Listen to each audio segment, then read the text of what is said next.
SMBD88. Welcome to my channel.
Good morning, everybody.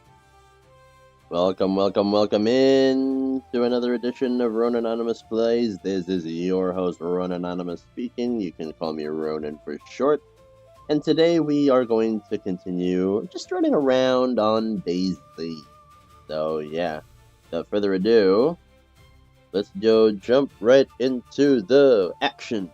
Let's see here. Where was it? Come on.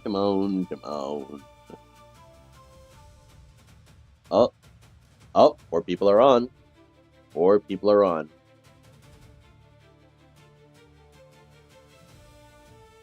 Alright. Let's see here.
Alright, so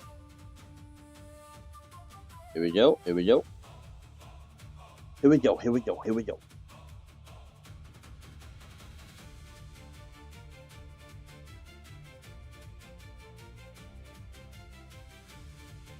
Yep.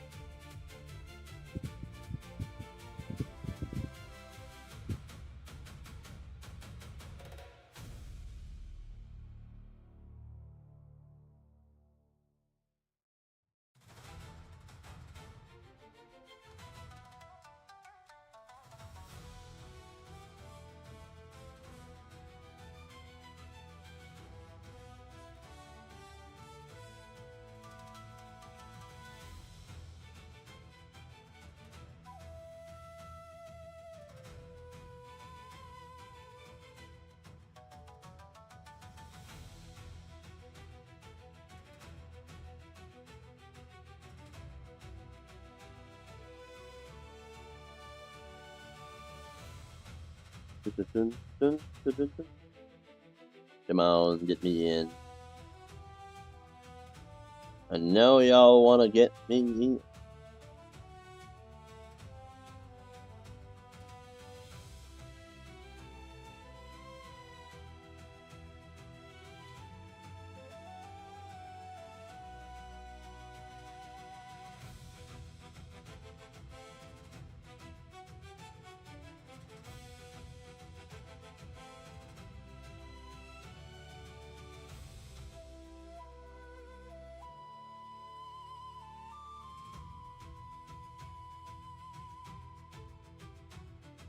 Oh my god.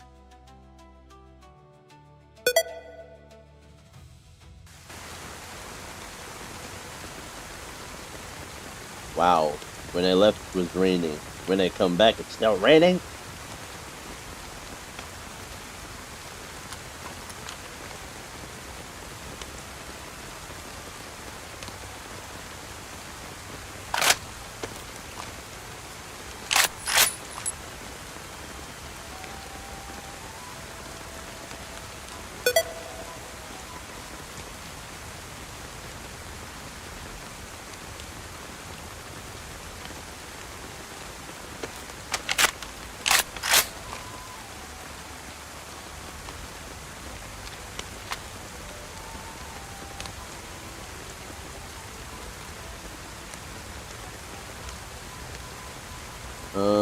Let's see.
Yeah, eat that canned spaghetti, boy. You're gonna need it.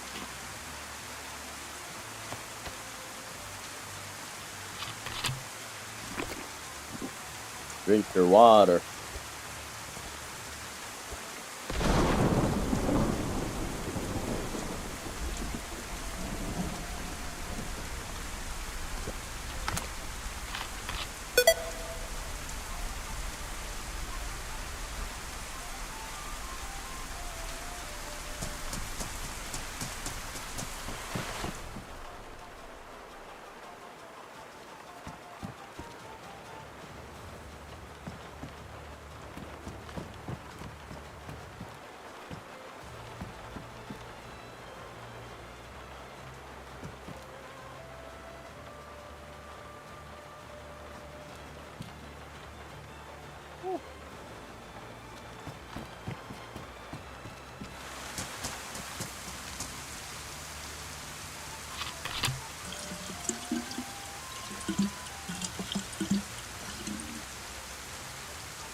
see what we got here.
Hmm.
Hmm.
Pokemon!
Right.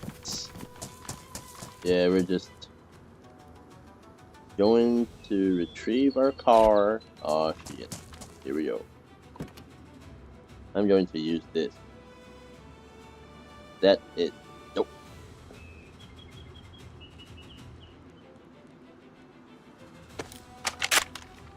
See that?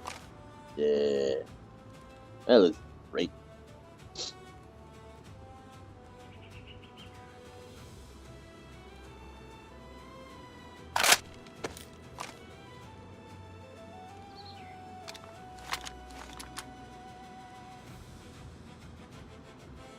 That one will just be there.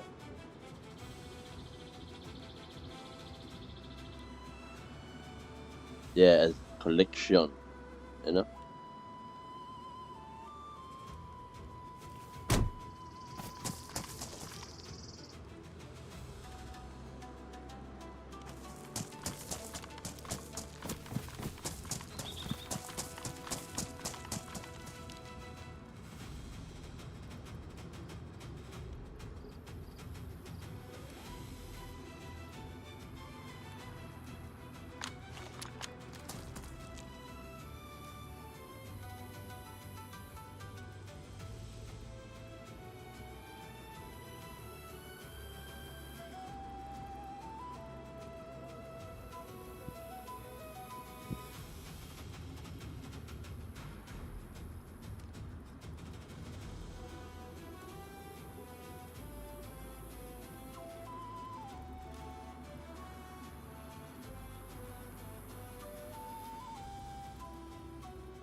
It's floating.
It's floating.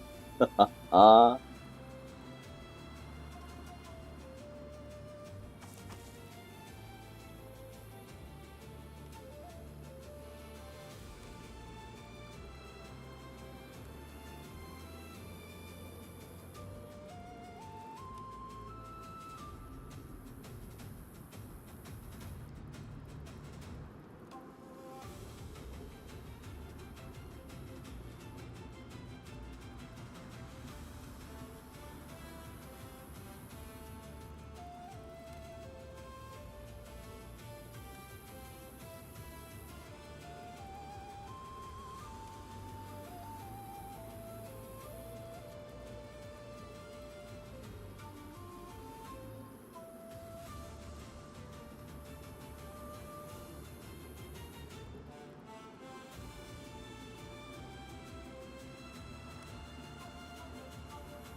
Ammunition.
Alright, let's see if that will mess up also. Let me see. If that messes up, I don't know what to do. But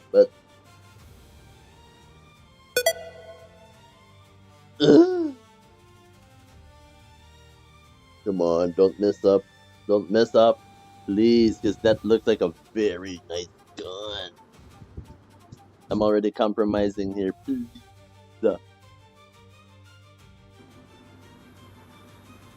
Oh, fuck.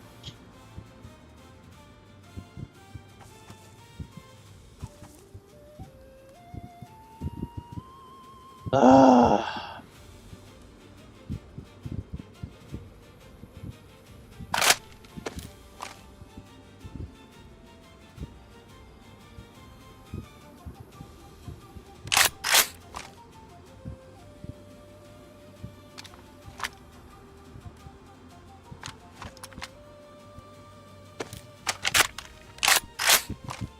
So it is the gen itself. Okay, fine.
Ah.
Oh, hey. Code lock. Nice.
Right, let's go.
Dun, dun, dun, dun, dun, dun, dun, dun, dun, dun.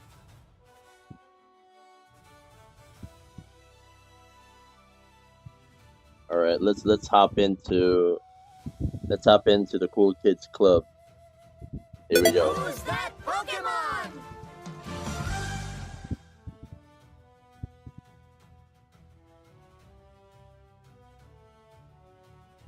Hey, hey, hey, hey.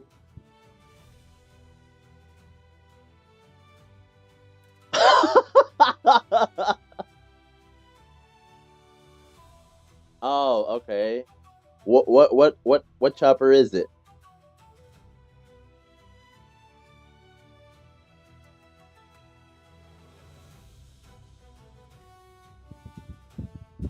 Okay.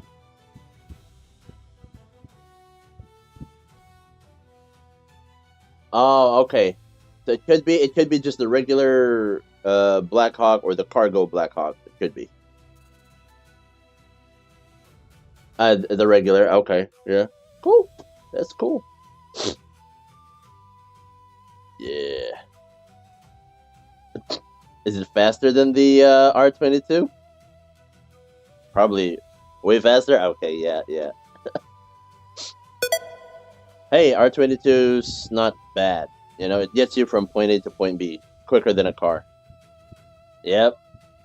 Yep. Yep. Yeah. Yeah. Little Bird is also nice. The only problem I have, the only problem I have with the Little Bird is that if you accidentally long press F.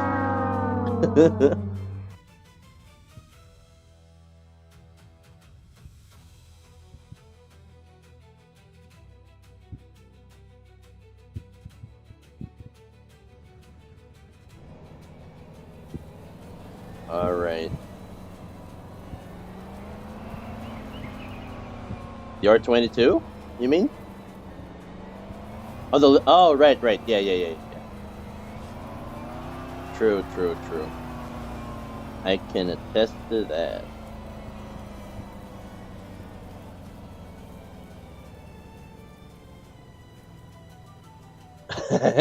Is it really bugging you?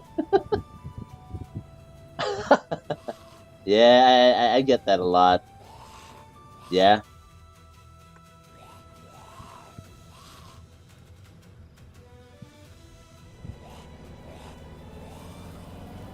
Wait, I just came from there. I'm actually trying to make my way to AI camp, but I can go back. There's a first for everything.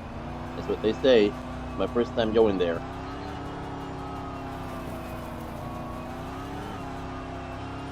Ah, okay. Yep. I'm not expecting to wing it the first time, but there's gonna be resistance. Okay. Wait, so is it like a mini quest line or something that you need to do, like step by step something, or you can just go? Oh, okay, okay. I will.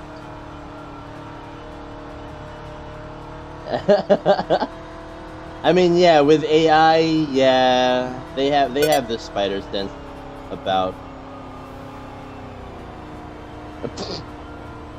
Okay.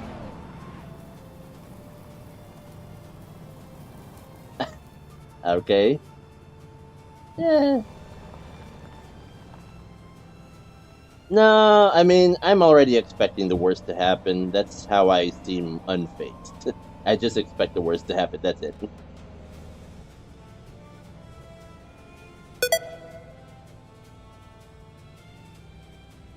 Wait, okay. Um, is it a rule to be boots on the ground while you fight AI, or is it like is shooting from a heli? Oh, oh, no fly. Oh, okay, okay, gotcha, gotcha. All right, so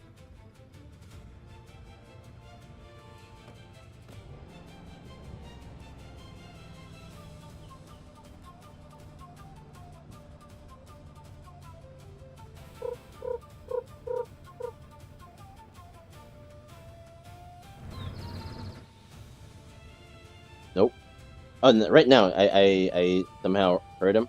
I think. Yeah, there it is. Uh, I'm gonna try. Wait, Nah. All right. It's about the AI. So do they respawn, or is there like a what? Oh, okay. Ah, gotcha. Or if restart happens and you're in there.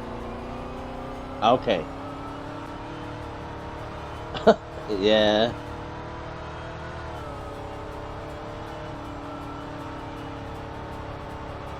Emotional damage. Yeah. Yeah. Yeah. You're a failure. Yeah.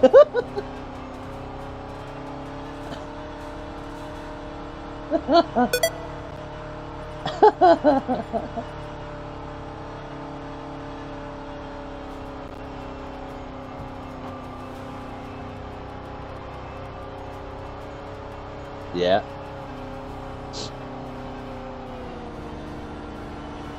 Or uh-huh. Pow, emotional damage. And if you miss, you're a failure. Yeah. Or much simpler. I actually like I actually like Uncle Roger's style better than Stephen Huh, because it's like subtle, if you know what I mean. Yeah.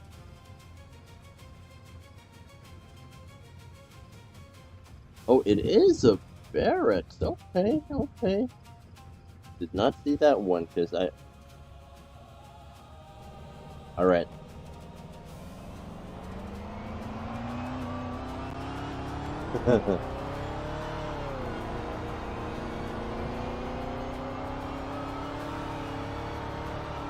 Roll over.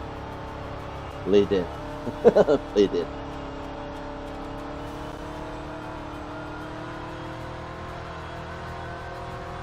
All right. Let's see.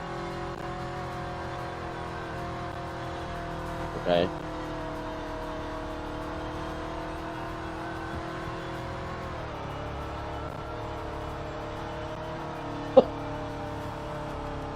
Oh shit.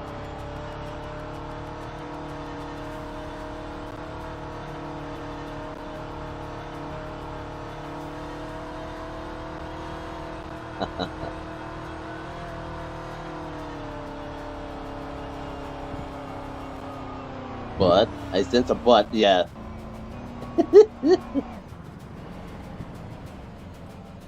Ah. Yep. Just doesn't know his own strength. I think. Oh, okay. Well, I'm guessing he is a natural. He's gifted. I'll say that.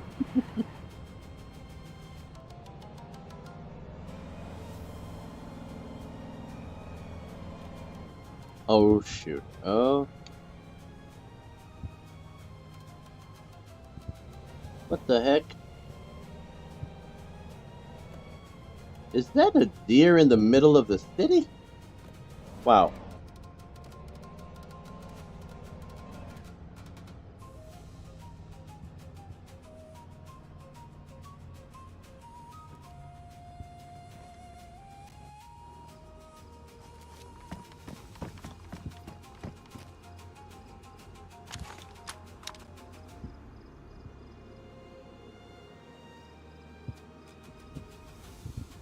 In his mind, he says, "What do you mean most of the time? All the time."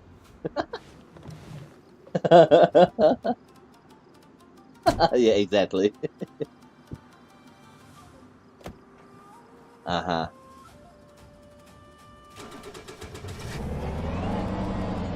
Yeah, that's how they like to spend their energy most of the time.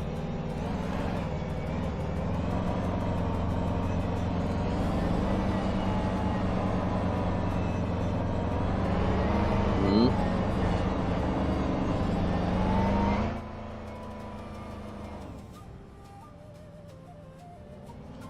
Oh god.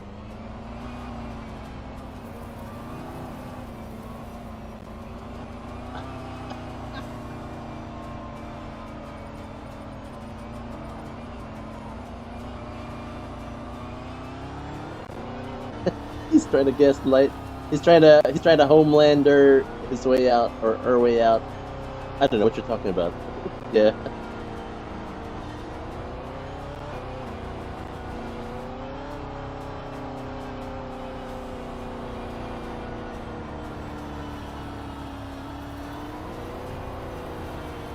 All right, let's see.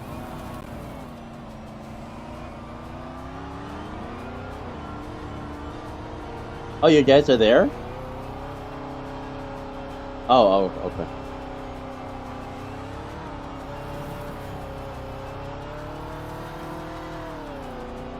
Oh, okay.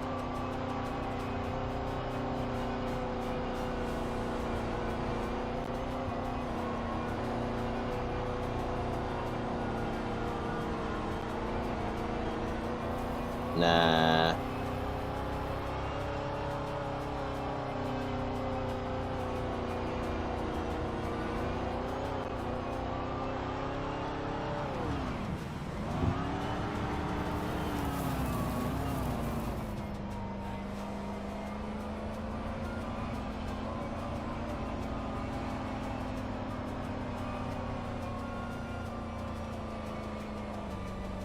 Yeah, yep, no worries. No worries. Yep, see you, buddy. See ya.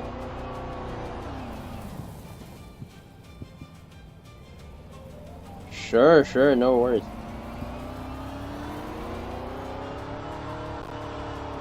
Yeah, no worries.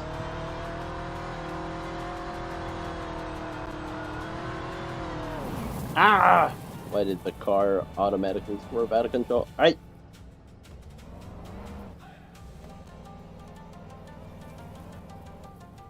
Mm-hmm. This is the only thing I can do.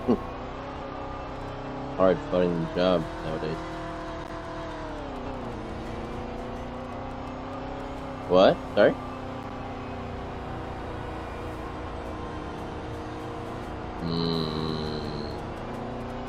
I'll give that some thought. But a job is a job. Yep, a job is a job. Pays your bills. Yes. Debt collections? Oh.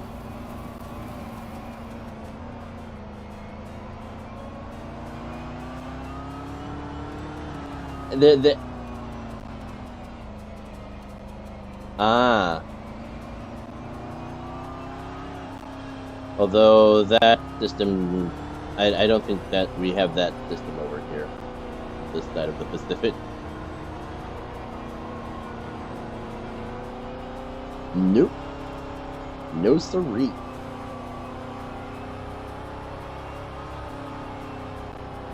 No, that's the other side of the Atlantic. I'm sorry. Yeah, I'm in the Philippines. I'm from the Philippines, and I am Filipino, sir.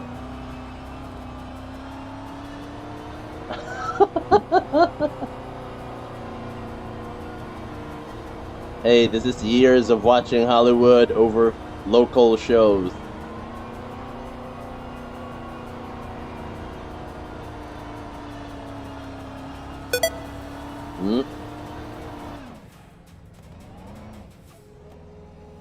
Potato snack and corn snack. Yep.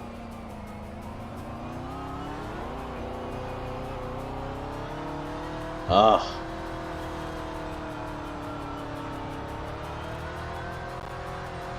You want them crispy on the outside and juicy on the inside?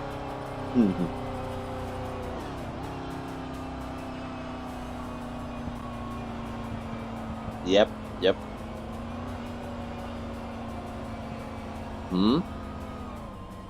Oh yeah.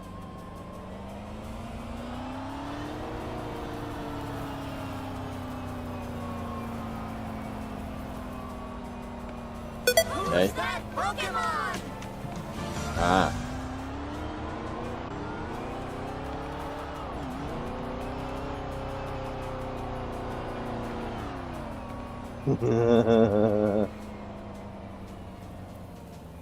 Oh, okay. I am nearing the camp now. Oh, I mean, there's a heli crash right in the middle of Hamilton. That's that's like a harbinger.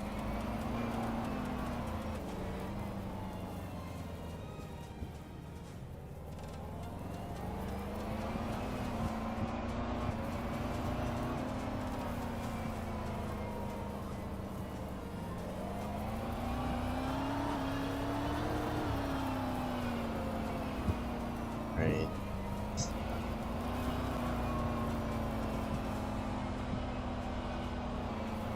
Huh. Okay, so it seems like there's no... Well, I mean, yeah, you could always approach AI camp from any direction, but most probably it's... Oh, okay. So it's like a high wall that you can't just jump over. Okay, okay. Gotcha, gotcha. So it is that... It's like that... What do you call that term?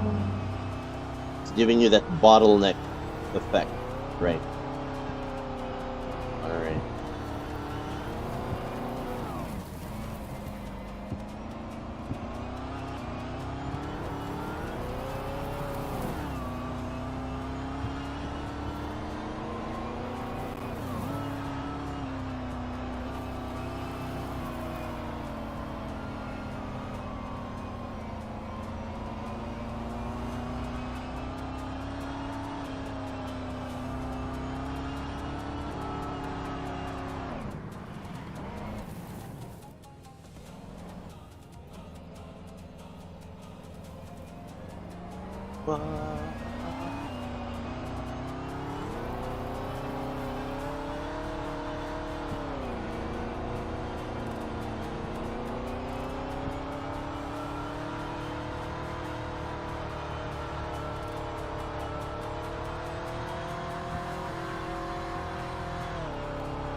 Oh, it's a... Oh!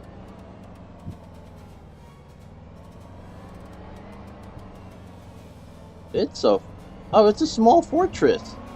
But yeah.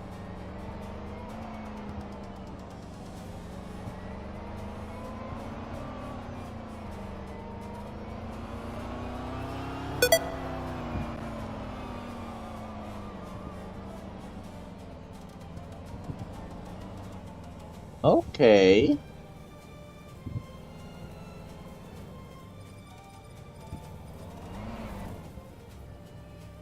Oh, wait a minute. Okay, so it's... Yeah. Nope. Nope. Not for me. Not for me. Uh-uh. So, yeah, I see the door. And so, it's like the AI get activated once you open the door? Is that it?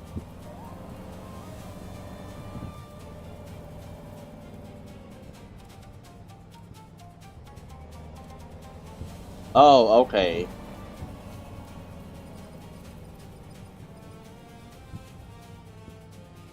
Uh-huh. Okay.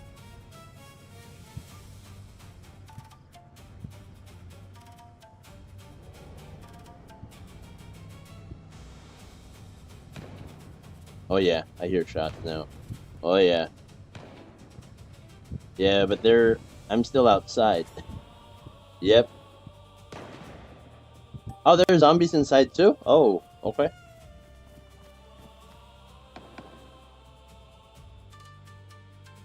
Are these turrets, like, are you able to, like, go up to the top of the turrets? No. Oh, you can. Ah, I see, okay.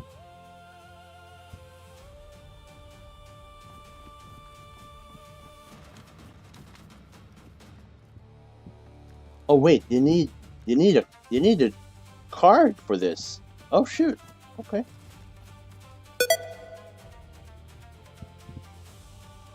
Red. I have 5 red cards, but I don't have. Wait, bunker card. Would that be like the one for the?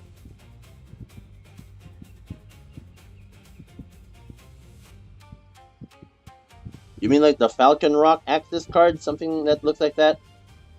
Oh. Ah. I see. I see. Well, I'm gonna have to find those to get in, apparently. I mean, I have one on me, but it's badly damaged because I've been to the black market twice, I think. When I used one for the first time, it went from pristine to damaged.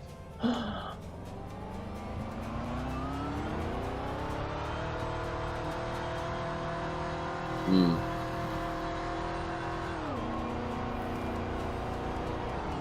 Oh well.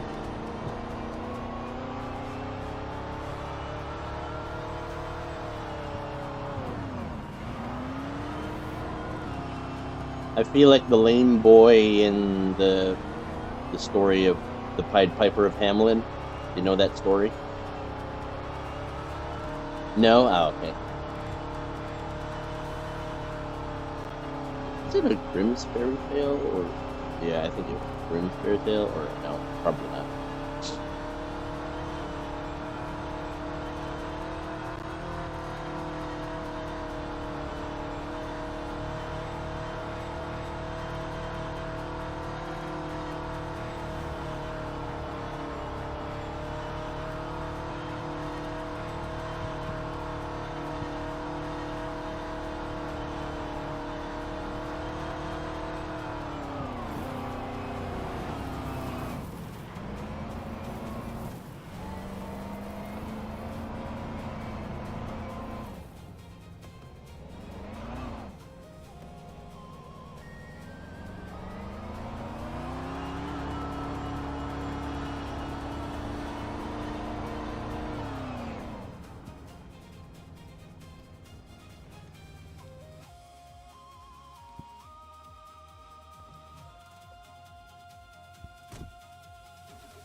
Well, I guess I better go back down to Hamilton if that helicraft is still there. Ooh, nice drift.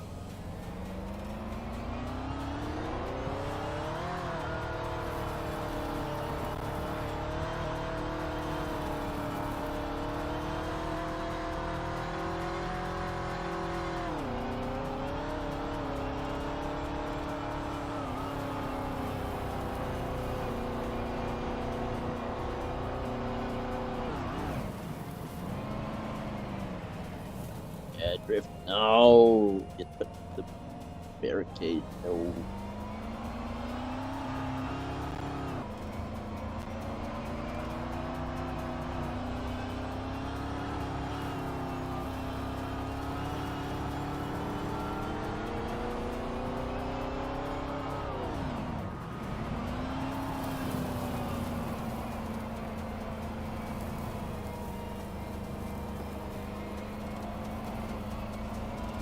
I hear you, AI. Hold your horse. I hear you, Linda, or Lewis, or yeah, or all of the above.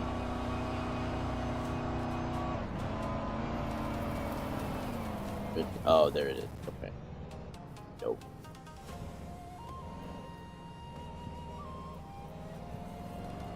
You're live, by the way.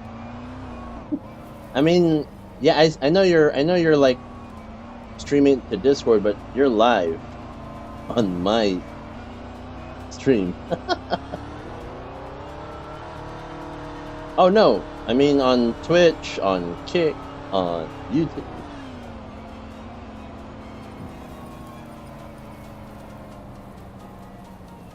I'm the one streaming. You're live.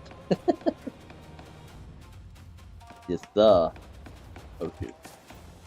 Uh-huh. You shooting it? Yeah. But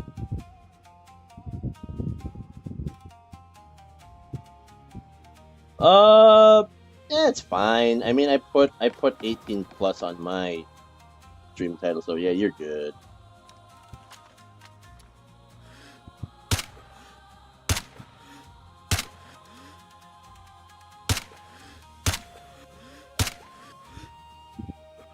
Hmm.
All right, AI, give me your gun.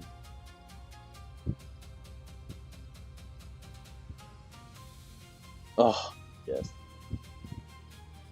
Spare mag with the bullets are still in there. I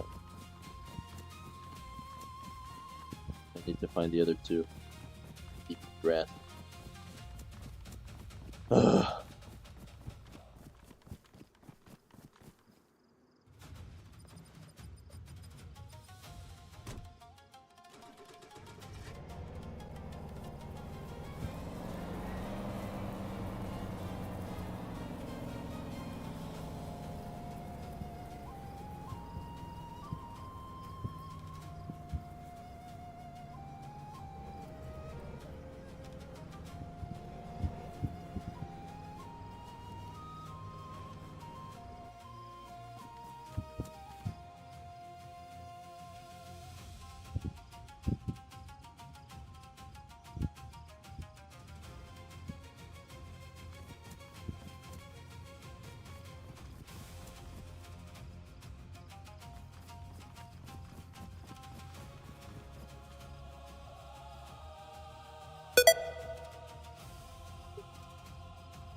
Oh, you used up all your rounds for your Lamas.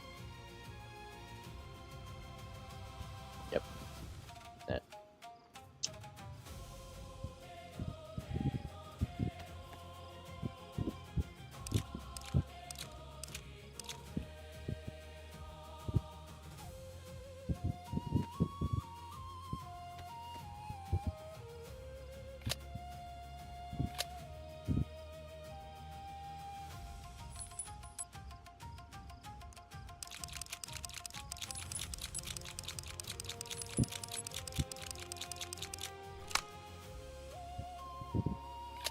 Who's that Pokemon?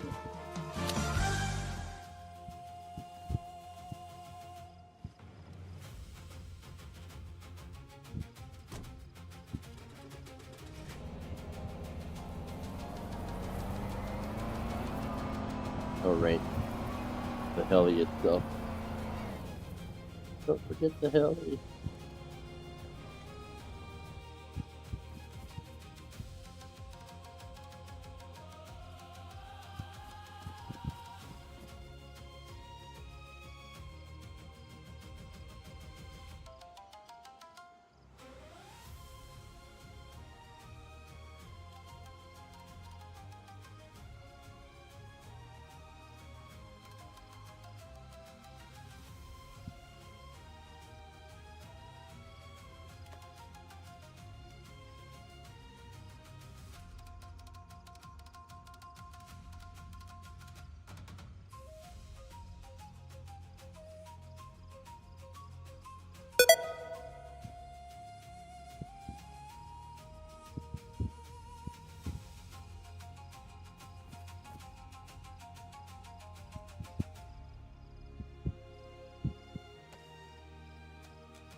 Large three-door military locker kit.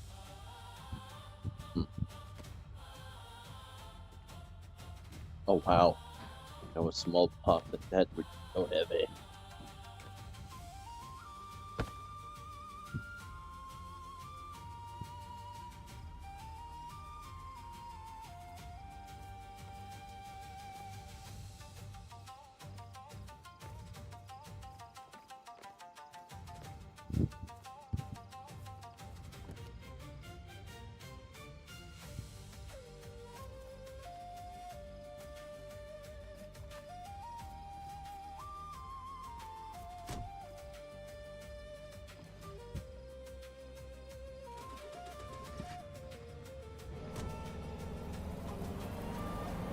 Alright, back to channel traders.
Ow.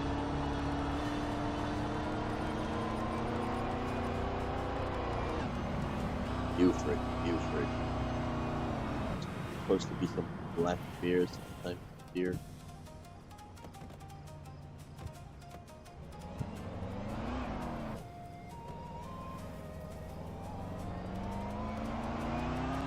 I know you're somewhere around here, black bear. Or do they just randomly spawn anywhere? Ah, okay.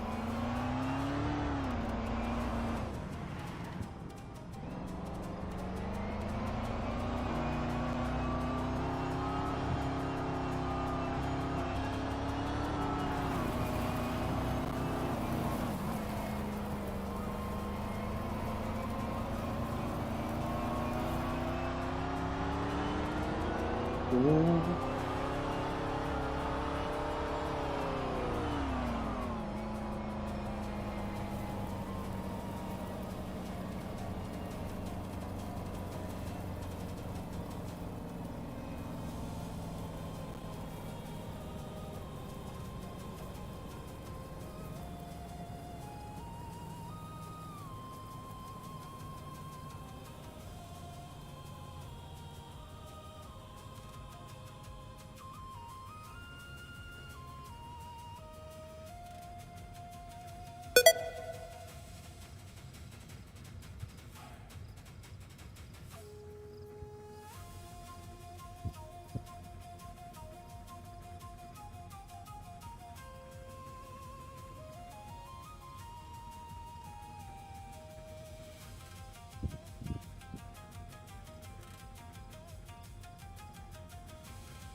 Oh, there. Okay.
What? Oh.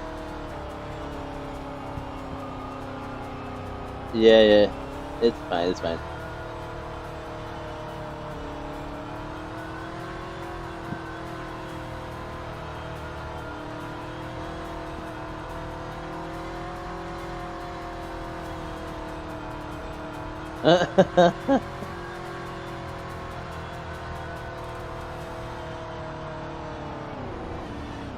No.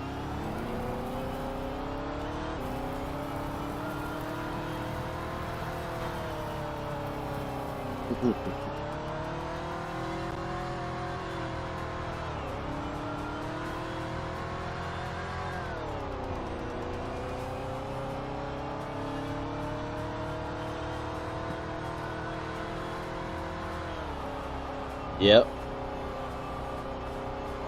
Uh,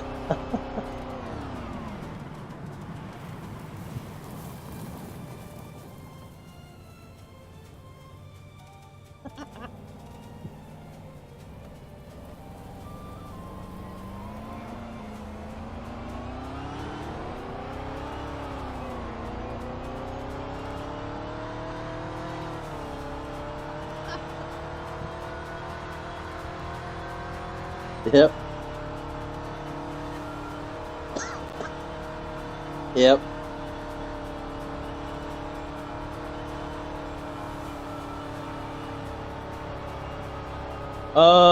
Yeah. I usually do like 12-hour streams on a daily basis.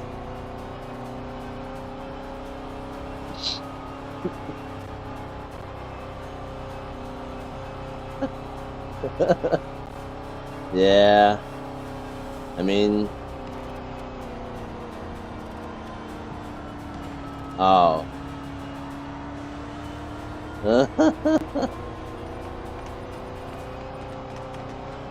All right. Well, yeah.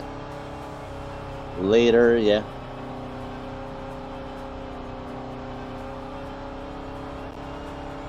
Nice. All right.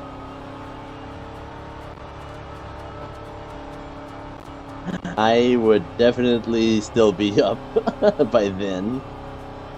All right. What? Yeah. I mean, what is it? Oh, 12 and 11 hours. That's going to be what, 11 p.m.? It's 12:07 in the afternoon or noon. Yeah, yeah, yep.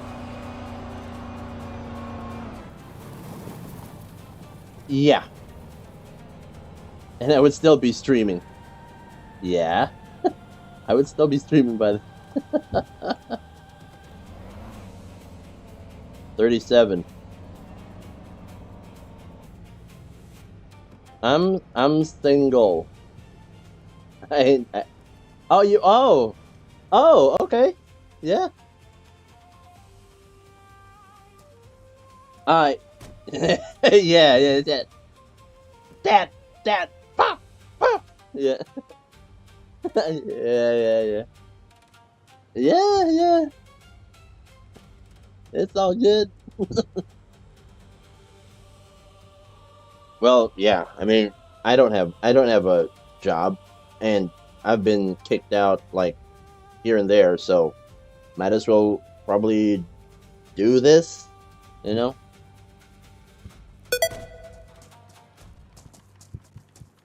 Yeah, it's a grind, as they say, but I guess I just have to figure out the m- the smartest way on doing it, you know?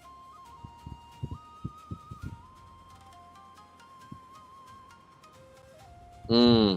Yeah. So yeah, that also like comes to mind. Yeah.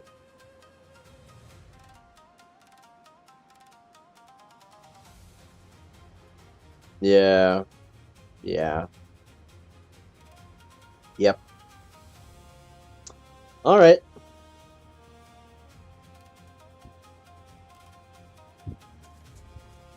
Yes, sir. You Who's too. that You too. Pokemon? All right.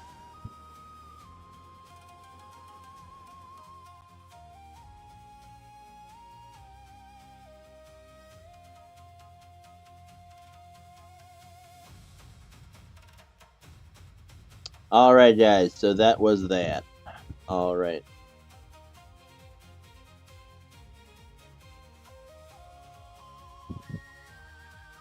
But not the end of the stream, of course. So yeah. Let's see here.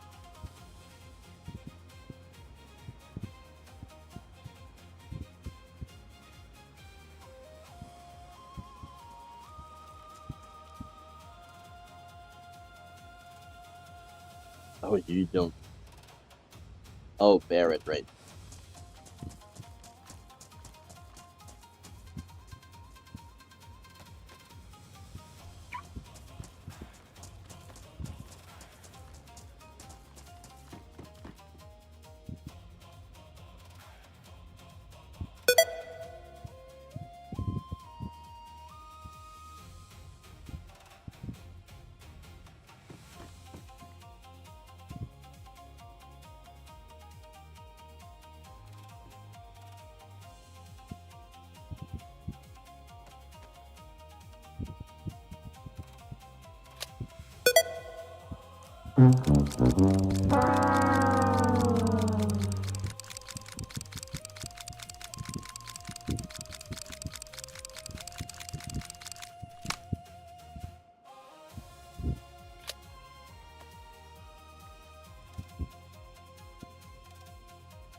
Alright, guys, so let's see here.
Right?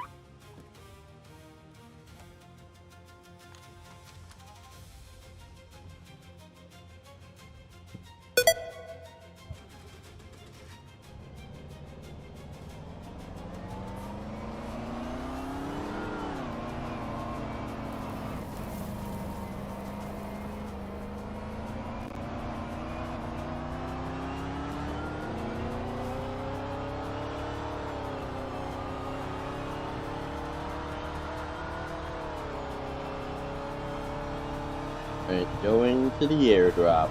Here we go.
Who's that Pokemon?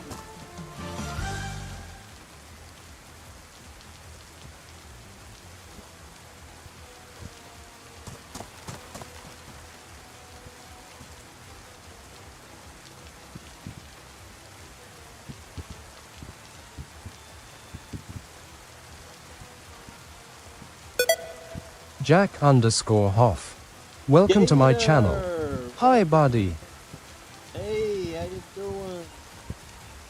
This is another PvE server, Bitterroot map. Maybe you'll like it here. It's called Hellcat's Den. Hellcat's Den Bitterroot. PvE. Oh, never heard of it. Oh yeah, it's a good one.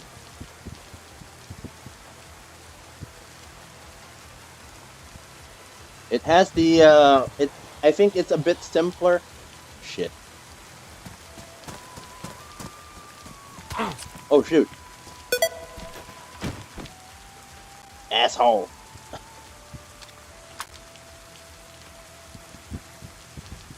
Yeah, so it's a bit simpler than True Daisy Bitterroot. Like there's a black market. There's You're oh well, bleeding. yeah. Oh no, come to think of it, the black market needs you need to do something. You need to have something to enter the black market. So this one's a little bit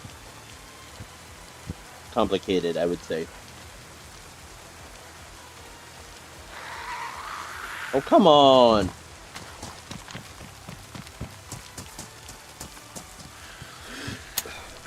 Oh fudge! Uh-huh.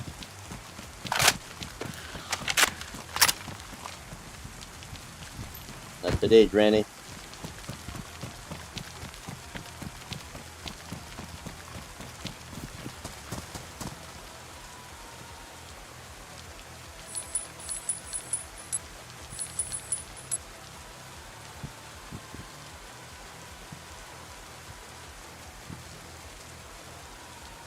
So in order to get into the black market, you will have to have a bunker key, which says Red Falcon Access Key Card, right? And for that, you'll have to find it around the map. You'll have to run around the map a lot. So, it's not that simple compared to True Daisy Bitterroot, but True Daisy Bitterroot, it's doing some stuff that really annoys you. Like it keeps kicking you out. It restarts your laptop. At least for me, that's what it's doing. So I'm like,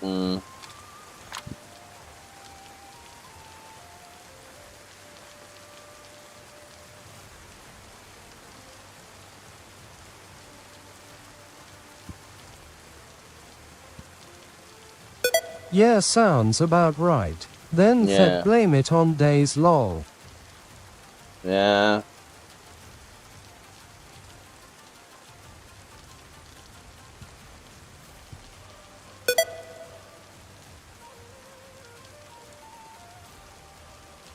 Like the invisible gas, remember that. Oh yeah. Yeah, but that I can live with, right? If you're passing that invisible gas, yeah, it does that.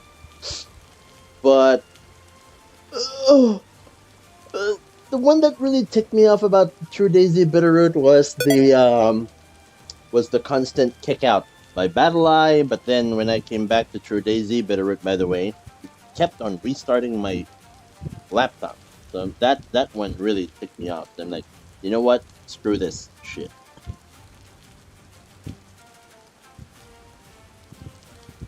That's the one that really ticked me off.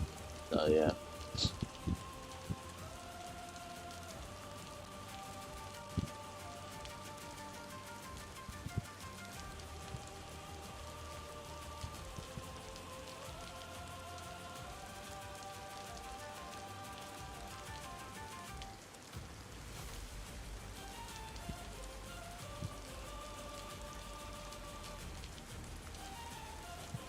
Lots of good servers out there. Yeah, there are. There are.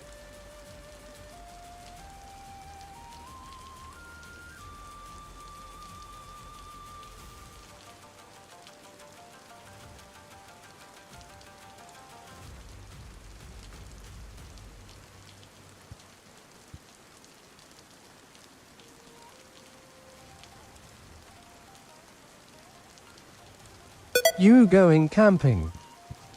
No, that's the good thing about this server. Every once in a while, there's an airdrop, and each airdrop is random. It could be a base building airdrop. It could be a military airdrop. It could be a medical airdrop. So far, this is the third one that I have come across that's unique. Like, oh, this one is for base building. I've already come across a medical one and a military one. So, yeah, military one gives you a lot of guns to sell. Some of them are only sellable at black market, which you still need the access card to, by the way, because there's a big door with a key card, panel. Yeah, that you need to use the key card on. So I'm like, it's a little bit tedious. It's not like on. Give me a break, sir.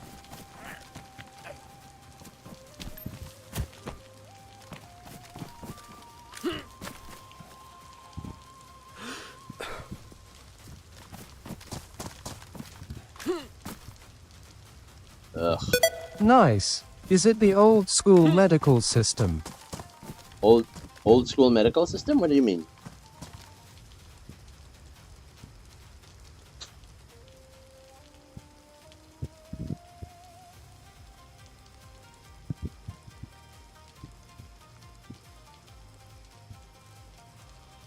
Like the original medical system? If you mean the the blood collection kit. No, it's like it's Not just like the tra regular. or with E that one is. Let's see here. TRJRE. I'm not quite sure what you're talking about anymore. But yeah, it's just like you know, IV starter kit, first aid kits, just the regular one, just the vanilla one.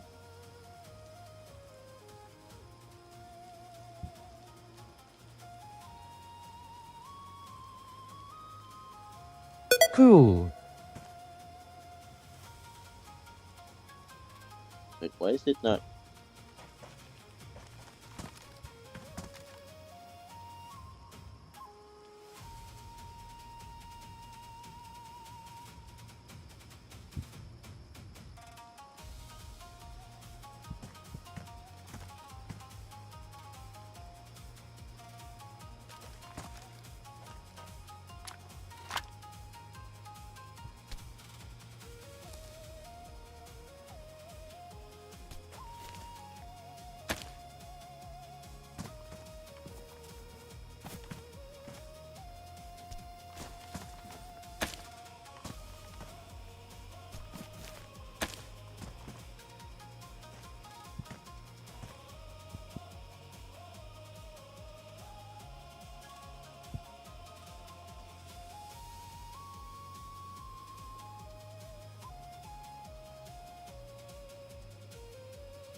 I guess there's a trap dead.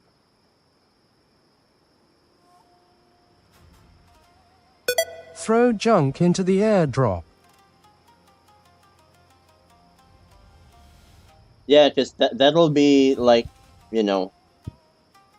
Oh well, yeah, I can just sell them. No worries.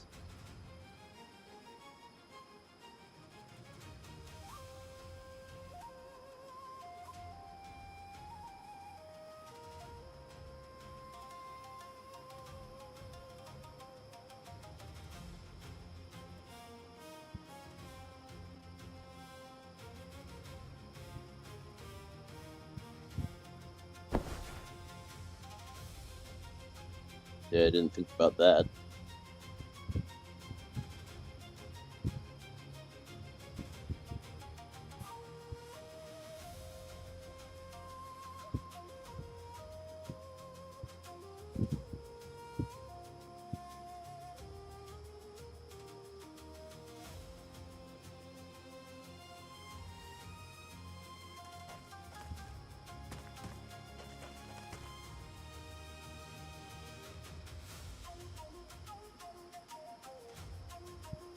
Yeah, there you go.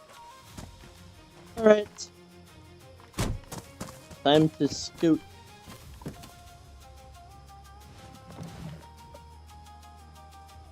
Now back to the regular traders. This one was gifted to me. This car, it was gifted to me.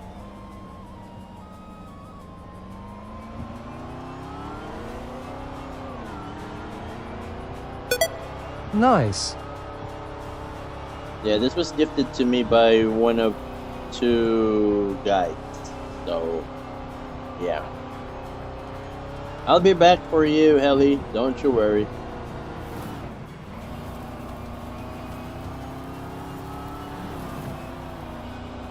I wish it was the black one, but hey, beggars can be choosers. Beggars don't choose. I mean, I'm not even begging, they just gave it to me. Oh, time to get morning now. Time flies fast here. Daytime and nighttime will, yeah. See, the airdrop at Aurora, which we were at, was destroyed by infected. So yeah, that's that. And then the general trader is smack in the middle of the road, by the way. You see that? Yeah.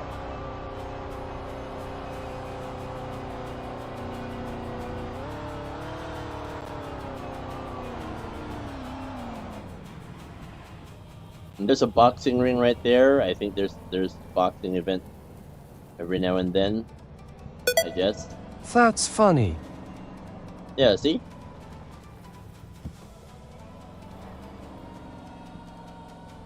Oh wait, why am I...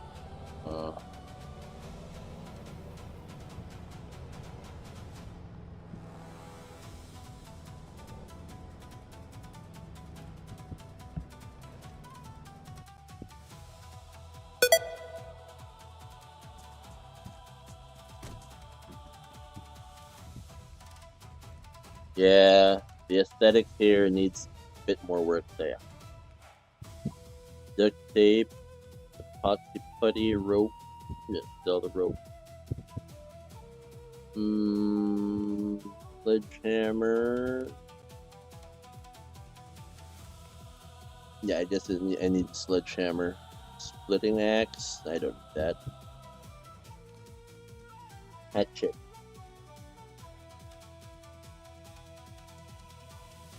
Oh.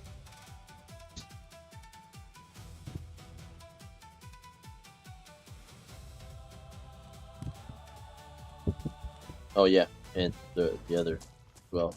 Who's that Pokemon?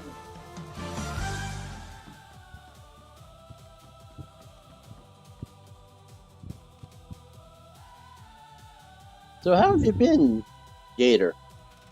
How have you been?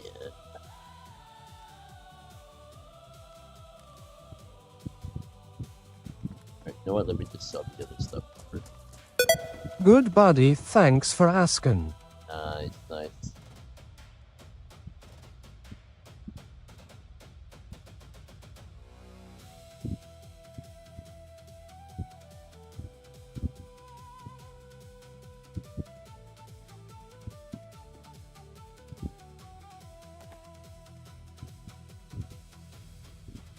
Where did you find this server?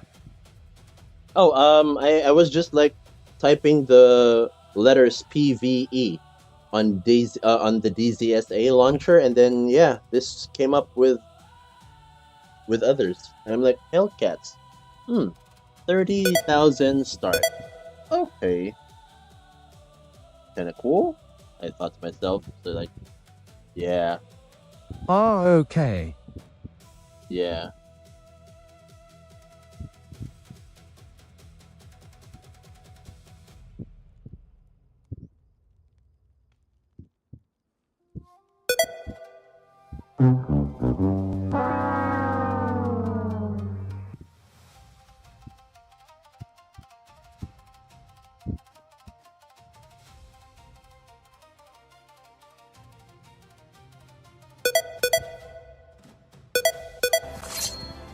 Whoa, what Lila was VC. this? Welcome to my channel. Hello, Cheer hello.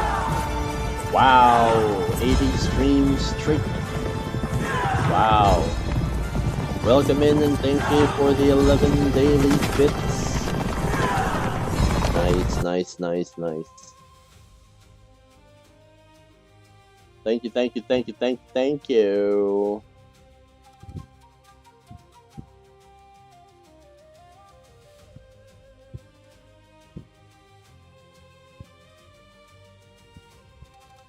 Nope, nope.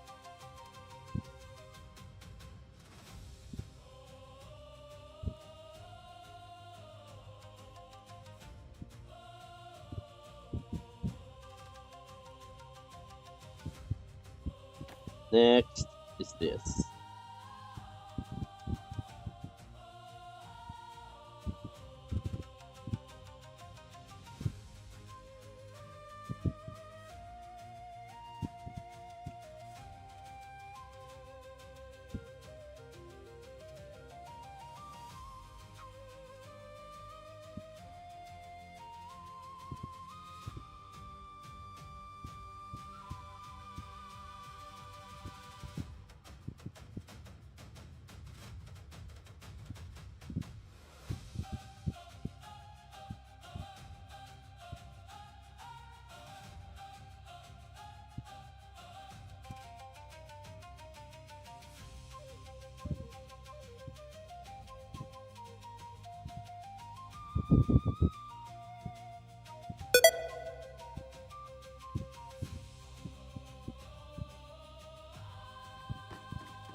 Epoxy pudding. There you go.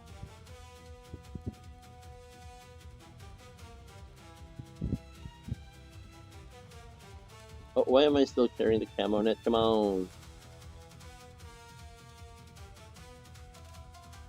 Wait, I can't.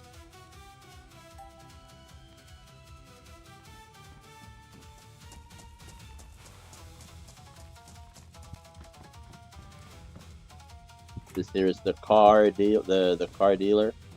I'm guessing the camo net is with the car dealer. I don't know. Hey.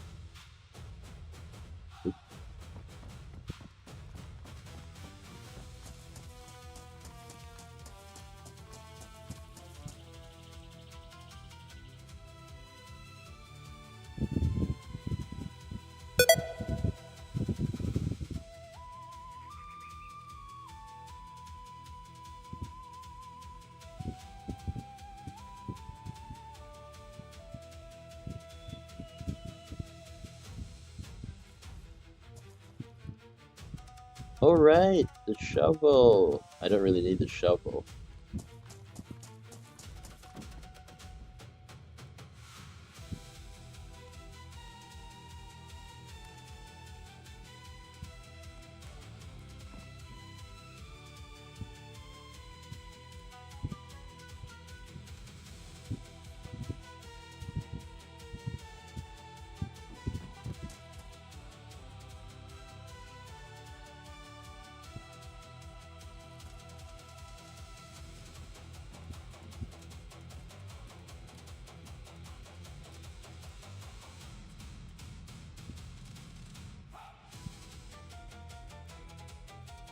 Metal? Wait, what?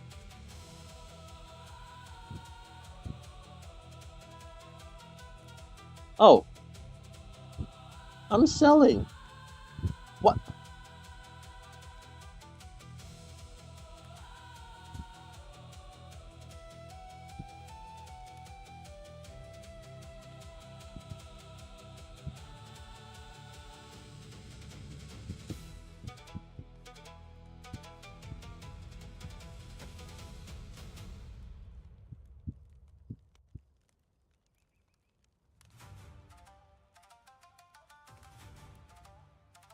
What?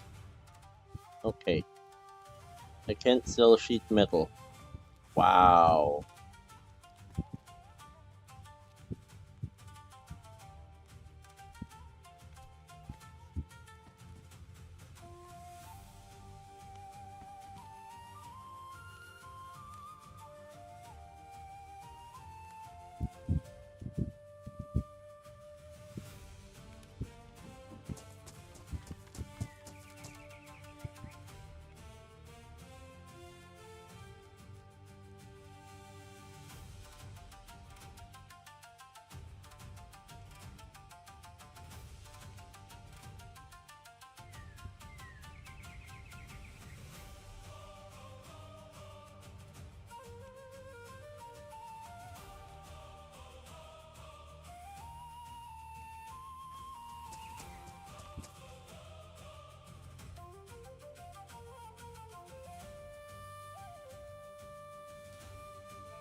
Uh,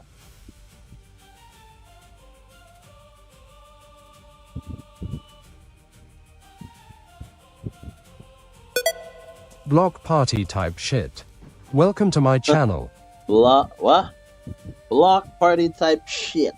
Welcome into the channel. Whew.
What else are in here? Oh yeah, plank. That one. Man, a lot of stuff.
Right.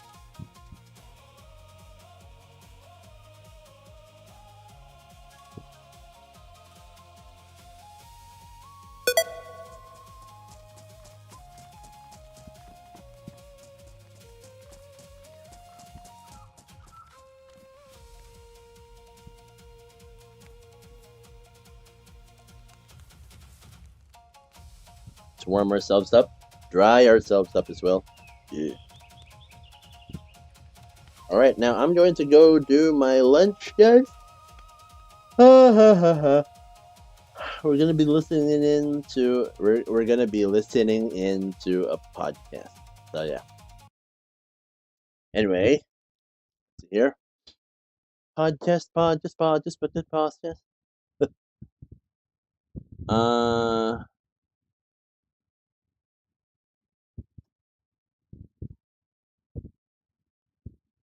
Who's that Pokemon?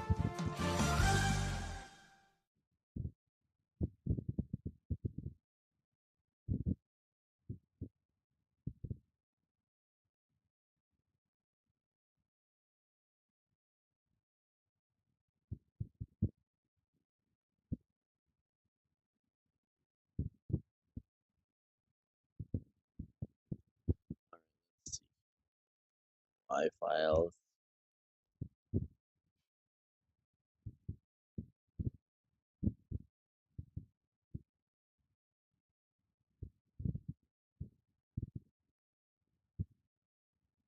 Okay, let's see what we got. Nope.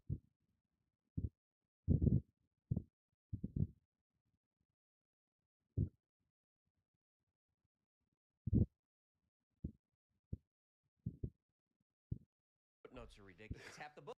Okay, listening to this one, guys. Hope you enjoy.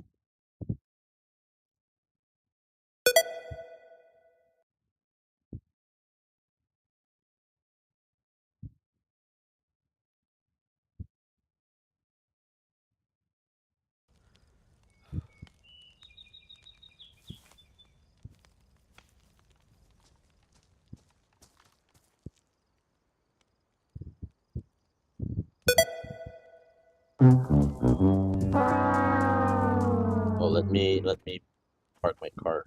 Go well.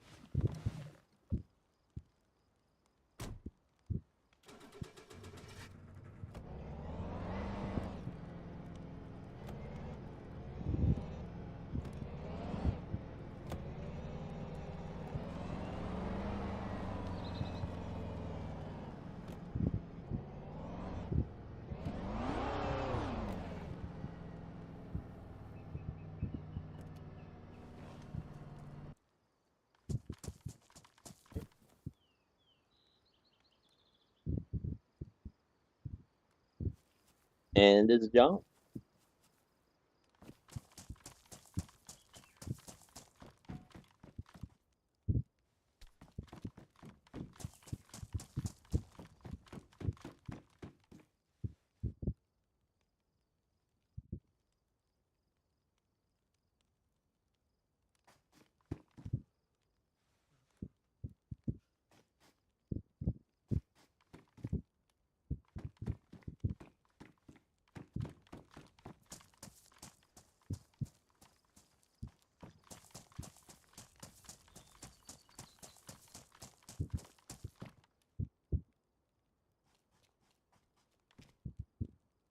Talk to Snowman.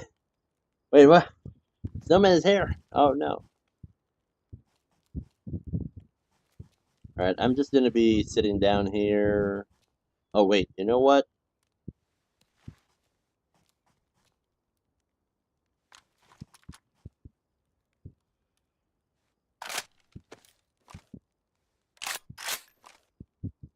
Know why I did that? Because that's gonna mess things up. The gun will get messed up with the bullets. So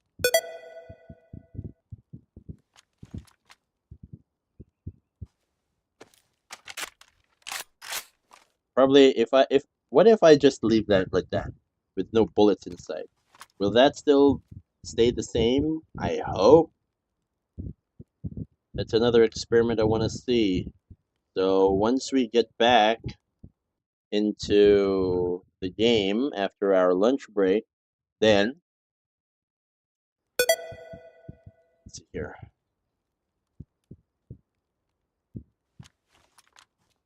Okay, something like this, right? Oh.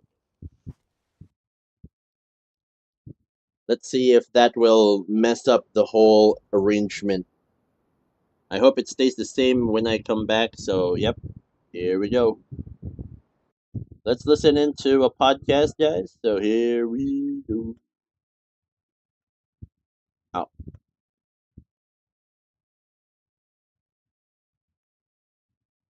So we're gonna go on lunch break. There we go.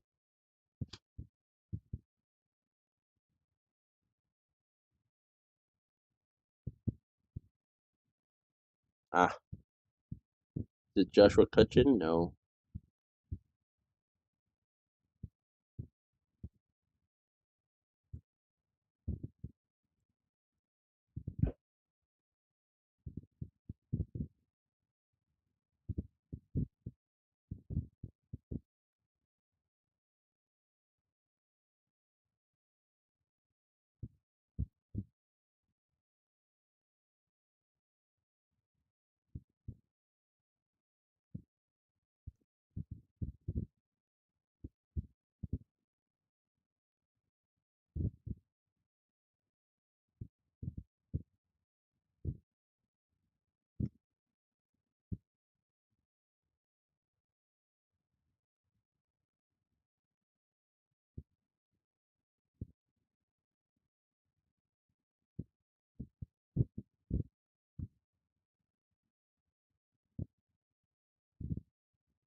All right. So this is the title of the podcast that we are listening into. So yeah, here we go. Enjoy, guys.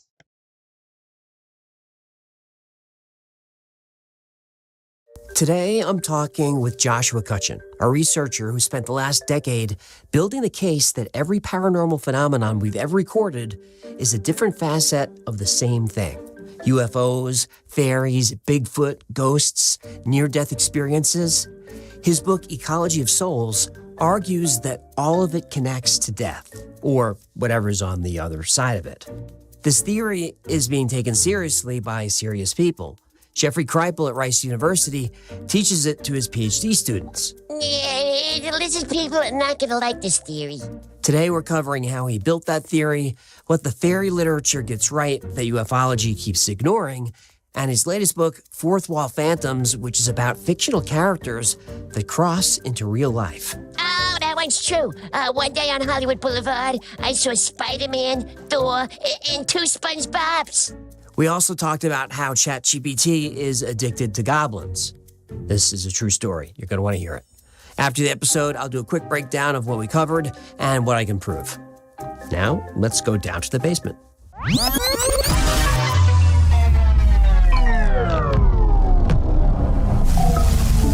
Josh Cutchin is here. Welcome to the basement.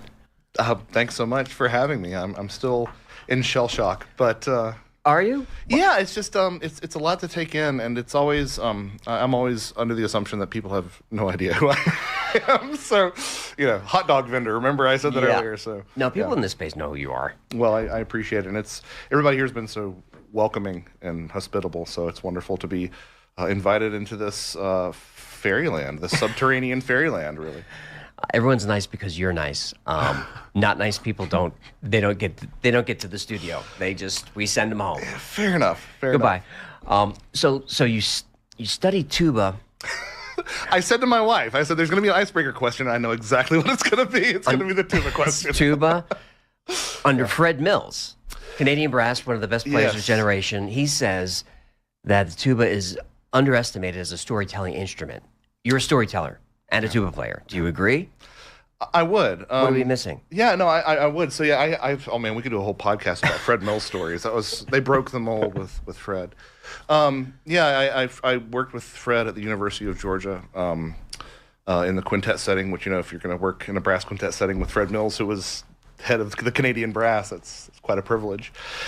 But yeah, the tuba is it gets pigeonholed a lot as being like, the jokey, farty kind of instrument. Yes. But it really has so many different types of characters that it can be. There's a powerful and there's a menace to it. If you go back and listen to some of those John Williams scores, you've got Jim Self playing a lot of these tracks and these themes, and like Home Alone, there's a playfulness to it. That's and true. Sort of an impishness to it. So I think of Peter and the Wolf. yeah. Well, and it's just I think that it's kind of been an interesting journey for me because I go into the music space where I have a lot of my friends, and gig because that's a big part of still what I do, and they're always like, "So what's up with the UFO thing, Josh?" And then I go into the UFO space and they're like, "What, the tuba? Like, where does this come?" So I kind of feel like outsider everywhere. Well, yeah, you're the jazz playing, tuba playing UFO researcher researching alien food offerings. So how did that? What was your household like? Is the weird stuff always around? Well, that's a really good question. And so as far as this current author journey that I'm privileged to be on, the only person in high school who really wanted me to go into music was my high school band director. Because as we were saying a little bit earlier, I always had to work at the music stuff. The writing stuff just kind of tumbled out of me. But as far as my household growing up, I've always kind of been befuddled by people who say, I grew up in a conservative Christian household, and we weren't allowed to talk about ghosts or anything strange or supernatural. And I grew up in a household that pretty much acknowledged the fact that the Bible is the most paranormal book ever written. Of course. Yeah. But was it like a heavy Christian upbringing? Yeah. At the time I didn't think so, but now in 2026, Sure. I don't know, or vice versa. I just thought it was, just basic North Carolina Christian home. But yeah, there was never a hesitancy to say like, yeah, people see strange things, My father claimed, maybe this could be in your fact check at the end of the episode, my father claimed to have subscribed to a newsletter that the BFRO had at one point.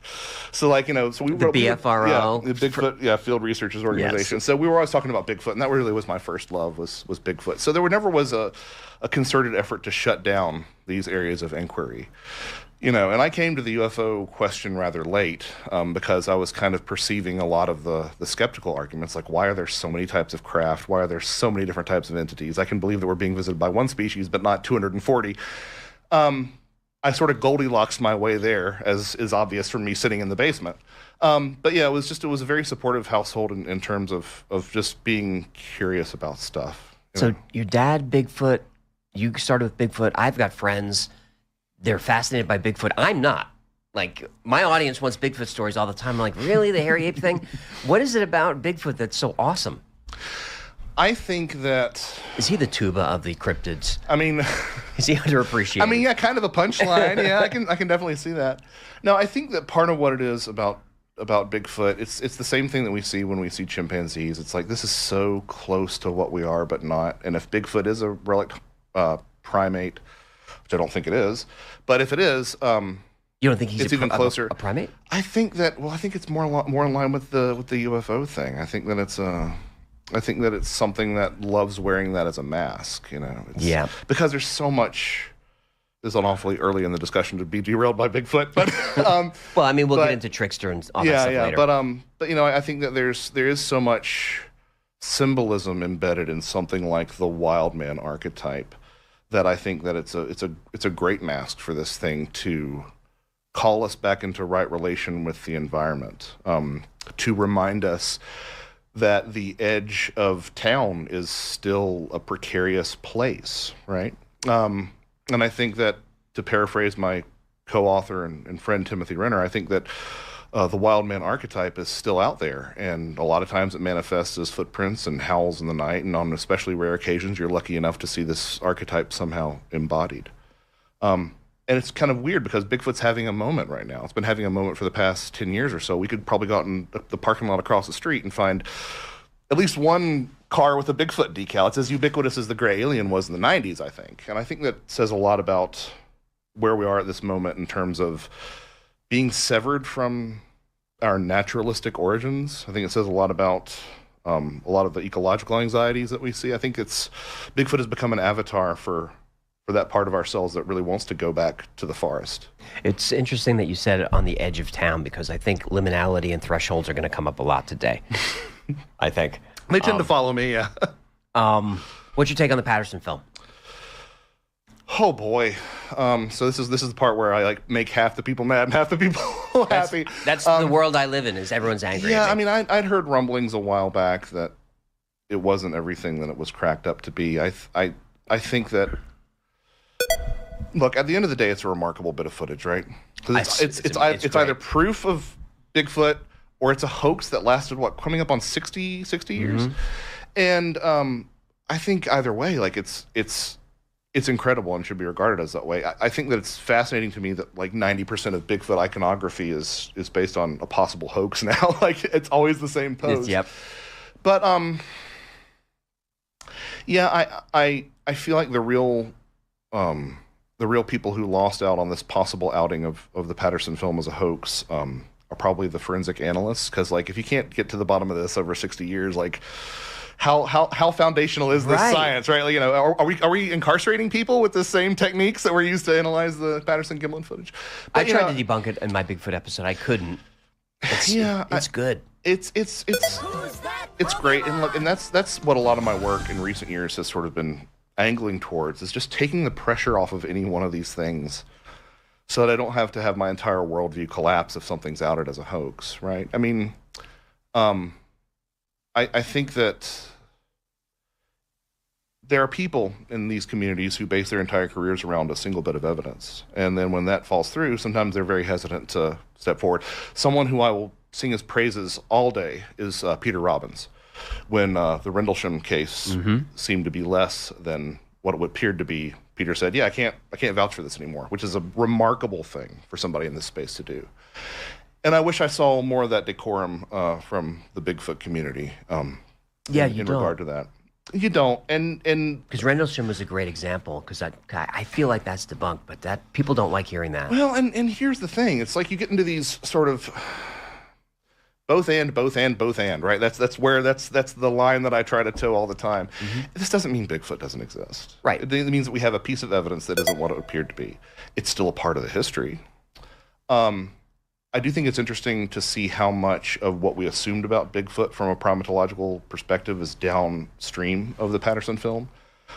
That's true. To this day, I will still press my copy of Jeff Meldrum's Sasquatch Legend Meets Science into people's hands if they're interested in Bigfoot. It's a great book, but from what I understand, some of the stuff about mid-tarsal breaks and some of this primate anatomy stuff was based on his assessment of the Patterson film. And so for me... That's the feedback loop that we're probably going to talk about. Yeah, it's the feedback loop, and I'm trying really hard not to have a certain level of Schadenfreude or to sound like, you know, I told you so or any of that stuff, but I do kind of have to smile a little bit when I think about the position that I've been occupying and that Tim Renner's been occupying. That is like, this is the wild man. This is not necessarily a hominid, a primate that you can catch and bag and tag. This seems to be something older and weirder and deeper. You can find antecedents for it very clearly in the old world.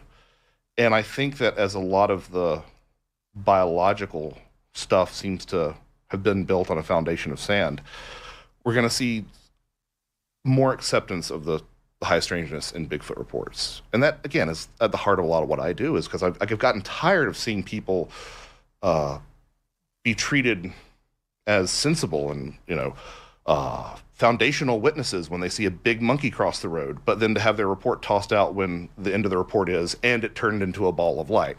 Right. It's like, we're all living in glass houses here. This stuff is very strange. I believe in believing experiencers, and in sort of like a flip of Blackstone's formulation, I'd rather believe 9 hoaxers than to toss out one person who's generally wrestling with what they saw. Summer is here, and if you want to actually feel confident, less bloated, and energized this season, it starts with your gut. I thought bloating after every meal was just normal. It's not. Once I fixed my gut, everything else followed. And the one thing that made the biggest difference is cowboy colostrum. Cowboy colostrum is 100% American grass-fed, made right here in the USA. True first-day whole colostrum packed with bioactives, immunoglobulins, and growth factors. It stabilizes your gut, and the peptides make your skin and hair look amazing. It's the highest quality bovine colostrum you can buy. I started taking it for my gut. The results I didn't expect are the ones that got me. Thicker hair, clearer skin, no more bloating after meals. And I'm not the only one. 83% of participants in Cowboy's clinical study reported improved gut health, 79% less bloating, 72% improved digestion, 62% fuller, thicker hair. And Cowboy colostrum doesn't strip it down. Whole, full-fat, high-protein, no artificial flavors, no fillers. Vanilla in your iced coffee, strawberry with milk like a milkshake. It's effortless and delicious. And yes, calves get fed first. They only collect the surplus. For a limited time, our listeners get up to 25% off their entire order. Just head to cowboycolostrum.com/yfiles and use code YFiles at checkout. That's 25% off when you use code YFiles at cowboycolostrum.com/yfiles. I think that's fair. Did you ever get to the bottom of your honeymoon Bigfoot story? That was a weird story. No, not to this day. I haven't. Yeah. Can you tell us what happened? That was crazy. Yeah, I was being a drunken idiot. Yeah. So we had gone to Blue Ridge, Georgia, for our honeymoon, which is little did I know at the time, actually a pretty active area for Bigfoot. And I was always interested in this stuff, not writing about it, not as immersed as I was. And I was in the hot tub and I was drunk and I was shouting across the valley. Beautiful location. But this cabin was at the top of I've retold it like different times, and the angle of the driveway and the length of the driveway always changes. But let's say something substantial, like between a quarter and half of a mile. Very, very sharp incline. And so it wasn't some place that you just like walk alongside this house and like see this house. So that's all set up. It's all preamble. Because the next day, my wife's taking stuff out to the car for us to go home. And she takes a small bag out and she comes back in and she's like, "Why did you do that?" I'm like, "What are you talking about?" She's like, "Why did you do that?" And I said, "Well, look, we're, Your first night. 6 days. Yeah, we're 6 days into the marriage. Why are we going to have an argument over this? Like, what is this?" And she said, "Come out and look." And behind, as I recall it, my rear driver's side tire is a rock, like about this size. I used to have a photo of it. I've lost it. But a rock about this size that's like kind of wedged behind the tire. I sure as heck didn't drive over that thing. No. Because this was like a staycation. Like, we just sort of stayed in the cabin doing what newlyweds do. So I didn't drive over it. I'm looking around, like there's kind of a garden over here, but there's not a big, because that would leave a hole if you picked it up off the ground. Anyway, didn't seem to have fallen off the side of the mountain, which was all red Georgia clay, because that stuff stains everything. And it was right after this hooping and hollering that I did. I said, I did all that preamble about the length and the angle of the driveway, because if you're going to prank somebody, I don't know if I'd walk up that steep slope in the middle of the night. And if I'm going to put a rock somewhere, I'm going to put it on the hood of their car or on the top of their car. I'm really going to, get to them. But this was just like, "Hey, stop messing around, leave." Like something like, "We're here, we're listening, stop messing around." So that was my first, I call it a Sasquatch adjacent experience. Yes. Yeah. Did you feel like that was a signal? That was a message? That was an invitation? I'm inclined to now, with the trajectory that my life has taken. There's so many things that kind of came together in that moment, because as is part of my story, I did, this is 2013, 7 years later, check myself into rehab for alcoholism. So that was kind of an interesting thing to have happened after an especially drunken night. Wait, what year was that Bigfoot rock? That was 2013. That was a big year for you. Yeah. What triggered going into rehab, if you don't mind? Well, so 2013 was the honeymoon, and because you're, I guess, halfway between being a famous writer and sobriety. Yeah. It was a weird thing. So 2013 was the Bigfoot rock, and then 2020. I mean, what happened to me in 2020 is what happened to everybody in 2020, right? Yeah. And I'm not saying this to frame it so that people, pandemic'd wrong, right? I'm not saying that, but if you were going to choose an organic inflection point to change your behavior, it seemed like that's what I was being pointed towards. Mm-hmm. Because everyone was angry, everyone was depressed. Everyone was everybody started drinking more. I certainly did. Yeah, and when you start ideating about like checking into a hospital just to get a break, it's like, well, maybe I should actually check into a hospital just to get a break. There's some. What was that decision? you woke up and you were like, "That's enough," or was it your wife? I mean, look, it's sort of like I understand. No, and I'm an open book about this. I'm just trying to find the right way to articulate it. I was obviously doing some stuff wrong. She was obviously doing some stuff wrong. We had twin boys the year before, and that was a weird time to be sort of cooped up with screaming toddlers. Yeah. And it was just like just now or never. I can't really put a pin in that moment. I have a friend I mentioned on the Patreon segment, so I don't know if I want to repeat myself here and delete that. But I have a friend who's working on a very interesting book who looked at my birth chart and thinks that it was always going to happen. Something was always going to happen on this particular day. Yeah. Wow. Yeah. And basically, I was due for a death rebirth narrative of some sort, and I could choose it or I could have it forced on me. But it's happening either way. It's happening either way, and so. A bunch of synchronicities clustered at the head of that. Like, it was give us one. Yeah. It was the feast day. It was August 28th, 2020. It was the feast day of Saint Moses, which was one of the Desert Fathers who lived a life as a brigand until his sudden and instantaneous 180 conversion, which had some significance to me.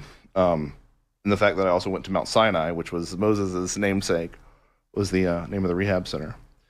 My therapist there was an extra.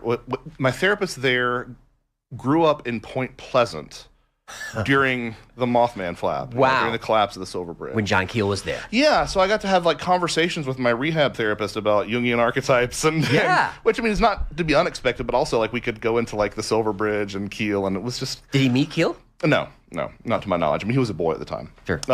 But it just seemed really odd. I got home and there were, I don't know, I'd probably characterize it as light poltergeist effects. Things would be moved in some strange ways. And the most dramatic thing was this synchronicity that I still can't quite explain. But so having twin boys, I get concerned about the software. Right. I know this. I love this one. The software to upload into their brain. Yeah. And so I'm constantly revisiting what do I need to, what have I learned through cultural osmosis, and I need to teach them about entropy and the October Revolution and I don't know the Battle of Midway and all this random stuff that I've accumulated. Where did I accumulate it from? So because you're homeschooling. Yeah, and and just even at the time they weren't in school per se, but it was just when did got to get on this, and am I fostering an environment where they're going to learn all this stuff? So I said, fine, we've got to start somewhere. Where do I start? And for whatever reason, I seized upon Aesop's Fables. So I was in my aftercare at the time, and I said, okay, I'm going to go home and I'm going to go online. I'm going to order a book of Aesop's Fables because I don't remember where I learned about Aesop's Fables. Do you remember where I learned about Aesop's cultural osmosis? What was that? But there's a lot of good lessons in Aesop's Fables. So whatever you do, go home, Josh, and learn about Aesop's Fables. Go online, get a copy of Aesop's Fables. Whatever you do, Aesop's Fables. So I'm driving home, Aesop's Fables, Aesop's Fables, Aesop's Fables. And I get home and my wife's like, well, you got to take the boys out for a walk. So it's okay. So I'm like, okay. So the entire time around the neighborhood, I'm going, okay, I'm going to go home. I'm going to get Aesop's Fables into their hands because you can learn a lot of foundational stuff and moral stuff and some ways to think is Aesop's. That's what Aesop's Fables is. Aesop's Fables. And I get into the garage and I'm literally taking the boys out of their stroller, and I get a call from my mom. I'm like, I don't need this right now. I need to go in and order Aesop's Fables, right? And she says, hey, we're at the beach, which I knew that they were at the beach, and we're at that bookstore that you always loved. And I just got the boys something that I think they'll really enjoy. Do they have a copy of Aesop's Fables? Now, we all have this story. Amazing. Yeah, and you talk to Eric Wargo, and he'd say it was time loops. It was retrocausality. Yep. And I'm not denying that it could be that. But it's interesting to me that the trigger for one of those profound synchronicities, the trigger for all of my profound synchronicities that I've had, has been, that emotional undercurrent. And that sort of, in this case, a down payment of some sort of life change, death and rebirth narrative, really, quite frankly. So, I admire To the Moon and Back Eric's work, because I think that regardless of where I depart with his perspective on things, something in there is bang on right. I agree. So for people who don't know Eric's work, maybe explain time loops and where you stand on it. Yeah, so the idea is that there is neither cause nor effect but there is these things are embedded in a retrocausal loop, and that oftentimes it is accompanied by the trauma of that experience or the emotional investment, the emotional intention that causes that to manifest forward or backward. And that's a very poor way, if Eric's listening, it's a very poor way of framing it, but go back and watch the episode. But you were pre-remembering Aesop's Fables. Right. And you know, I've corresponded with Eric. I've known him for, since the beginning, really. And I think there's a lot to that. I just have some quibbles here and there, which is like what sits at the center of that time loop? You know, it's the idea of like, oh, I solved this great math equation because I came back and gave myself the answer, and you know, where did the answer come from? Yeah, that's the working paradox. That's the working paradox, yeah. And I would trust Eric's assessment on why that isn't a paradox and all these things. And he explains it, and I'm in the same boat. I'm like, the work has to come from somewhere, though.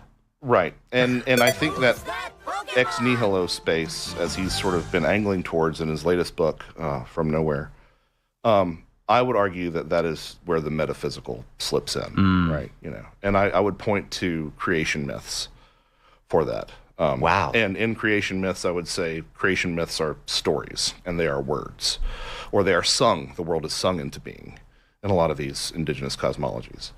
These are themes that you see over and over and over again. So I think that there has to be, again, a both-and model where we are dealing with retrocausality, but we're dealing with some other forces that are not going to correspond to materialism or physicalism. The other thing is, you know, an example that I don't want to turn this into me beating up on Eric because I love his work so much. But he doesn't watch this show. I know, but I want to emphasize the amount of respect that I have for him. Same. He's changed my thinking on how time works. Yeah. But another thing that I would disagree with him on is that, you know, he was speaking of a patient coming to their analyst with a dream full of archetypes, and the analyst didn't know what it was. The analyst reads in a book the correspondences of these archetypes and informs the patient, and that's what the patient was reacting to, was that sort of fulfillment that their archetypes could be pinned down. But well, that's Jung's Beetle story, beat for beat. It is the Beetle story. I just feel like there are plenty of people who go through life and end up embodying archetypes without ever having that payoff, right? Like, I've met these people who are tricksters, or they fulfill the mother archetype, or any number of things, and they never read the red book. You know, they never have that moment where they're being confirmed in terms of how they're behaving, you know, where people have just sort of fallen into these patterns because the patterns pre-exist us all. So they just exist as this archetype? What do you mean by it never gets paid off? So I have a friend who has a late friend who was a biker, and he was a rough and tumble kind of fellow, but apparently a sweetheart. And he lost an eye in a scuffle with a gun. And by the time my friend got to know this gentleman, he would often wear a wide-brimmed hat and carry a walking staff because he had some leg problems. And had these two hounds that would sit on either side of him in his living room underneath a stuffed eagle. And he started volunteering at the VA doing therapeutic massage for veterans. That's Odin. Like I don't know. It's Odin. That's Odin. And finally, like, after he passed away, my friend approaches his wife and says, "Hey, did he ever say anything about this? Was this conscious? Did he ever know about it? Was this ever in your life?" And she's like, what's Odin? You know? So my point would be that if a lot of retrocausality is contingent upon pre-membering, upon that payoff that would have made him, oh, I'm being Odin, so that's what made me start acting like Odin. Right. That never happened. No. You know? And so that's what I would sort of quibble with, is that there's some force that seems to me, and again, if anybody's unfamiliar with my work, I'm first and foremost probably a mystic. Like, there seems to be some sort of force that reaches down and seizes us. Or, to use one of my favorite definitions of archetypes, as Jung would have put forward, these are riverbeds that are carved through the landscape. These are furrows with little tributaries here and there, and they can go dry. But once you get a substantial enough rainfall, it's exactly where the water's going to go. And it's exactly because the two meet is what causes it. Right. And so, I feel like we are constantly falling into these modes of being a lot more than we consciously realize. I think you might be right. 2012, 2013. So I know that you're writing press releases, you're a substitute teacher, you're listening to paranormal stuff. You listen to paranormal podcasts. What was just like a Tuesday like for you before this all started? Oh, before sobriety, it usually involved 750 milliliters of vodka. Bottom shelf. No, it was just what's your commute? You wake up in the morning, you have your flask. Yeah, so to sort of summarize my journey, a lot of potential to be an orchestral tuba player in the world of classical music that probably is going to steer you towards higher ed professorship sort of thing, because orchestral jobs, there are 50 orchestral tuba player jobs. There's one person that fulfills that role in the orchestra, and they keep it till they die. So you've got to sort of...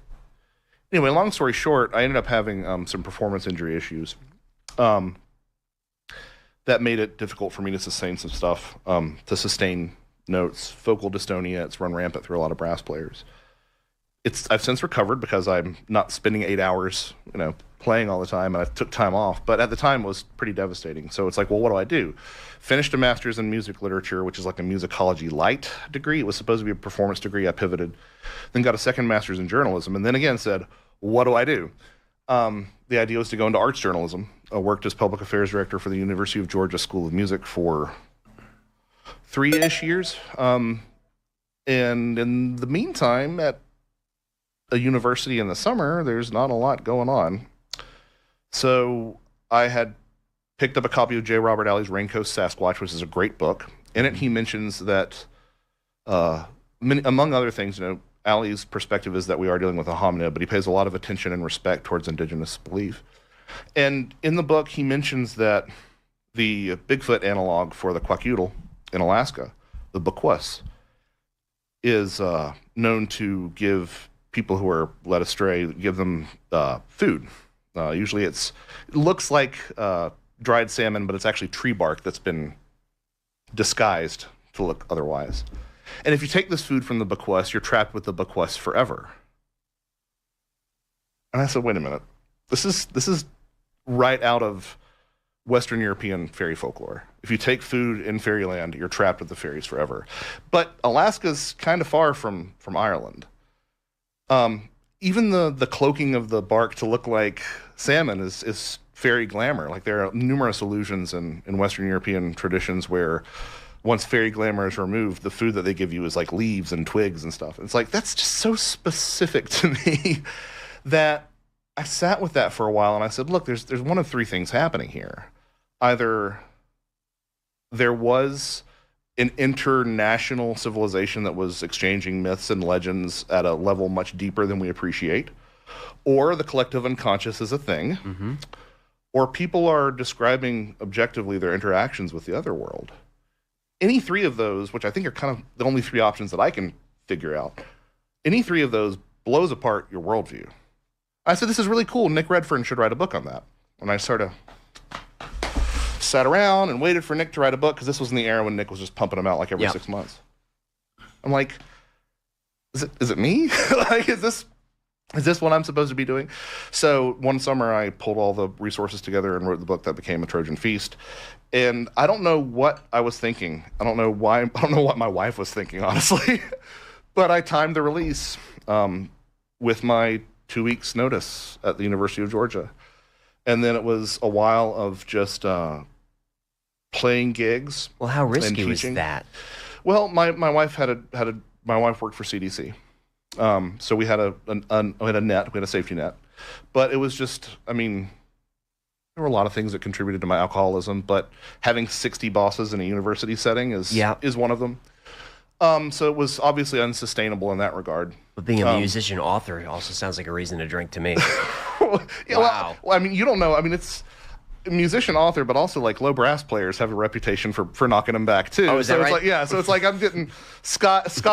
I'm Scottish too, so it's like I've got all the risk factors. I went to school in Wisconsin. I mean, like, you know, it's like I'm set up for failure in terms of the substance abuse. Anyway, so yeah, it was risky, but it was killing me. And so what I did was I pivoted and I built a pretty good little cottage industry of just gigging and teaching private lessons and doing a lot of like in-school clinics. And then we had our boys, and it became very apparent rather that I was spending all day out just to turn around and give money to someone to watch the kids. So I became Mr. Mom. That sort of brings us closer into 2020 when the Mr. Mom thing was kind of what was making me fall down that rabbit hole too. Well, hang on a second. Music literature. So you're studying architecture, structure, motif, patterns. Is that informing your methodology with Trojan? So you don't get out of 2 master's degrees without like kind of appreciating hunting down sources. Sure. That's the way I look at it, you know. And your footnotes are ridiculous. It's half the book. I got a new one coming out next month that's like 1,300 endnotes, and I feel like I've kind of undershot my goal. But yeah, I try to. Well, that's the problem. That has been historically the problem in this space, that people will just say stuff and not say where to find it. And I could do a little bit better job of pinpointing actual page numbers, but I have my reasons for not doing that. Because Kindle has made it difficult to do that. Yes. But anyway, so that's part of it. You know, part of it is you do end up reading things like Adorno and philosophers of different types that make you think in different ways. That's part of it too. Although, you know what, AJ, it's really kind of wild. I looked back on one of my earlier essays, and it was about taking a look at Strauss's Till Eulenspiegel, who was a trickster figure. And one of the books that I cracked open was Lewis Hyde's Trickster Makes This World, which is a book that I still use today. So, and like the trickster phenomena has influenced and informed so much of the way that I think about this stuff, that it's like, oh, were the seeds planted in that with that particular book? And it's probably the best bit of musical writing I've ever done. It's stuffed away in a binder somewhere, but yeah. So I think that all these things do sort of come together, and that's the thing. If you would go back 15 years and tell your younger self what you're doing today, you'd be like, what? Like, how did you get there? Why did you get there? You know, but you do kind of tend to get nudged in the right direction. With the paranormal offering food, so that book comes out, and people in the space were saying, why didn't anyone think of this before? It's kind of good that I had no idea what I was stepping into. Yeah. I had for whatever reason, I had a degree of familiarity with, or no, not a parasocial relationship, I guess, with Micah Hanks. Because we both were from North Carolina, and I just sort of cold emailed Micah at one point and explained to him my project and like, do you know where I should shop this manuscript around? And who's he? Micah is a dear friend now. He just completed the audiobook of my novel, Them Old Ways Never Died, which should be coming out any day now. But he is a UFO researcher, Fortean par excellence, master of the endless comma, is sometimes what I say about Micah. But just a really sharp guy, very grounded. He runs the Debrief website. Mm-hmm. And Micah was just so warm and welcoming about it. And he not only he had me on his show, not even having this thing published for whatever reason is beyond me. Somehow I think he was really running with the Mysterious Universe guys at the time, and they had me on Mysterious Universe without having it published. I'm like, what is going on here? Wow. But with that sort of momentum, and again, just the grace of God, with that sort of momentum, it made Patrick Weege at Anomalous Books sort of take an interest in the manuscript. And Patrick's first thing was, like all book publishing house heads of those sort of things, was like, well, you know, we reject most stuff that we get, but I'll take a look at it. And Patrick was over the moon about it. And I still have a great relationship with Patrick today. I don't publish with Anomalous anymore, but it has nothing to do with him as a person. he was just so supportive. And Patrick Weege, I read his books in middle school. Like, I've got his copy of his guide to, lake monsters and sea serpents that he did with Lauren Coleman. Like, and now he's my publisher. How cool is that? Yeah. And then there's a favorable review from Jerry Clark in 14 Times, I think.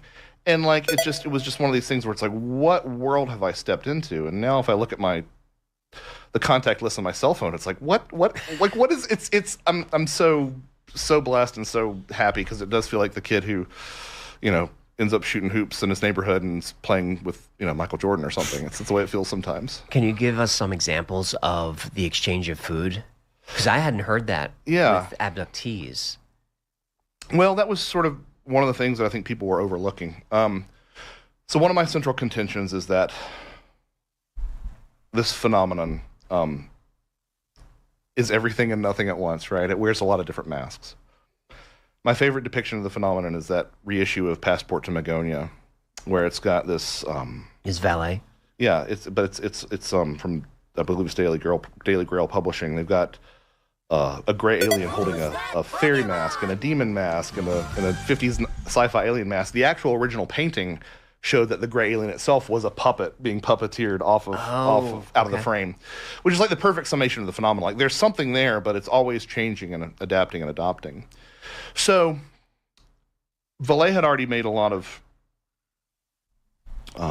pointed comparisons to older European spirit belief in general, fairy belief more specifically, in Passport to Magonia. It's like a foundational text for everything that I've done. And one of the things that you look at when you look at a lot of fairy folklore, and again, we know this mostly from Western Europe, but I can provide examples from pretty much every inhabited continent, is that if you go into fairyland and you are given something to eat or drink, you got to refuse it because you're going to be stuck there.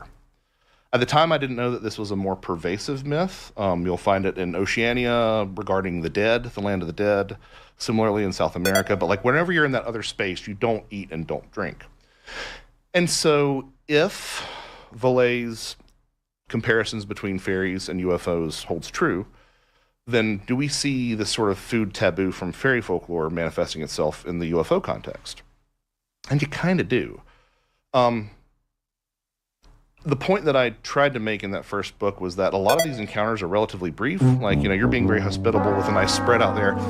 But I'm not sure that would have been necessary for an abduction or for a contactee, 2 or 3 hour meeting. But food and drink did get exchanged in these stories.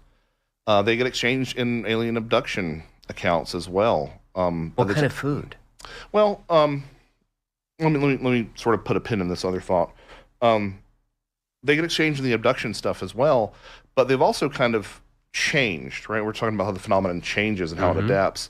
I think an argument could be made that, injections and ointments and pills and things that feature all across abductions are sort of a variation on that.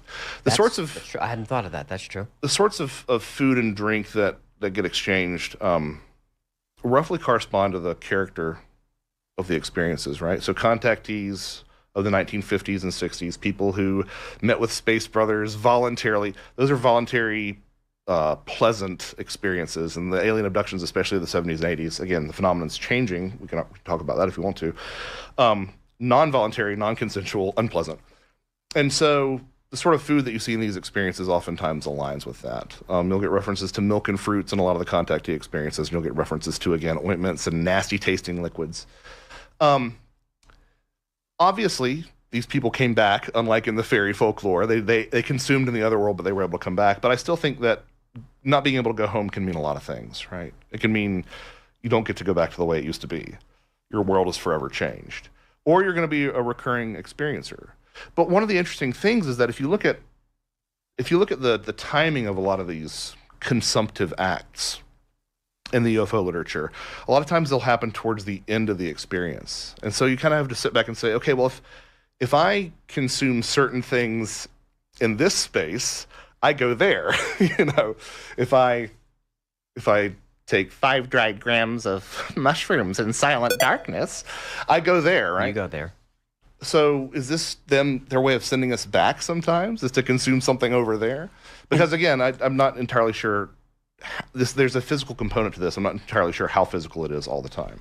Could communion be related to this? Yeah, I mean, Whitley talked about being given things to consume in communion. And I think just at the very heart of it, that the name itself speaks to what's going on there. Right, so the body of Christ, I guess you become part Oh, you mean specific? I'm sorry. Yes. I went the Whitley route. Oh, yeah. Well, this is a whole nother. Yeah, I mean, I think this is 100% part of this. So yeah, the act of sitting and breaking bread historically is a type of communion, a type of commingling and accepting and being in and of that space. But yeah, I would argue that the act of Christian communion says a lot more than we really think about, because you're eating, in the tradition, flesh and drinking blood. And this ties back into some very ancient, very widespread ideas. In certain indigenous cosmologies, people are probably familiar with this, but you might vanquish your foe and eat part of them to take on their power. Sure. Or you might fashion a cup out of their skull. It's a similar idea. And so there's an ancient trope called eating the god. The idea that by the act of consuming the divine, you're internalizing it and communing with it, right? Sure. Similarly, if you look at the ayahuasca traditions and their analogs in South America, there is the assertion that the medicine is at once plant and vine and drink and deity as well. So you're literally consuming of the deity and internalizing it. And so I think that something similar, at least on the motivic level, is what we're seeing in some of these stories from experiencers. There must be something to it because the experiences are so similar across cultures. Yeah, it's the fairy UFO thing is the gift that keeps on giving. Is it? In It what really way? is. In the sense that I always thought fairies were fun little things until I started researching. It's like, man. couldn't be more wrong. Okay, let me go stretch for this one. No, it's so what Dr. Valet did in Passport to Magonia was something that I think the best observations do, which it wasn't, hey, look at this similarity. That's all, bye. Well, that's a cool thing that he noticed. No, you can continue and keep unpacking it and keep on unfurling it and finding other dimensions to it. There's plenty of stuff that he didn't mention about similarities between the Fey folk and aliens, but let's put a pin in that and sort of backtrack to what fairies are, right? Yep.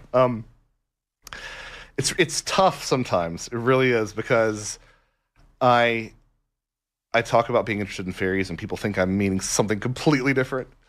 The fairies of folklore, the fairies that a lot of our ancestors, my ancestors in Scotland, might have interacted with, were never really depicted as tiny winged, effete, sprites. They were dark, chthonic, oftentimes sized like a proportion like an average human being. Great if they liked you and you treated them well. Did not want to get on their bad side. If you made a mistake, sometimes an innocent mistake, like whistling, you could get punished for whistling in the wrong place, or failing to leave out offerings, which is sort of where a lot of this fairy stuff comes into with the Trojan feast as well. But anyway, just very different class of character. The fairy that we know today is children's books and Shakespearean play stagings and stuff like that. There's a whole other conversation to have about what fairies look like in witness reports now and what that says about the phenomenon, but we can go there if you want to later. But the original sort of version of that was darker and stranger. And a lot of the things that Valet was pointing out really do seem to line up. I mean, you've got stature, you've got little men in green becoming little green men, powers of levitation. Although fairies didn't have wings in terms of folklore, they were always granted powers of levitation, people being picked up and whisked away to other different spaces. Fairyland reads a lot like some of the descriptions of either the rooms aboard spaceships or sometimes in the contactee literature, these other planets that people went to. Could they read a lot like Book of Enoch and Enoch traveling with Uriel to the ship? And Well, yeah, I think it's again part of this multiple masks sort of thing. Or the jinn? Oh, absolutely. And the jinn, there's reason to quibble with this statement, but the jinn could very easily be understood as Muslim fairy analogs, right? But all these different things sort of add together, and I've completely lost track of what your initial question was. About how fairies are misunderstood. Yeah. So they're misunderstood, but then there are these other things that sort of Valet left out that I don't think he did intentionally, and he probably even saw them. But like, there's only so much you can put into a book. A lot of times in these older fairy stories, not fairy tales, fairy stories, which imply eyewitnesses and folk tales, you've got the smaller fairies all around, but there's a fairy king or fairy queen, and they're usually taller, much taller and lithe, and that sounds a lot like what we hear from David Jacobs. Your mileage may vary, but it's like a lot what we hear from David Jacobs about the taller supervising grays. Yes. There's a connection between fairies and the dead and UFOs and the dead, which I've explored recently. There's the fact that fairies came in all sorts of variety of shapes and sizes, like a Pokemon catalog, right? And that's similarly, that's what we see with the taxonomy of aliens today.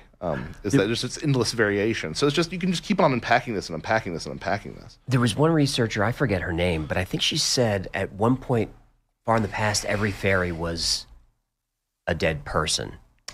This is something that took me a long time to wrap my head around, is how to make that work, right? So that's the one thing that you'll run into some people when they say, oh, they know what fairies are. It's like, nobody knows. Like I have plenty of friends who are fairy scholars. Check out Morgan Daimler's work. Check out Simon Young's work.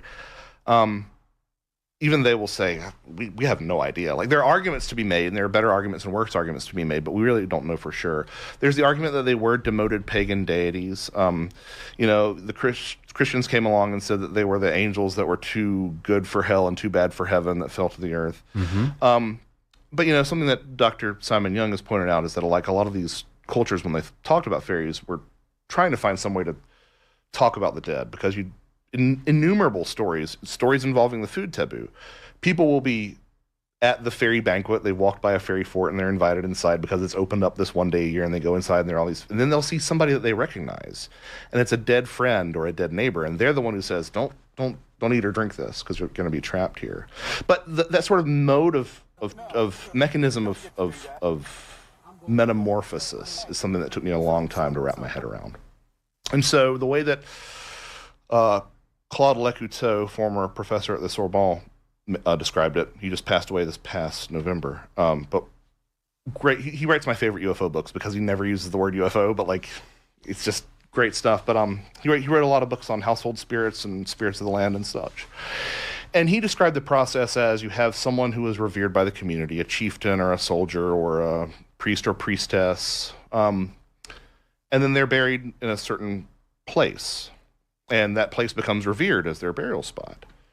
But over time, as we are wont to do as a species, like, we sort of forget and we sort of treat those connections more loosely, and it becomes sort of a spirit of the place.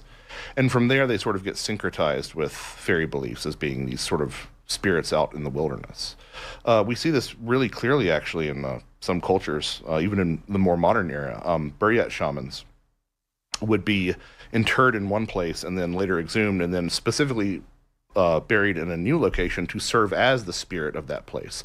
So this genus loci idea, which is very closely related to spirits, that's a fairy glen, that's a fairy pond or whatever, these ideas sort of start to merge together. And burial mounds and things like that? Yeah, I mean, that's the other thing. It's like, so many of these sites that are associated with fairies, again, I feel like I say it all the time, but in Western Europe, but arguably worldwide, are sepulchral sites. They're sites that involve burials. Sure, the Serpent Mound in Ohio, they see all kinds of stuff over there. Yeah, but thinking specifically to, like, Ireland and the British Isles, these burial mounds are unambiguously burial tumuli, Mm-hmm. but they're also where the fairies are, just so happen to be. Mm-hmm.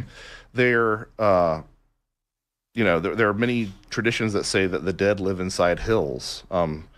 Not coincidentally, it's where we put a lot of our underground alien bases in modern UFO mythology.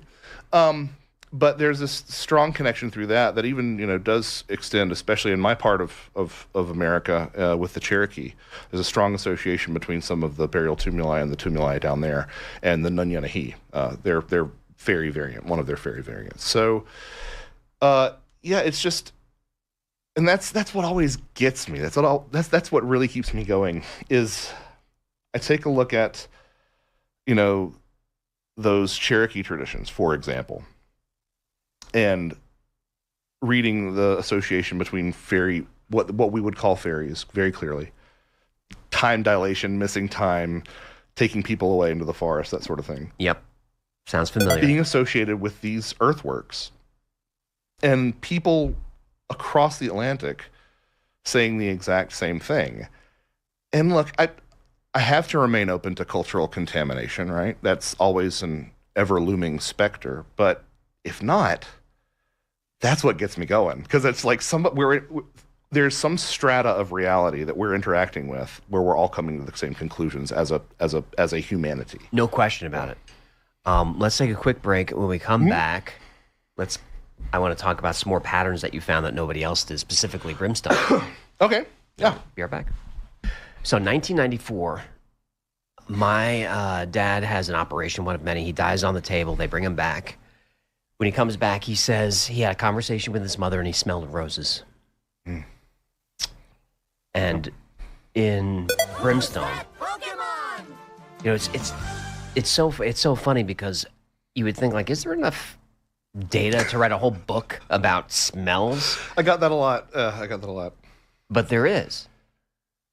It's one of those things, and this is sort of a lot of what I've done, is it's one of those things that people mention in passing in their own books, and they'll say, that's kind of interesting, kind of funny, I wonder what that's all about. Anyway, and they continue with the next story. And those are the details that always sort of make me go, well, hang on. Hang on, let's go back to that and revisit it. What can we learn by unpacking a lot of this stuff? I think this was a similar philosophy to what the late Carla Turner had, was that, some of these details might be holding the key to understanding a lot of this stuff.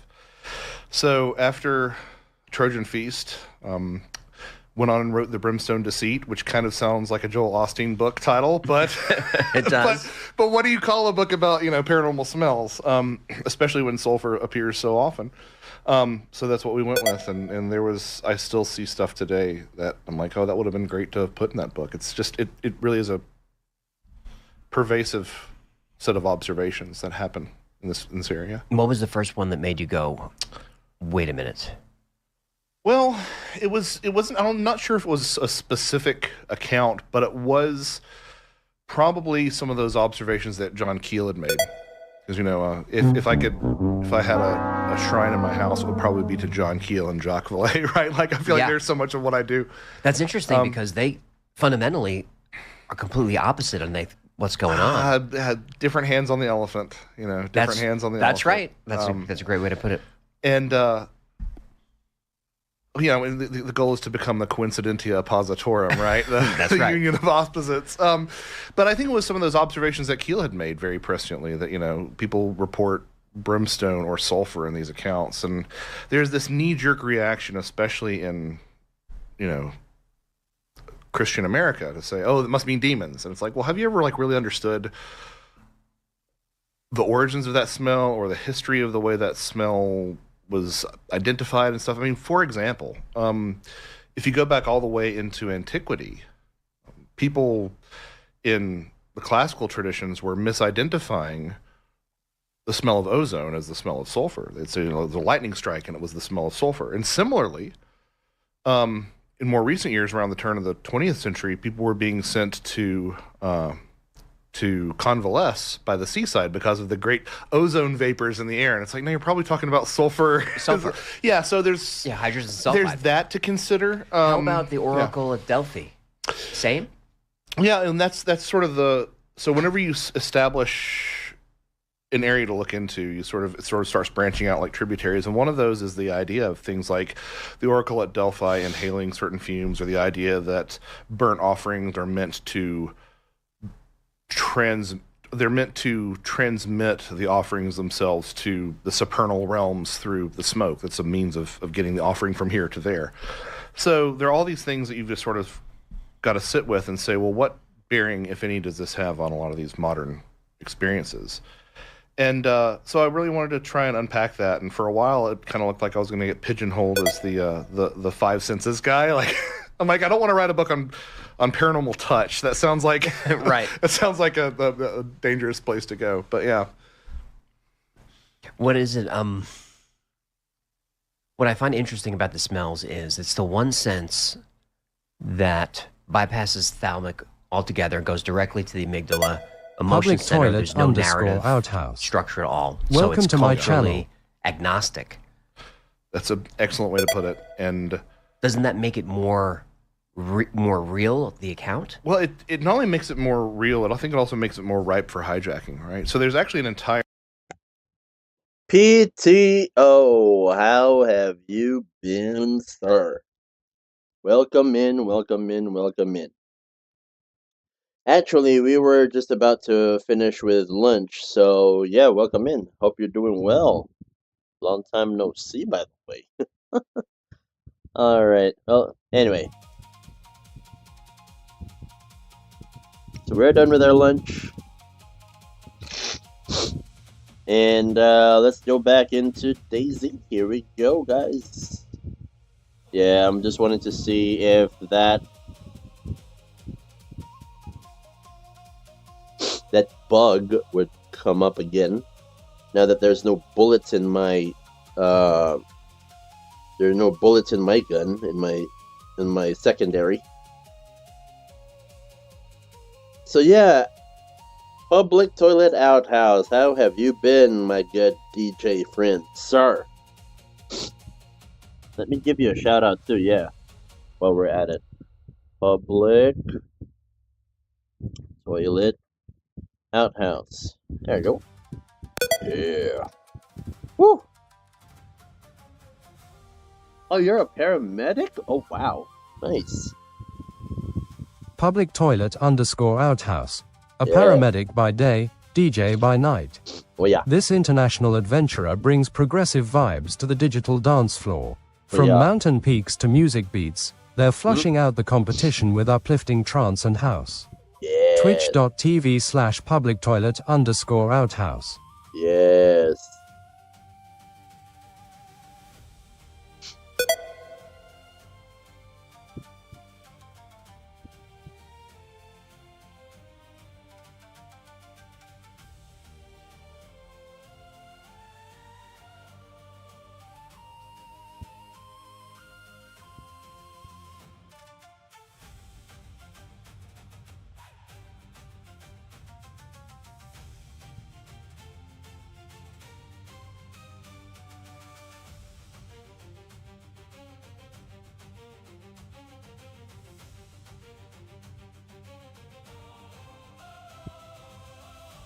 Alright, where is it now?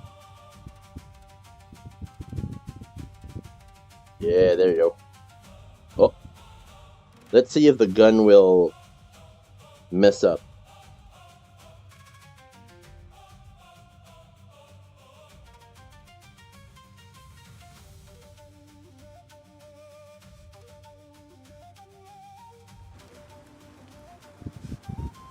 Oh, so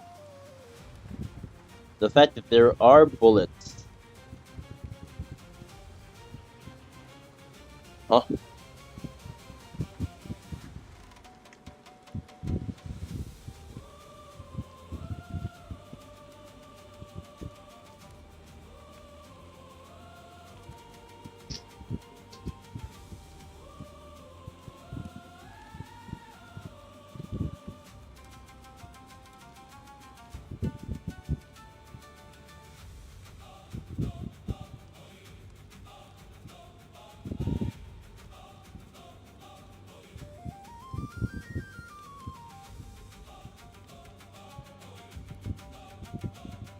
Alright. So it seems like the contacts are messed up.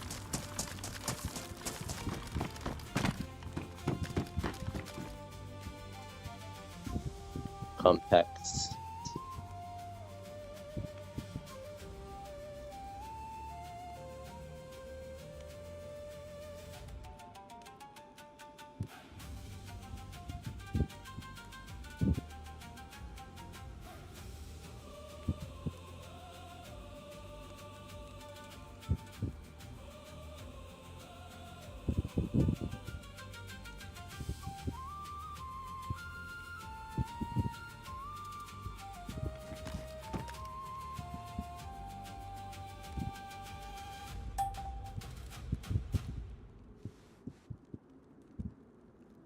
What is going on here?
Nice.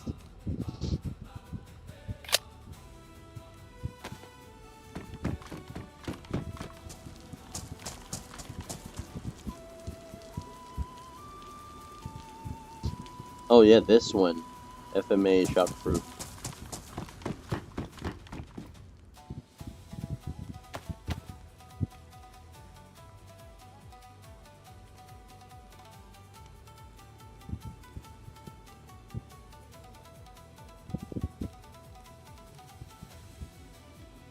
Yeah, this one.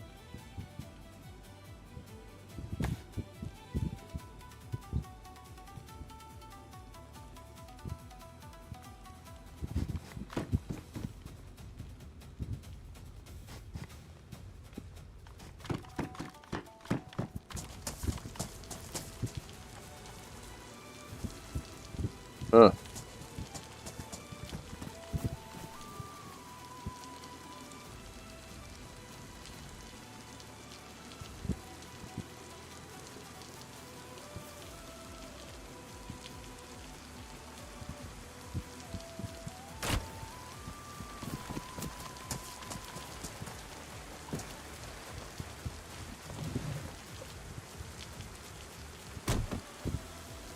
Let's go to...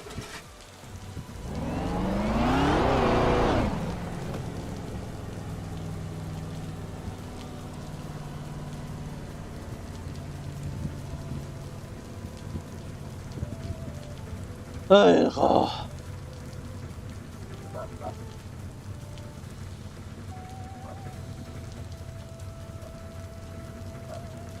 Just a moment, guys.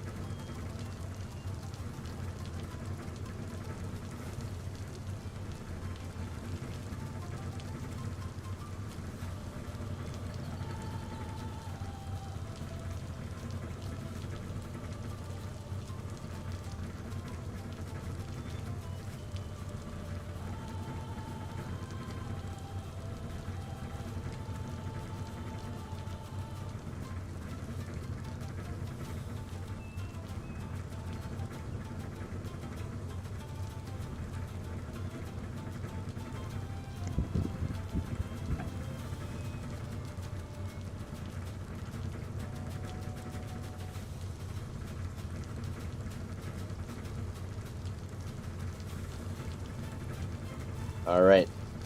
Okay, so we're going to pass by Hawkins nuclear facility, and then let's see here.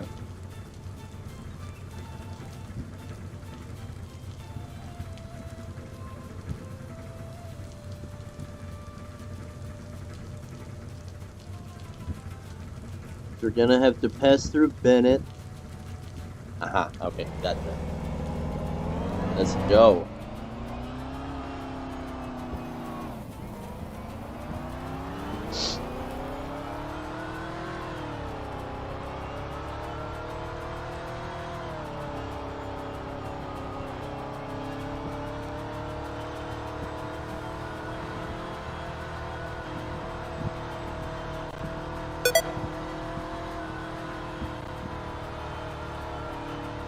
We take the next right.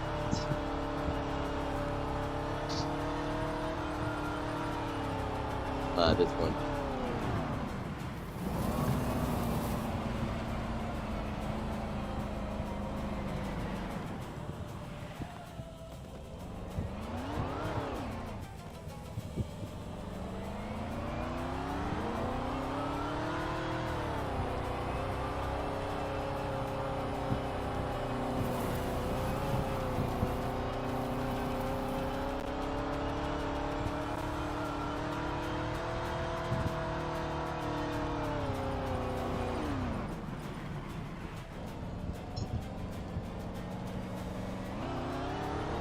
Who's that Pokemon?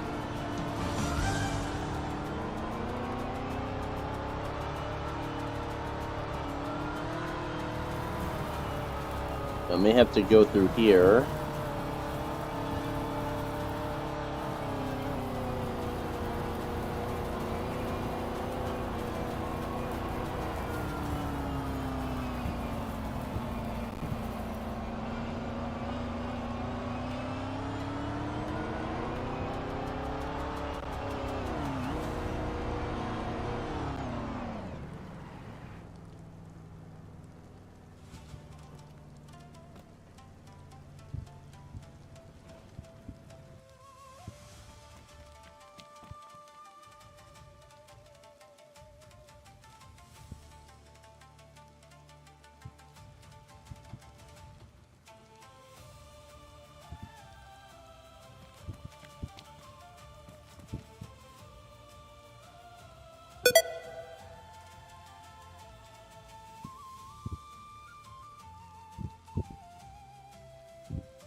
Okay, so we're gonna take a left. And there's a fork. Yeah, we're gonna take a left at the fork. Here.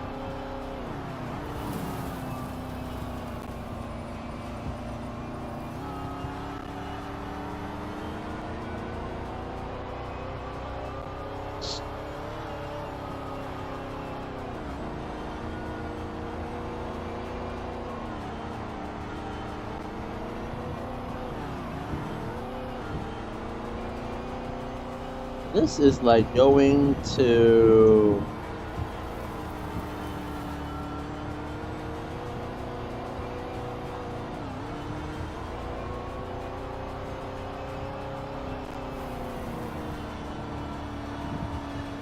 We're gonna take this.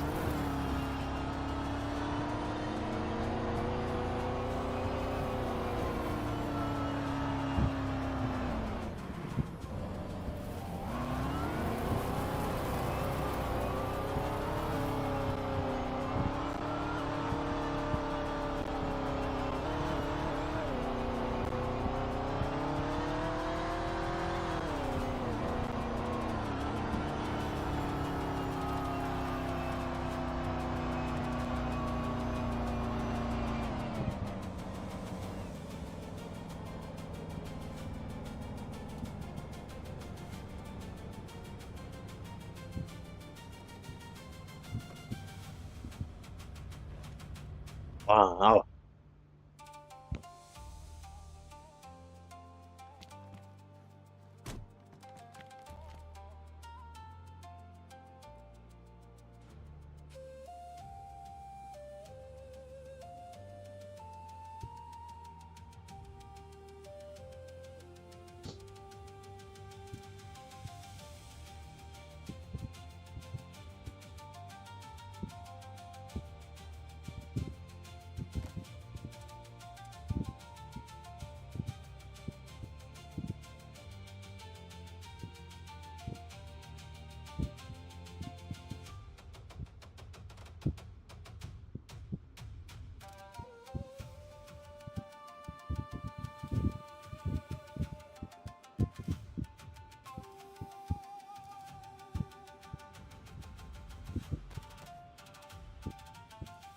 Oh.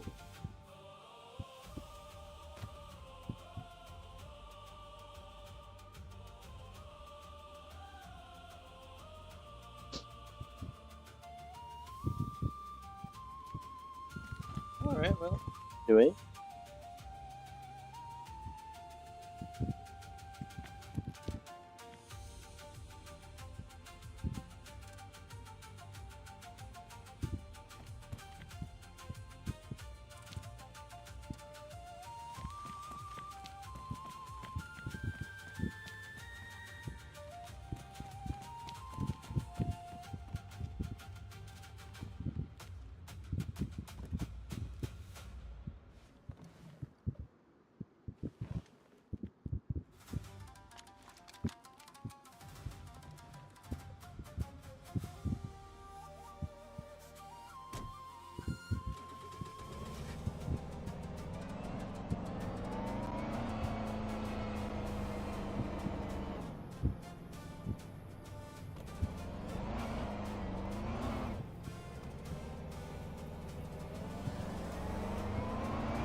Holy shit, I like this in already.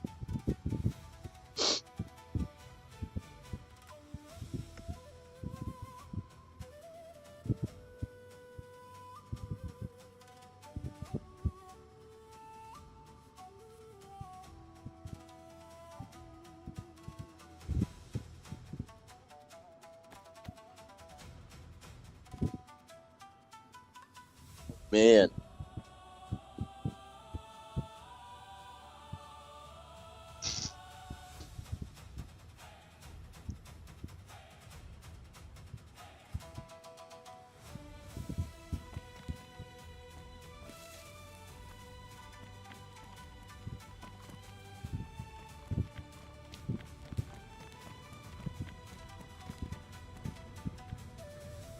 Who's that Pokemon?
I like the helmet already.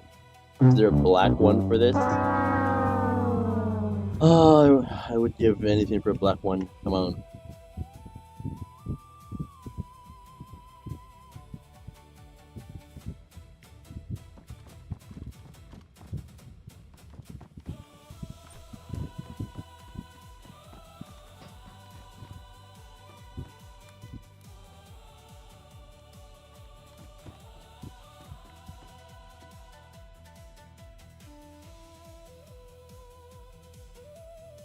Oh, the mosquito. You can't buy the mosquito. What the hell?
Patrick 157 CZ. Oh, Welcome to my channel. Welcome to the channel, Patrick. Patrick 157 CZ. Welcome in.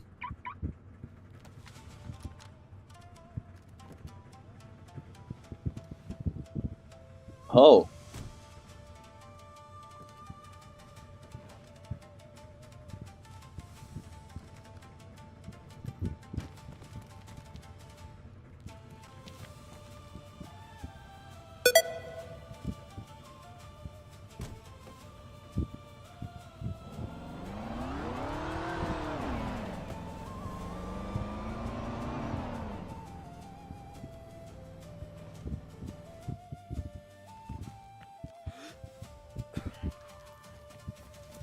No. Ooh.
Oh, silent.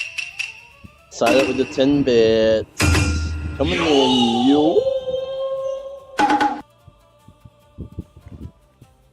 Yes, sir. How you doing, sir?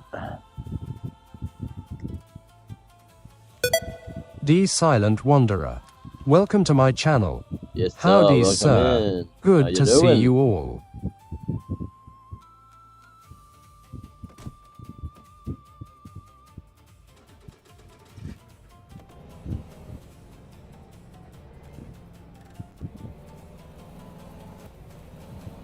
What am I supposed to do now?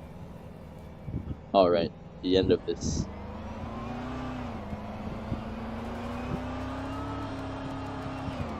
No, no, no, no, no.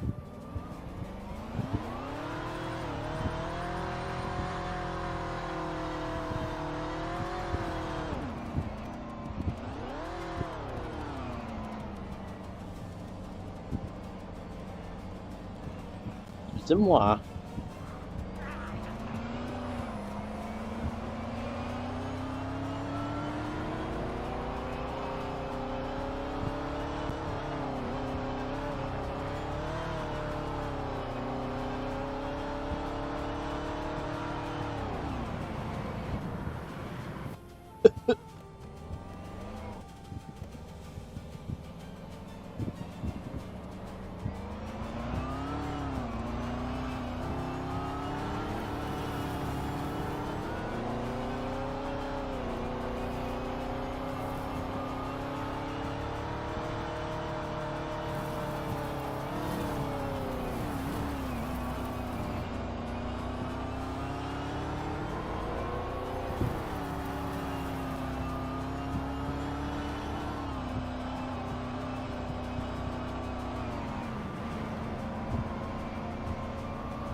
Yes.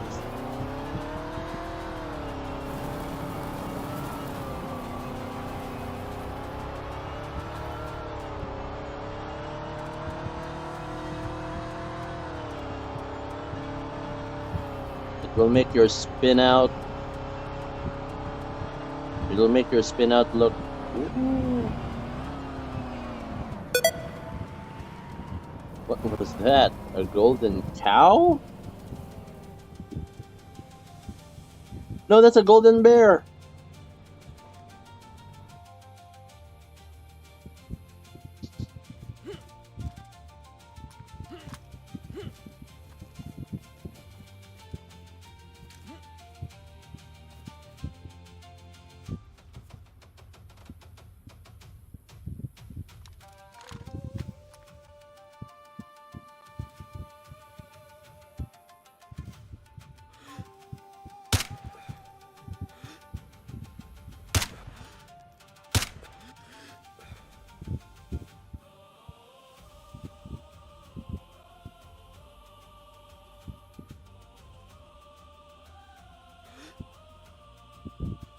Who's that Pokemon?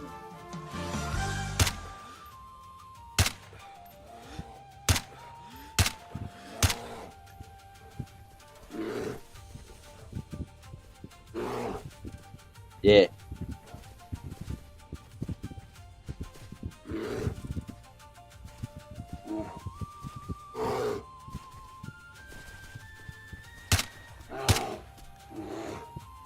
Ooh.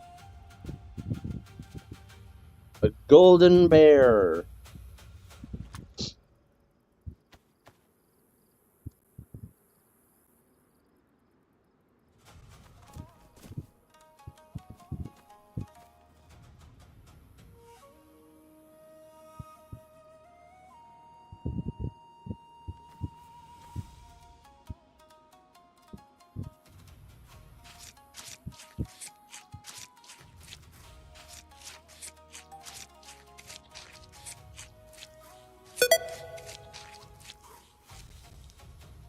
Oh,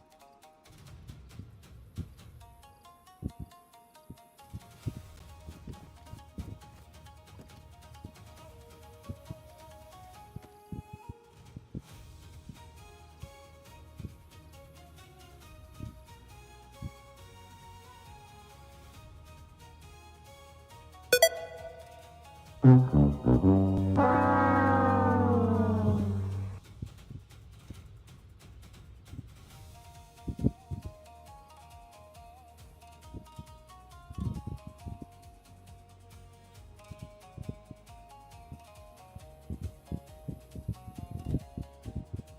a lot of unnecessaries.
Wow.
All right.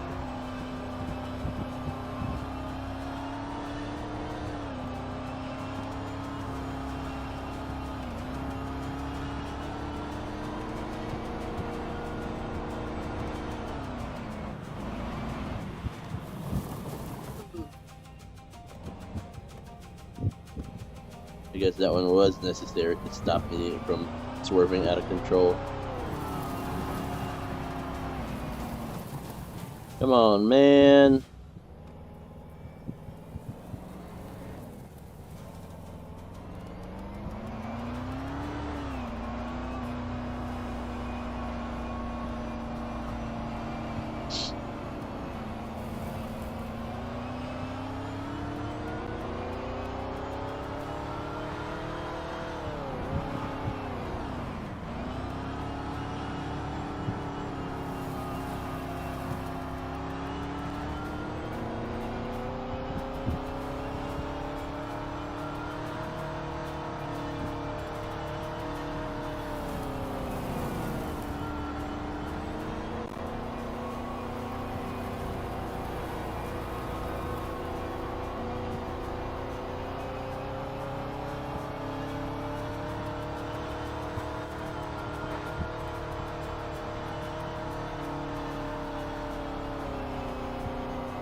Oh, wow.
Whoa, whoa, whoa, whoa, whoa.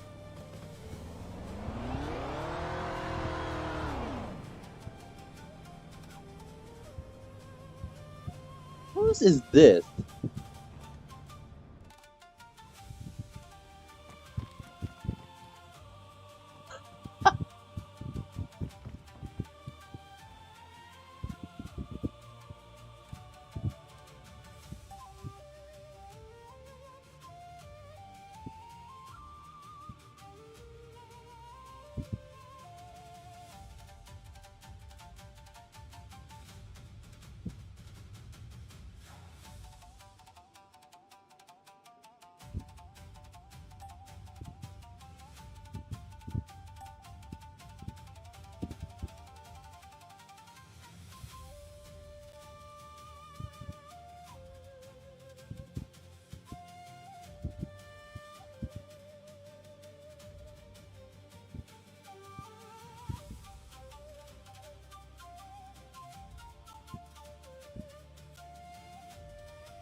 Wait. We were supposed to go to the...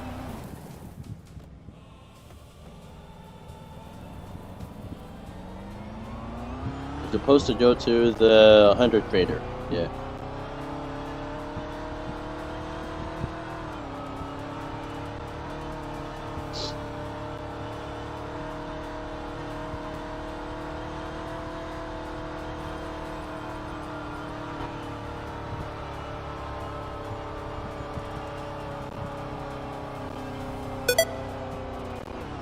Ooh.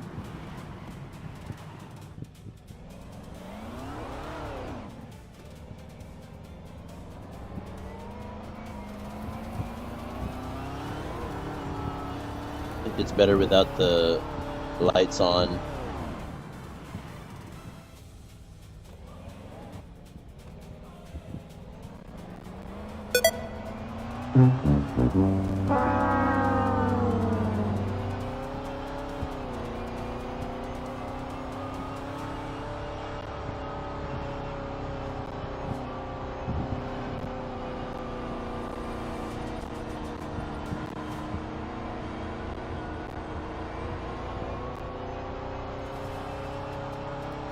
Alright.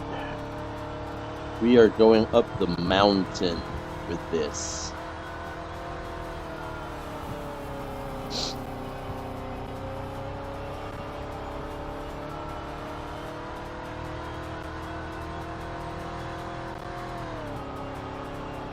And then after this, I'll go to the black market and see if there is a black sci-fi helmet. Man, it looks great.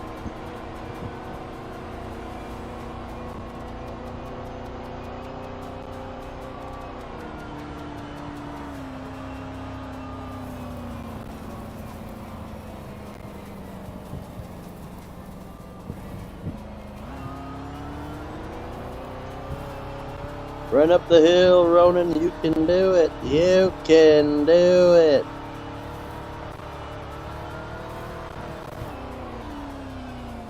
There you go.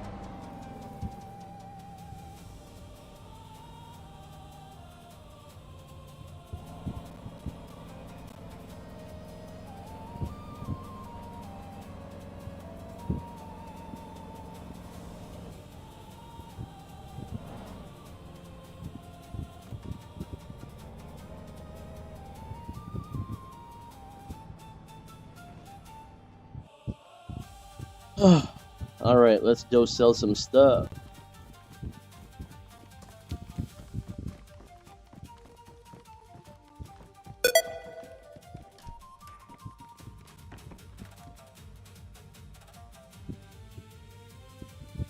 Oh, 19,000, my god.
Right, yo.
Mm-hmm.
Money.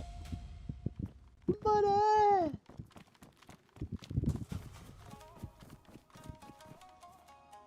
Alright, bear pelt. Don't forget the bear pelt, Ronan. Come on. And the bear head.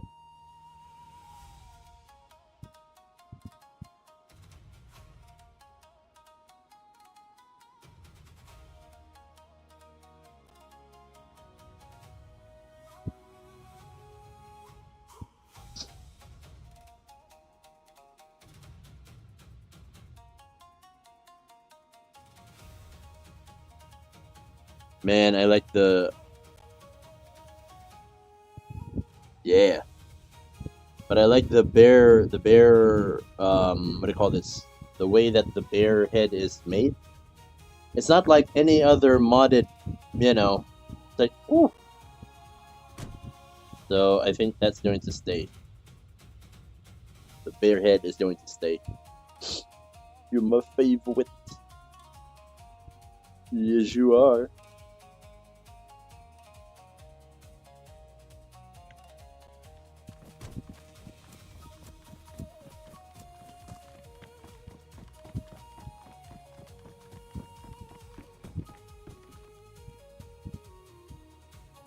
Yeah, probably I'll also sell the bear fat. There you go.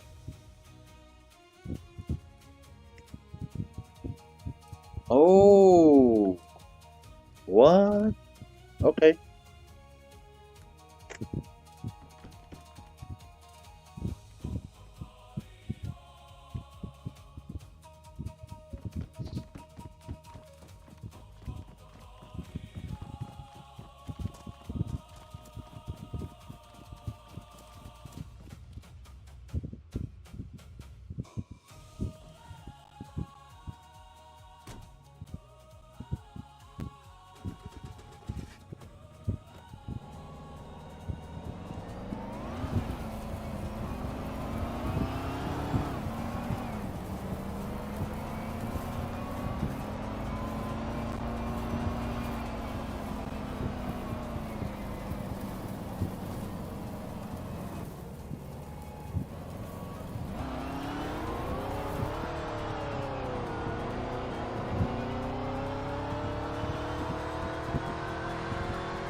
I'll take it if nobody else is.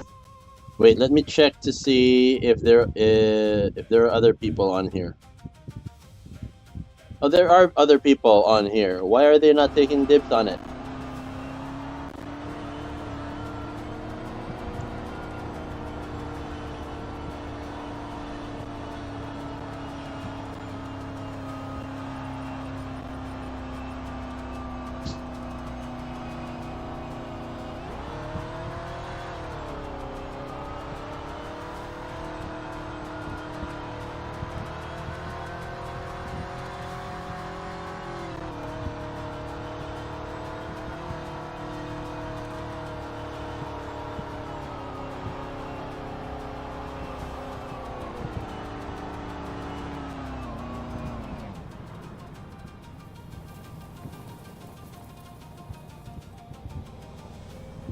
Oh, it's gone. Oh well.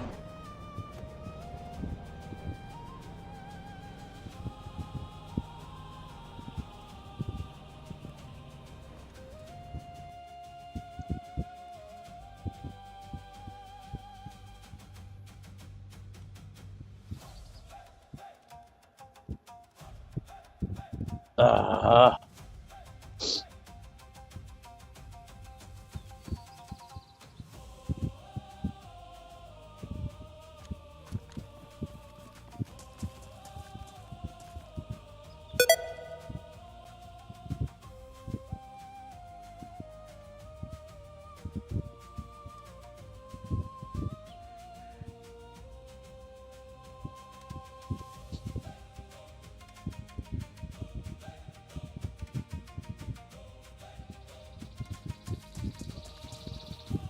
Wait, what does this?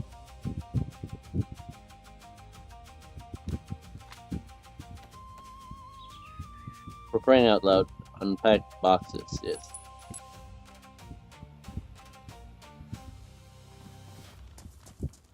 So that's where y'all been going.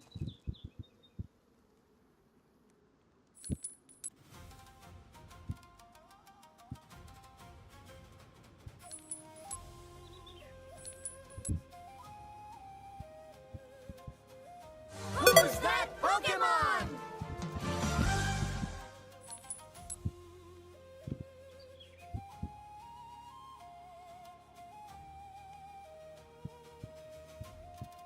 Ah.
Rimbit.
Oh gosh. Dylan's left the server. That's fine. That's fine. Alright. So. Okay, let's see what we got. Nah.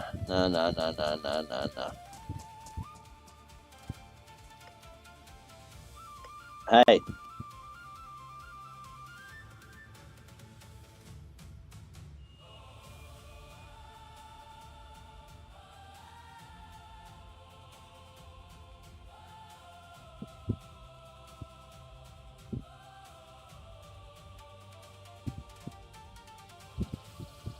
Honestly, I really like this one better than the other one. God damn it.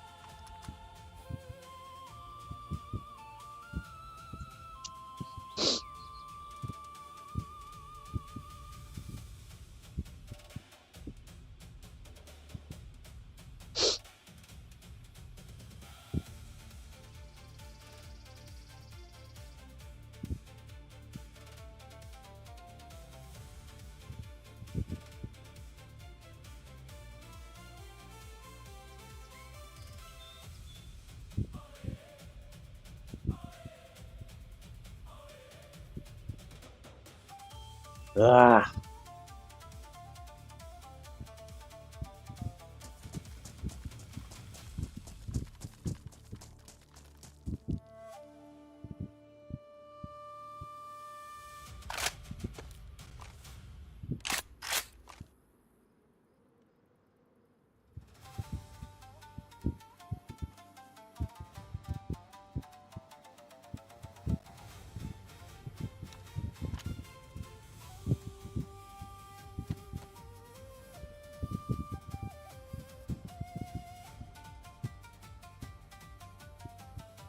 Wow. Excuse-moi.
Well, we meet again.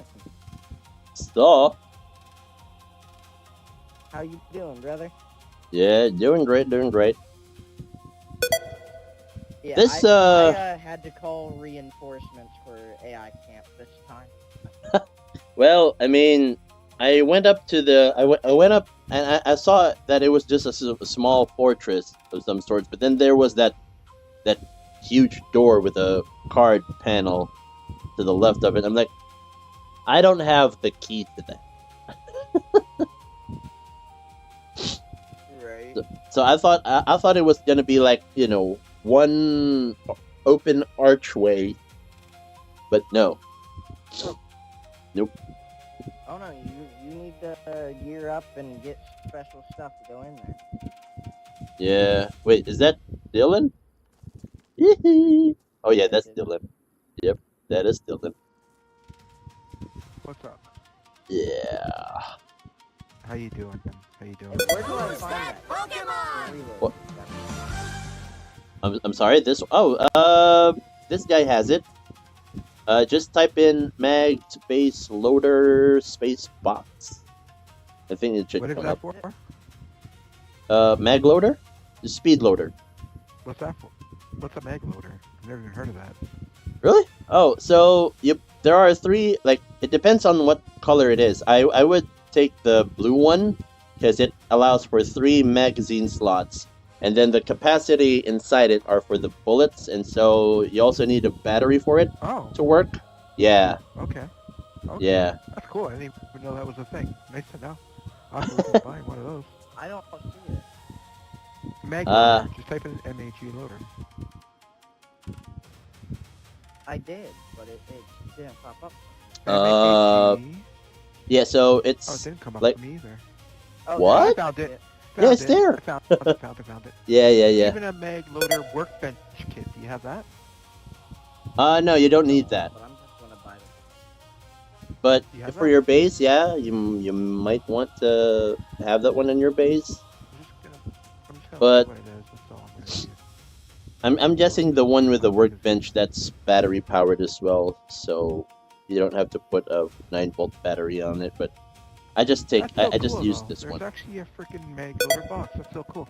Can be used to reload or I like that. Actually, that's really wicked.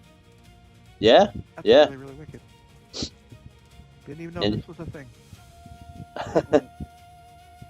Rex I- tried to tell me about it one time. I just forgot about it. It's cool. That's really, really cool. Yep. Okay. Cool.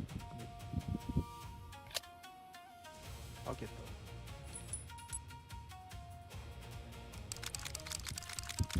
Yeah. Oh wow. Yep. There you go. Oh, I definitely am buying that shit. I'm not messing around. I want one of those. Look at I'm gonna that. buy 2 of them. One for you and one for me. I already bought one. You already bought one? Yeah. Oh, okay. Good, good. Well, when I see something that I want it. Yep. You're very quick. It's like it's like being tuned in to Pitbull's "I Know You Want Me." Yeah. You know I want you. I know you want me. You know I want I've you. never heard of how to use this thing, though. I don't know how to use it. All you need is one of them uranium batteries and what ammo you want to reload. Yeah, or you can just put in all the ammo in there, and then Huh. just it has to be like one type of mag according to round. So Right. yeah, so you got it. can't. That's I think you what cannot. I'm in. Yeah, I think you cannot put a 5.56 mag in one slot, and then a 308 mag in another slot, and then a What do you do? You put it 7.62. in your hand like this. Yeah, You put your hand like this. You put the magazines into the mag slots, I'm guessing, right? yeah, but they have to be the same. They have to be of the same caliber round. Can I put all the bullets into this thing? Yeah. I think there's if you put in a mag in one slot, and then I think there's going to be a prompt that will say consolidate all rounds something. So if I have, like, for example, 338 loop of magnet, magnet ones, and then I have 9 times 19 millimeter, I can put all of those into those square boxes, and it's automatically going to just collect them all and put them in to the right magazine by itself? Yeah. Oh, shit. Yes, sir. Oh, okay. Cool. You just have to put the magazine into the slot. That's the only thing. You have to make Right, sure right. So, yeah. Cool. Cool, okay. I'll have to check that out. I also bought the workbench thing, by the way. I'm going to find a place for it. Yep. Well, just to have it there. Just a little something. You never know. Yeah. And it could be useful. Yep. All right, And any boxes of ammo, if you put in a box of ammo, and then there's going to be a prompt to unpack. Yep. And I can do any bullet. Yellow. And this will save slots. This will save slots as well, right? Yeah, I think it'll free up some 1 slots from your inventory. Yeah. Cool. That's really interesting. I didn't know this was a thing. I was under the impression that everyone wait, there's a mag loader box? Yeah, probably everyone has one. I did not even know that. Yeah. What? The magazine thing? I haven't even gotten a chance to test it yet. Oh, okay. Yeah, take your time. I learned the hard way that you cannot mix different kinds of mags. Well, probably different kinds of mags as long as they have the same round caliber.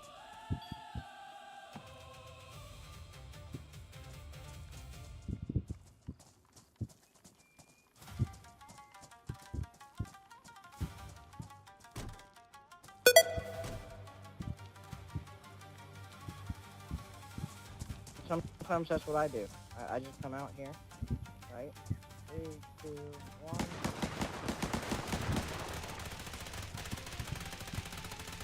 Yep. Holy fuck. Oh, I didn't think about that. Uno momentito, por favor.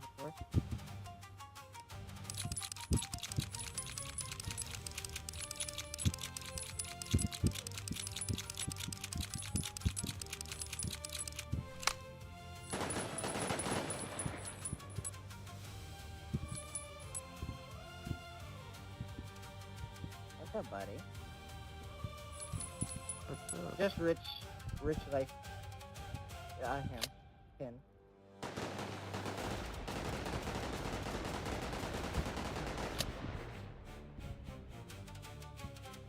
Do you have battery? Yep, there we go.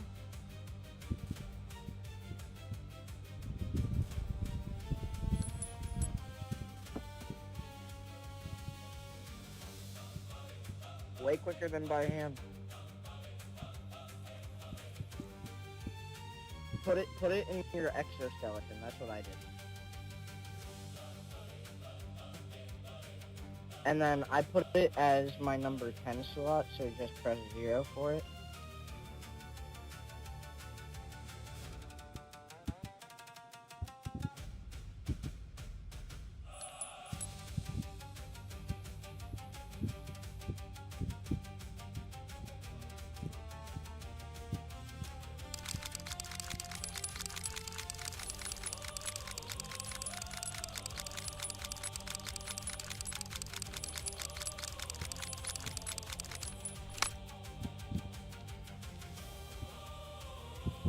Right.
Oh, by the way, I left some 7.62 by 39 rounds in the dumpster out there. Because I've been picking up a lot of them lately, so I knew you'd be using those rounds, so I just left them in the dumpster out there. Alright, man, all good. All Yeah. cool. I prefer the armor penetrators, as you know. Oh, I see. That's normally what I run. Ah, gotcha. But thank you for letting me know that. Yeah, no worries. I think you may have left some on the floor there, but yeah. Yeah, but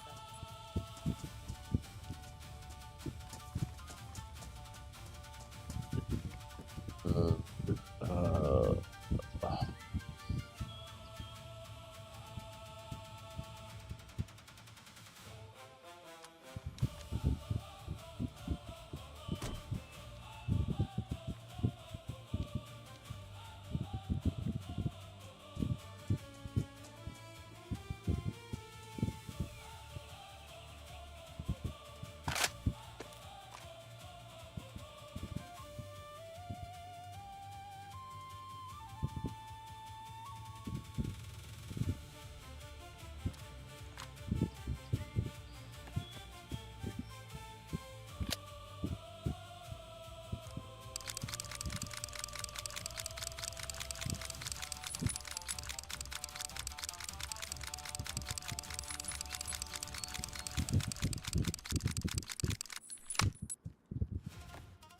oh.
There's the black one.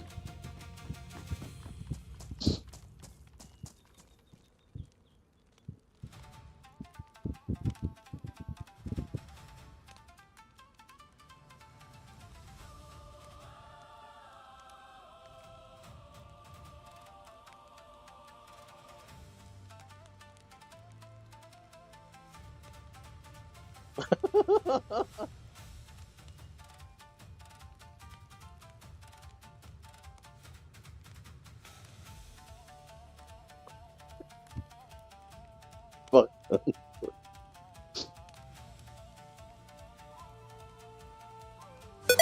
that Pokemon?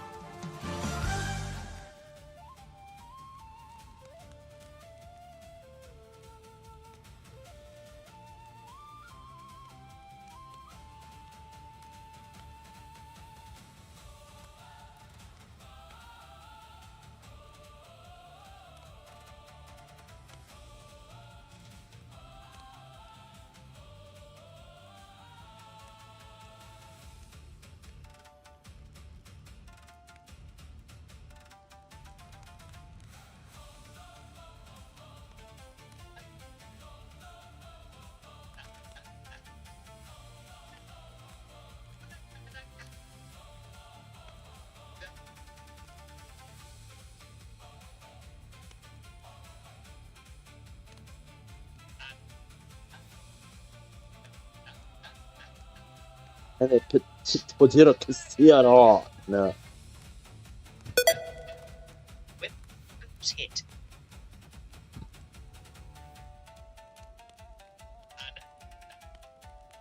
No, no, no, no.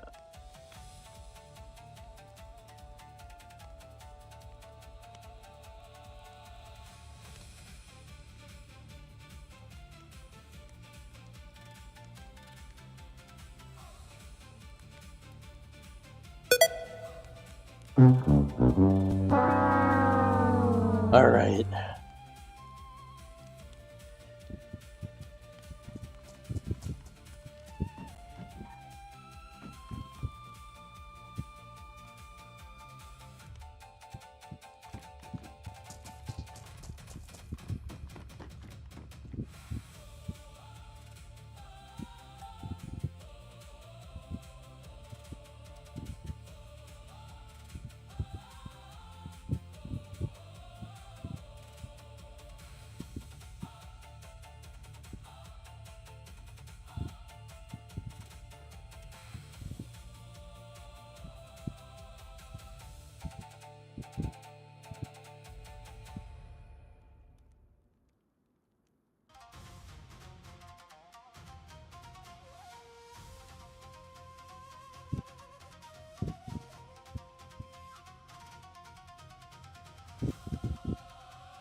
Muz_Gringo. Miss G, Welcome to my channel. welcome in.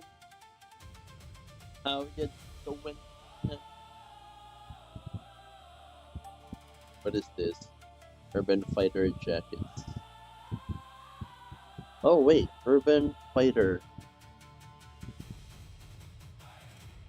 Howdy all. Not very good.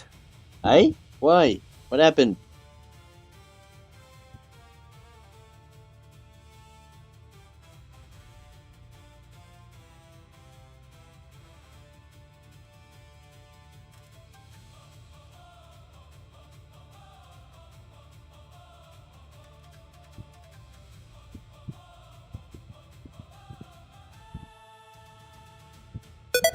In mind of a dark space at the moment.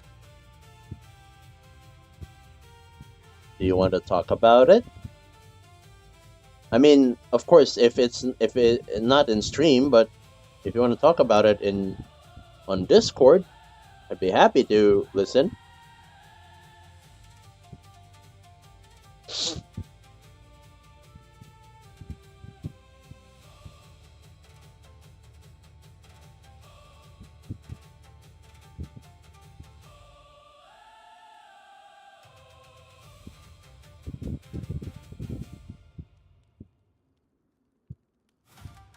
No, I've blocked everyone that I had around me. Just had enough of all the crap. Okay.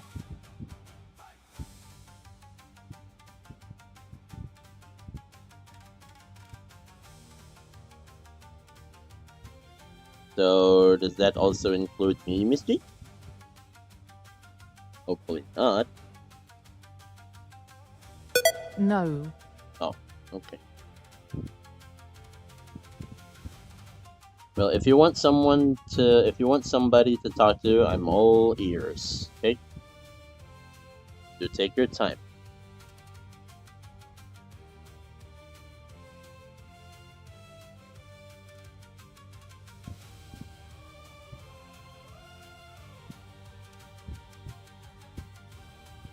Oh, wait.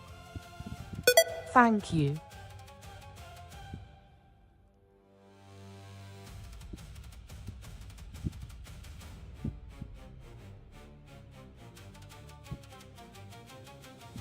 So there's no blue urban fighter.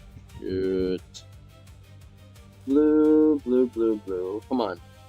Show me some blue. No blue? Dang it.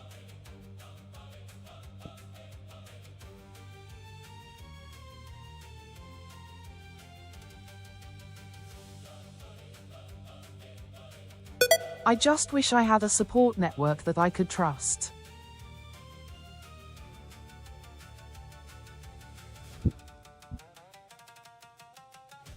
Oh, yeah, you always have me. You have Shay. Unless Shay's included in the ones you blocked. Hopefully not.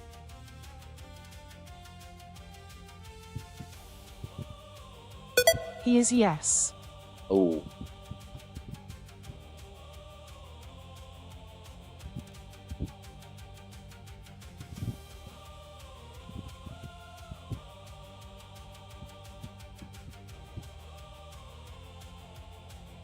Okay, well, if you want to talk about it, I'll be, yeah.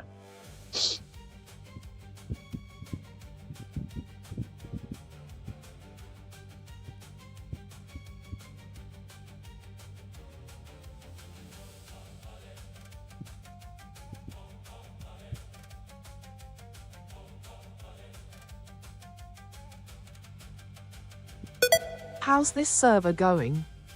Oh, it's doing great. Loving it so much.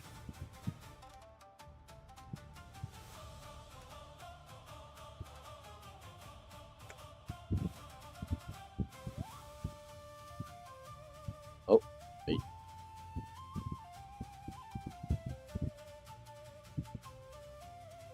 I'm gonna do a Red Hood. Do you know Red Hood, Miss G? From the Batman universe?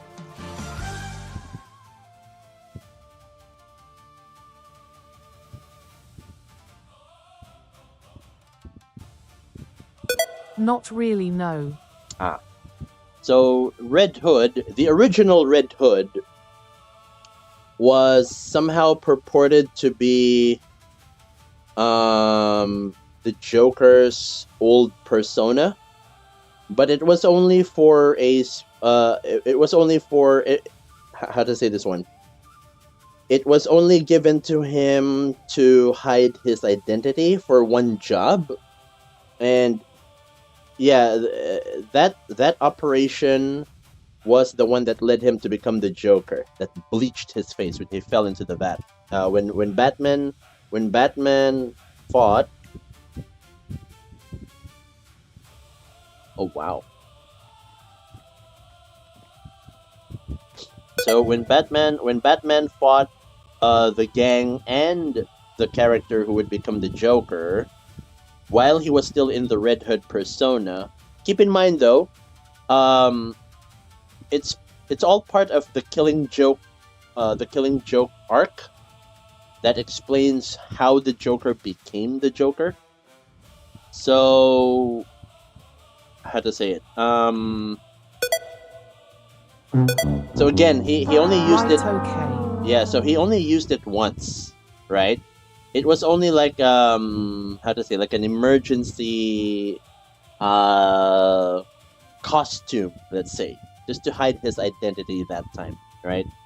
So what happened was, when Batman caught up with them, let's see, where was it? Let me just return all. Okay, so when Batman battled them and came across the character who would become the Joker while he was still in the Red Hood outfit, it ended with the Red Hood, the original Red Hood, falling into a vat of chemicals. We all know how the Joker became the Joker, like how his face became so bleached and deformed, right? Because he fell into a vat. And after that, the Red Hood persona stopped existing for a time. Until when the second Robin, the first Robin, take note, the first Robin's name was Dick Grayson, right? The Flying Graysons, the acrobats, right? The second one's real name was Jason Todd, and he was the Red Robin, right? So the Red Robin, everything red, no yellow, no green, none of that, just black and red. So he was the Red Robin. When he was Robin, he was Red Robin. But after some time, when the Joker captured him and beat him up real bad to the point that he was left dead, or no, actually he was, I don't know. I don't know if he was beaten and left half dead, or he was really murdered by the Joker after all the torture, right? And then for some reason he got resurrected by the Lazarus Pits, which is the resurrection pool that was in control by Ra's al Ghul, the head of the demon, right?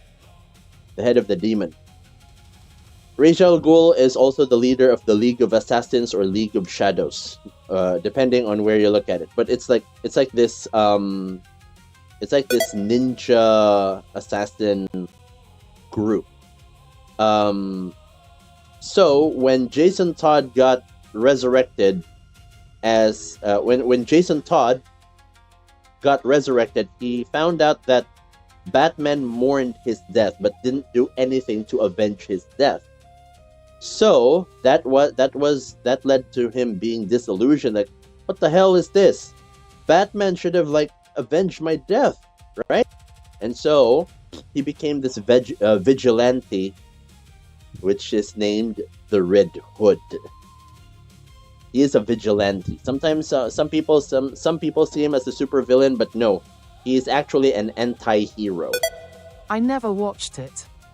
Oh, it was like, you know how comic book characters, like comic book superhero characters' story arcs are like so long and so expansive that, so heavily expanded Yes. that, yeah, not a lot of people are able to catch up with him. You know? So, yeah. Admin pouch. Yeah, this one. One. Okay.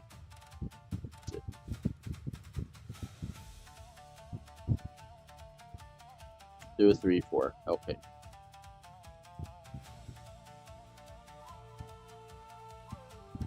Two, 3, 4. Okay. And then that one would be a tar.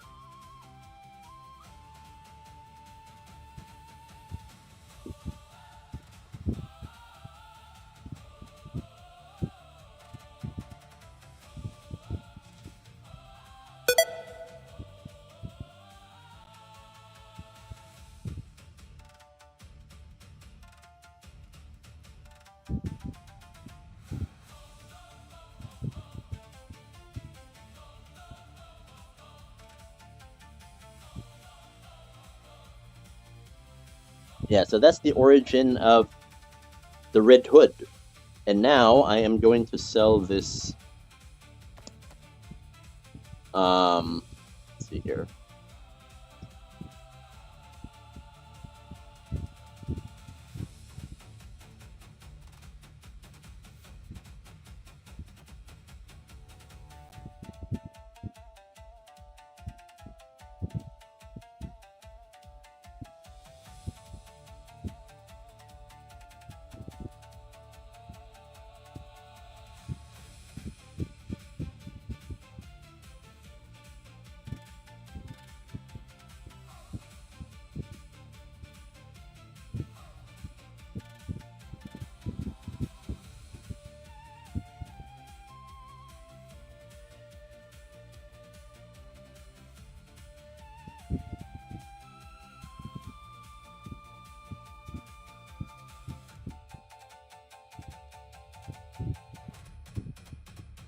Sci-fi helmet.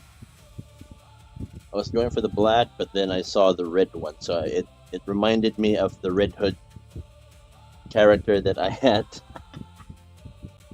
Yeah, look at that. Yeah, Red Hood. Oh yeah, it's darkened, which I like. FMA. How we getting on, my man? Still alive? At MS Yeah, doing underscore great. gringo, good to see you.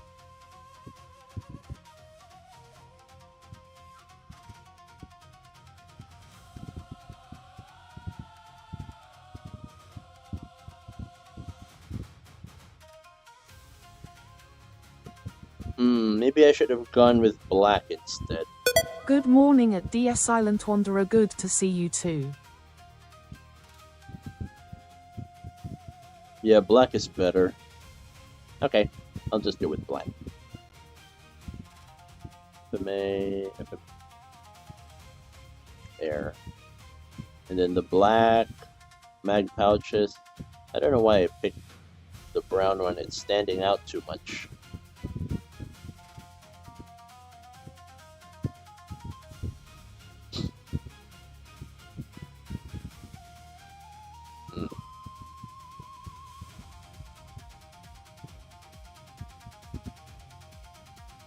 Okay.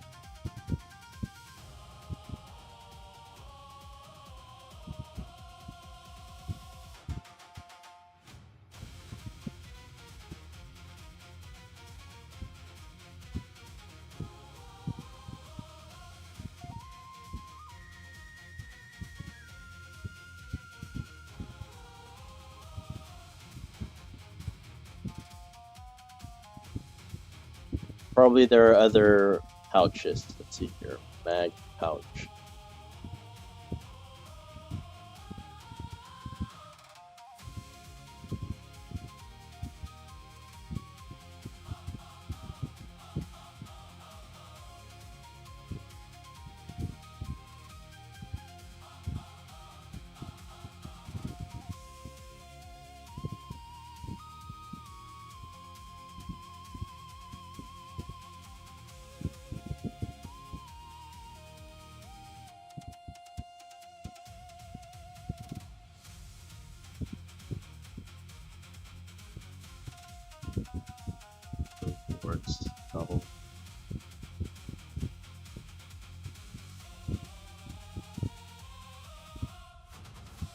too light.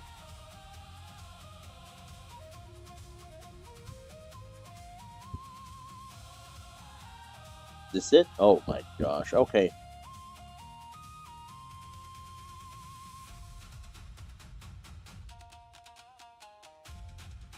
Yeah.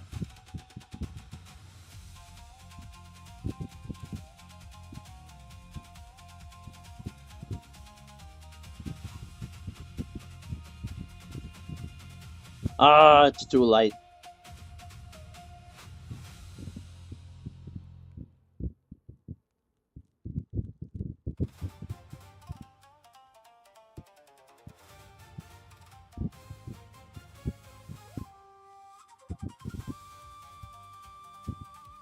Yeah, I guess I can go with the black one instead. Yeah. This one.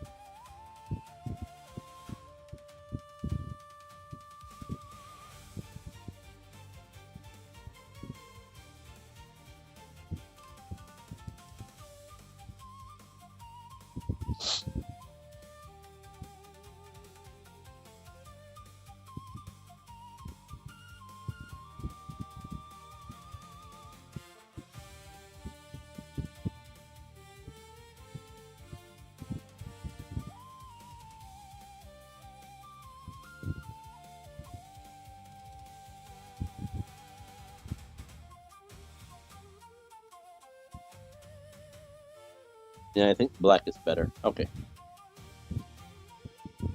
Ah, Qatar.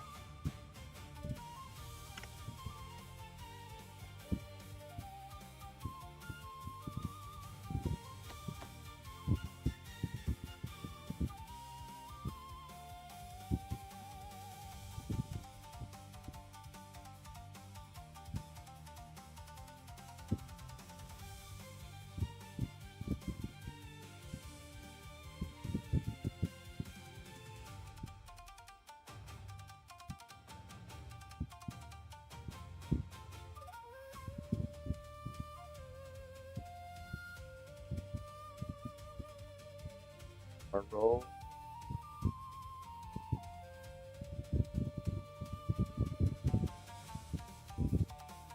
It's too. Okay.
I was on the phone when you messaged.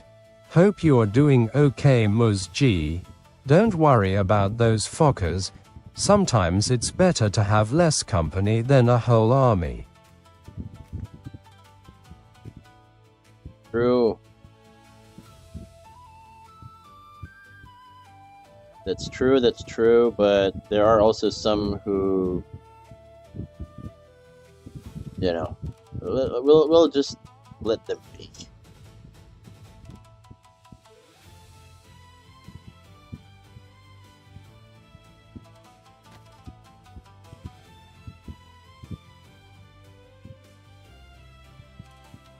Who's that Pokemon?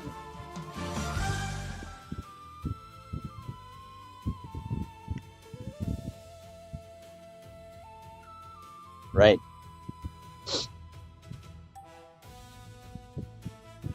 Just Urban Fighter Pants. Yeah, now we're the Red Hood. Oh boy. Oh Yeah. Silent, do you know the Red Hood from Batman? And I don't mean the criminal one. I'm talking about Jason Todd, the second Robin.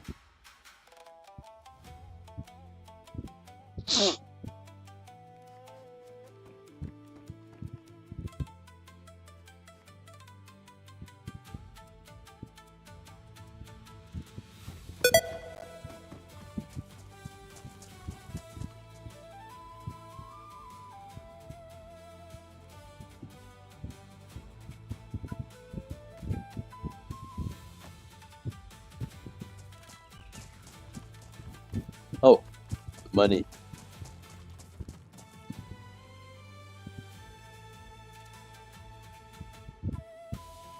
Yeah.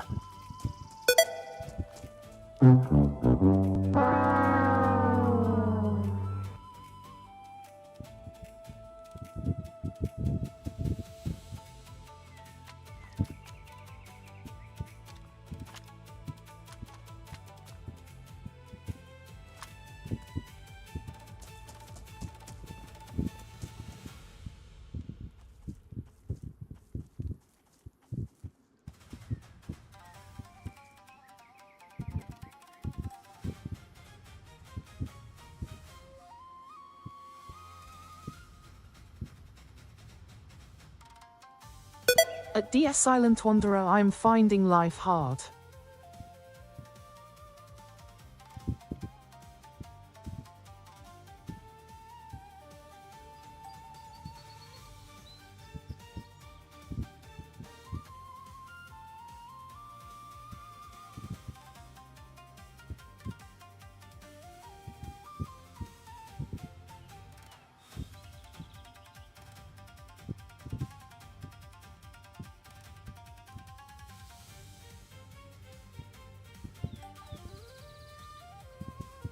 I think I need to. Let's see here.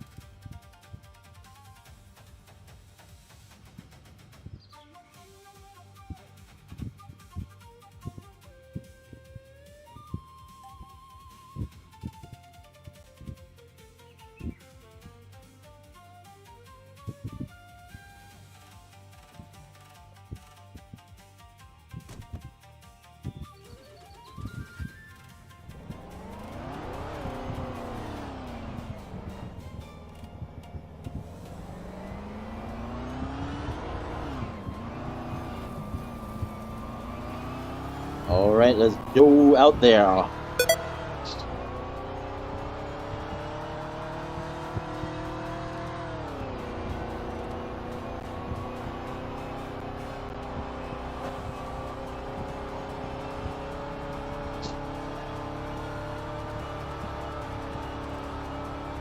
Ta ta ta ta ta ta.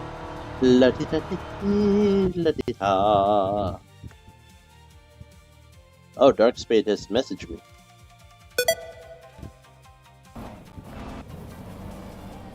Ouch! Oh. Taking shots. Okay, let's go for that airdrop first.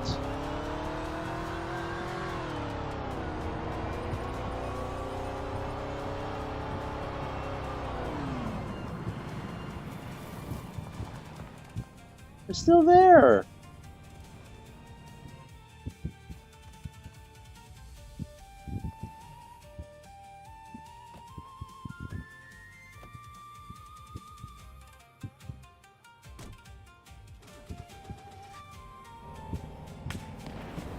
Ouch.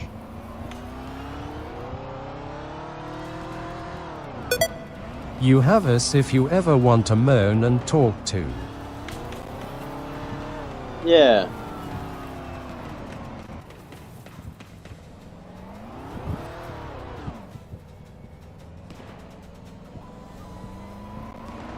Hey, I'm not after your precious helicopter, whatever.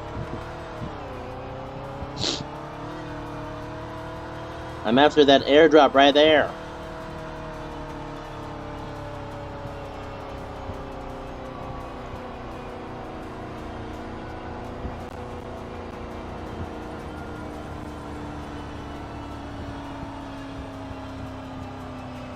Uh-huh.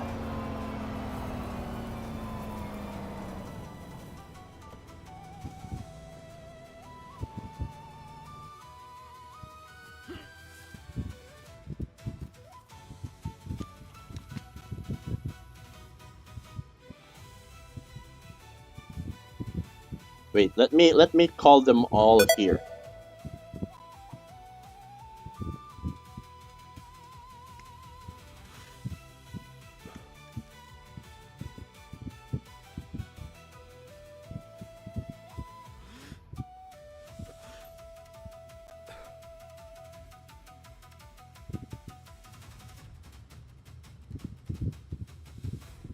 Oi! You're not taking the bait, god dang it.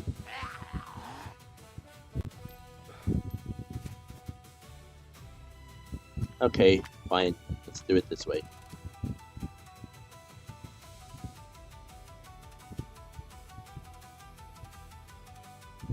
Wait. Do I have a grenade? Oh, man.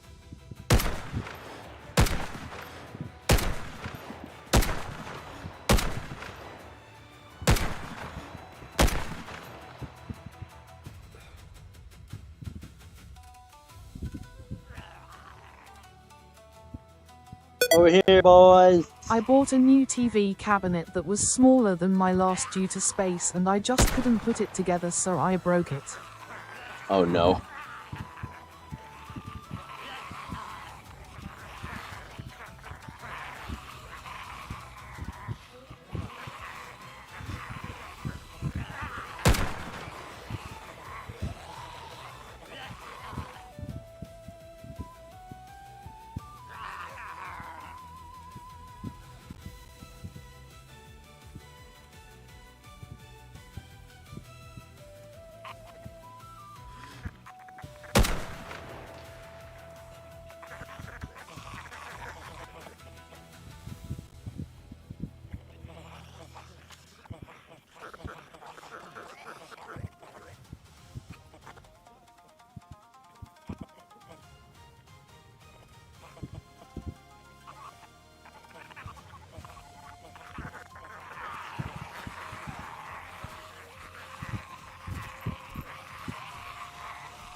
First time I done one of these events, my game was almost unplayable. Lol. The noise and freezing. Yep.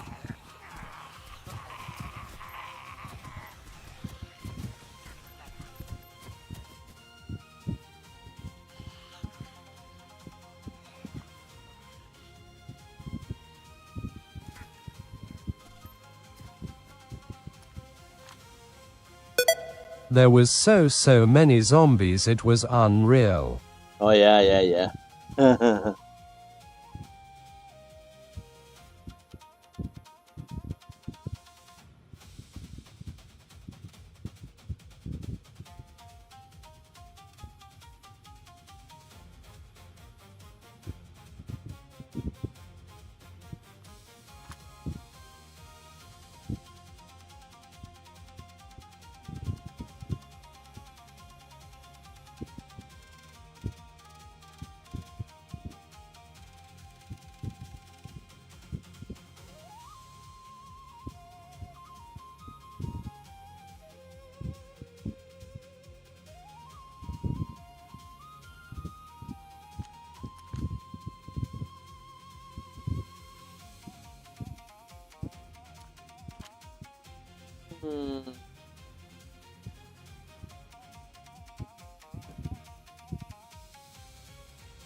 Now, I would need to see which one of these would have a... Oh.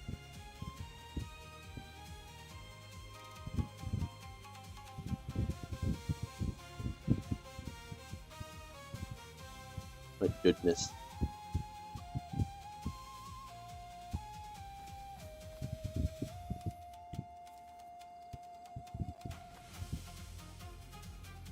One of them would either have a weed packet on them.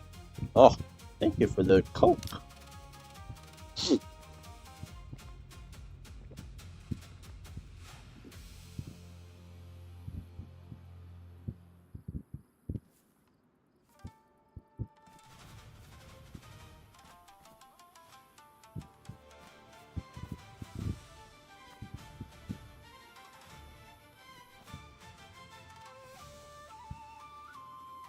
See? One of them has. Oh boy.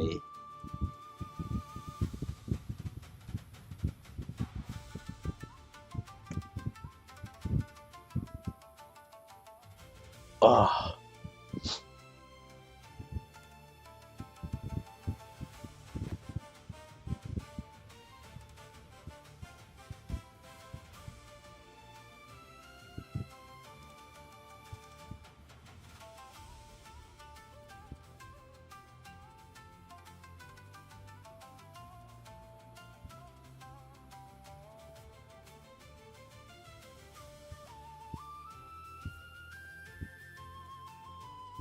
Alright. Just none of them have anything else now, so.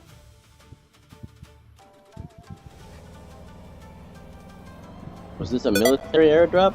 I was looking and thinking, right, what would be cool is a bank robbery event if it's not out there already. Put some use to those payday masks. Yeah, because why not?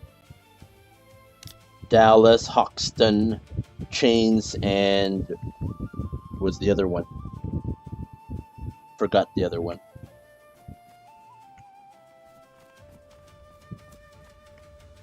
Oh, another one.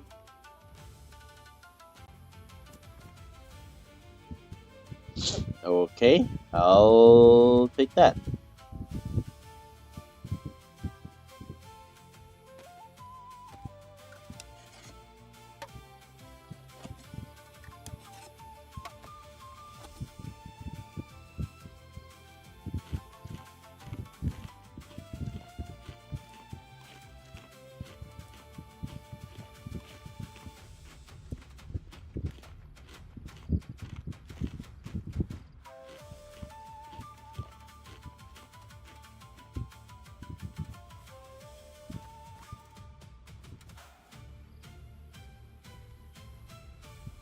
Yep, it's the military airdrop. Dang. Oh yeah, baby. Q. Oh, this one is definitely regular traders. This one.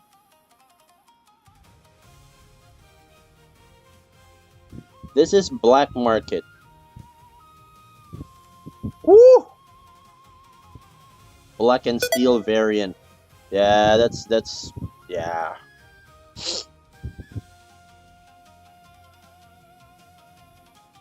Ooh, Anzio. Oh my gosh, I love the Anzio.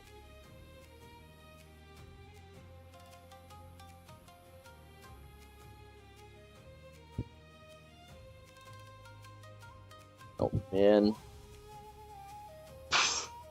Well.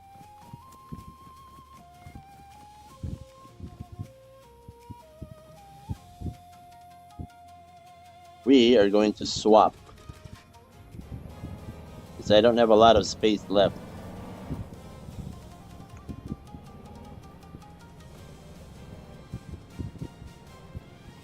Yeah, kind of like that.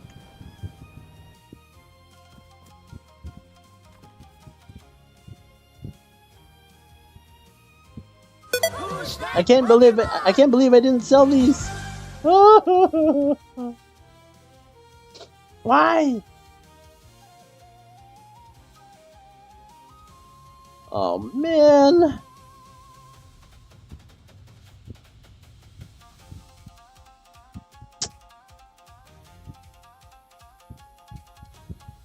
Once I leave this area, this crate will disappear.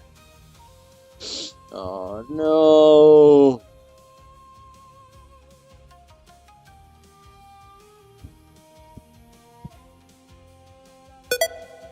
Have some eye patrolling and guarding, and after a certain amount of time eye backup comes once you open the vault. Maybe some military backup. Wait. Who's this? Going to have to squeeze it all in. AI patrolling and guarding. Well, AI are only limited to heli crashes, not this. It's only Zeds on for the airdrops. God dang it! Now we have to squeeze it all in, like you said, Miss G. Yes. Okay.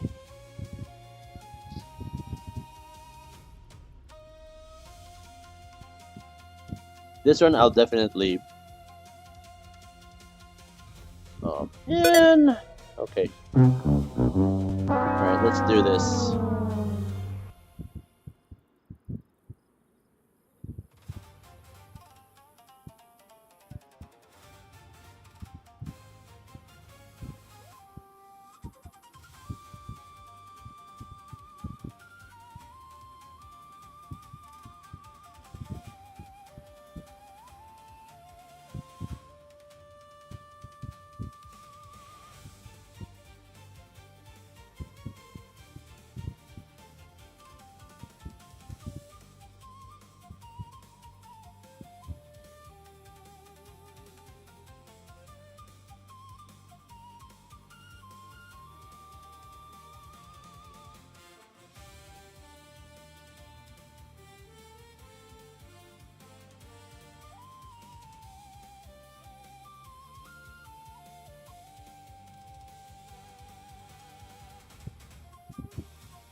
Take it all out of the crate maybe and come back for it all.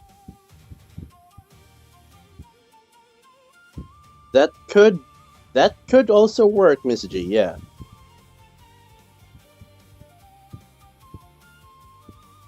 Like this?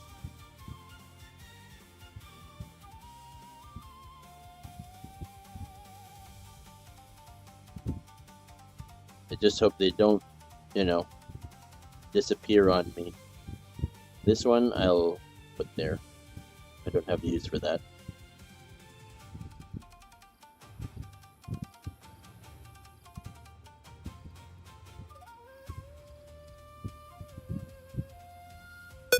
Yay, just hope there's not a server restart. When is the next restart? 60 minutes. But that's been earlier. Oh no.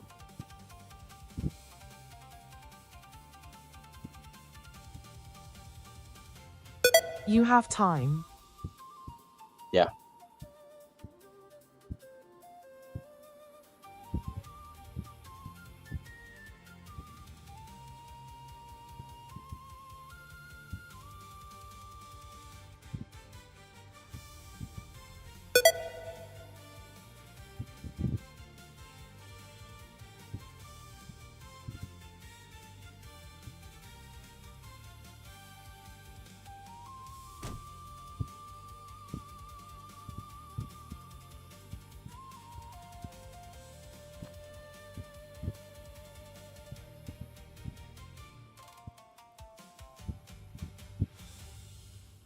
Right.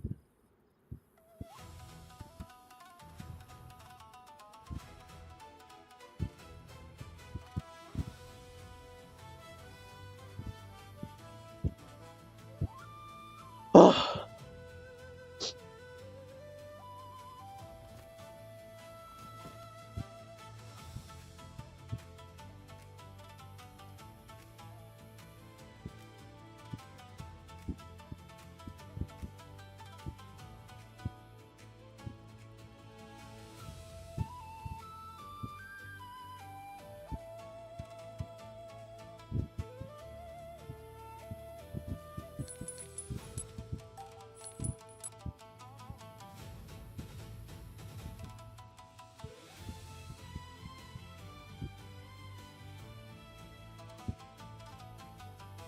Okay.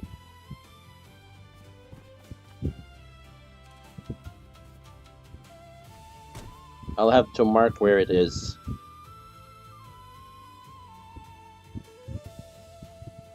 Where am I? Ah, okay.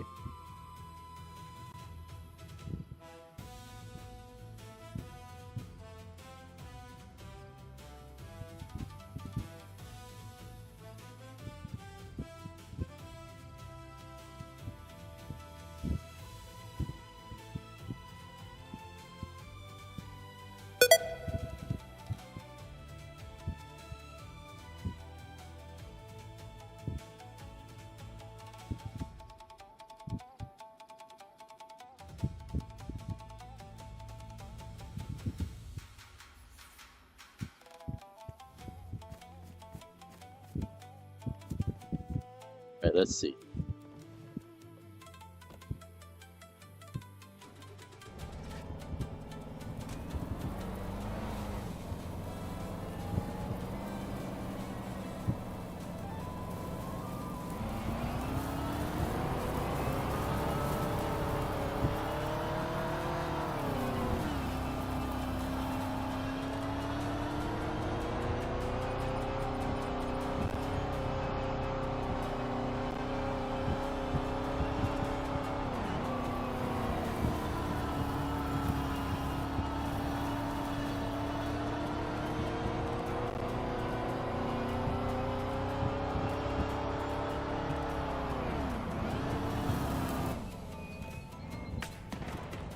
Oh, wow.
ZZ Muskaz. Muska! Welcome to my channel. Welcome in.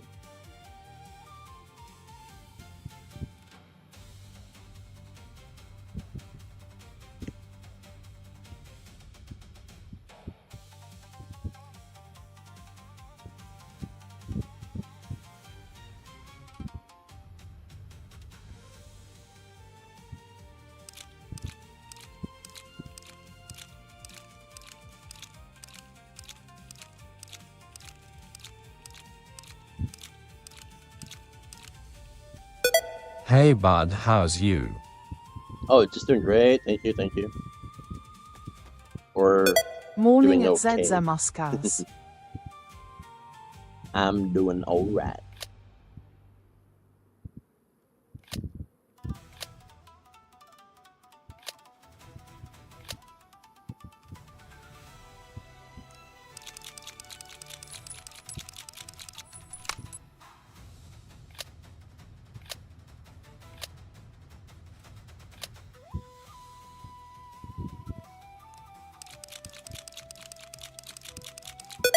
Howdy at ZZ Muskaz, good to see you.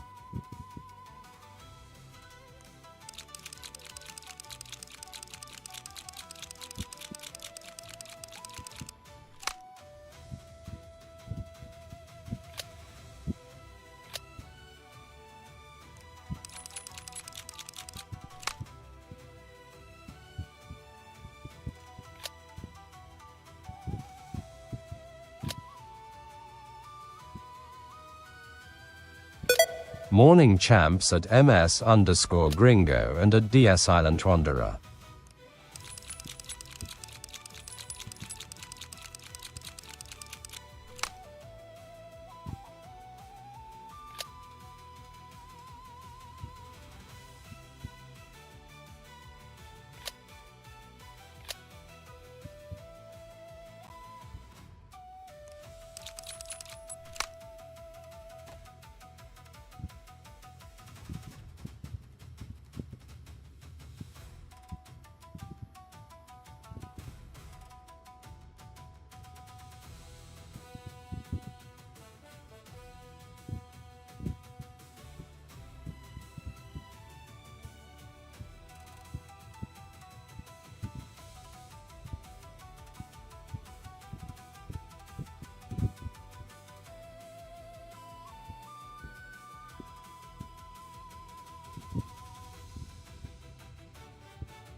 What next? What next?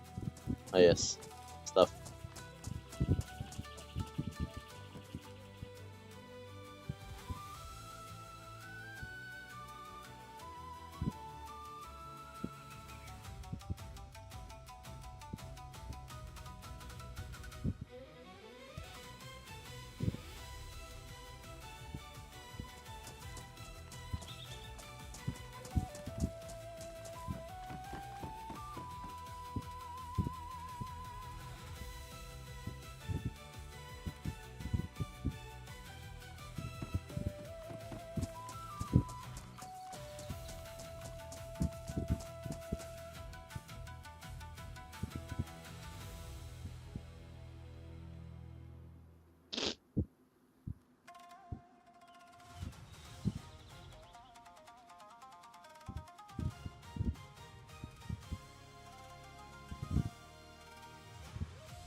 Wait, is this Panacea?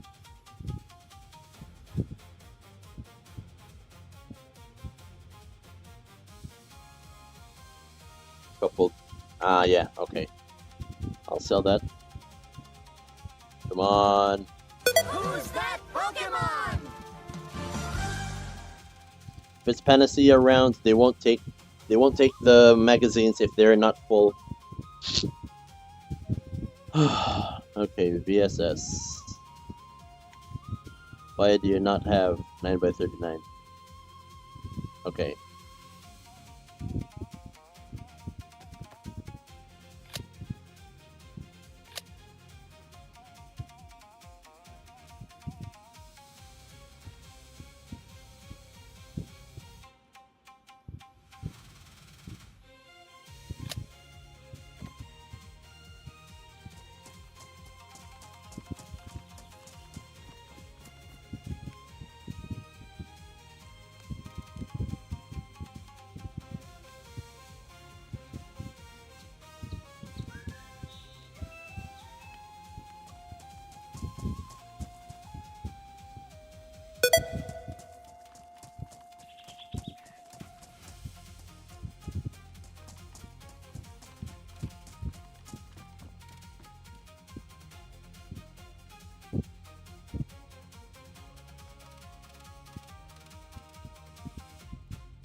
I need another read back.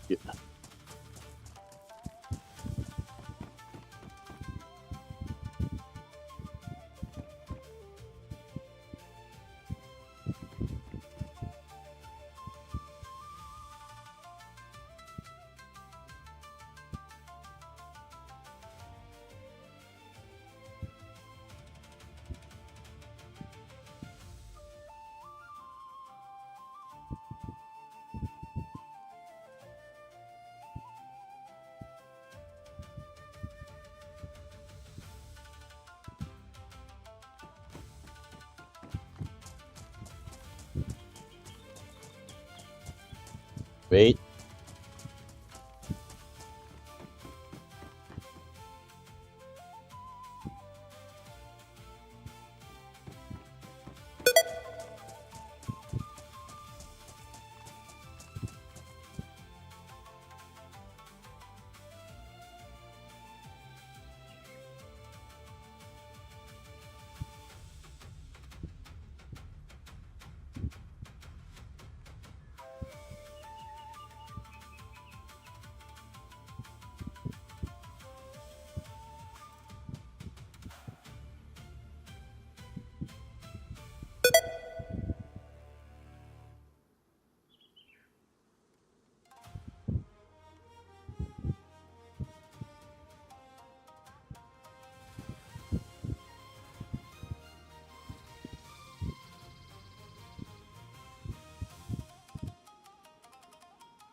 Alright, let's see if the two QBZs... I believe the two QBZs are sellable.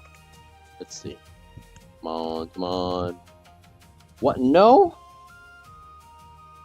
Where are the two QBZs going to then?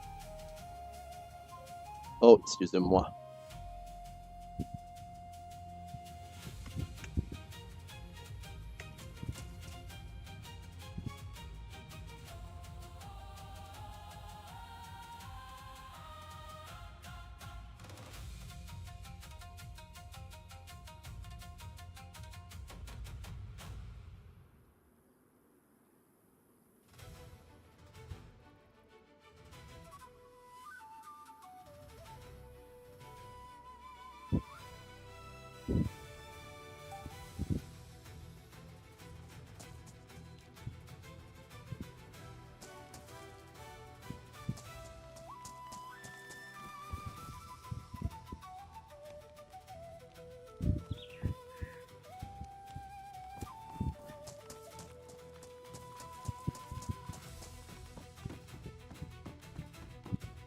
Oh, cold wind. Yes, please.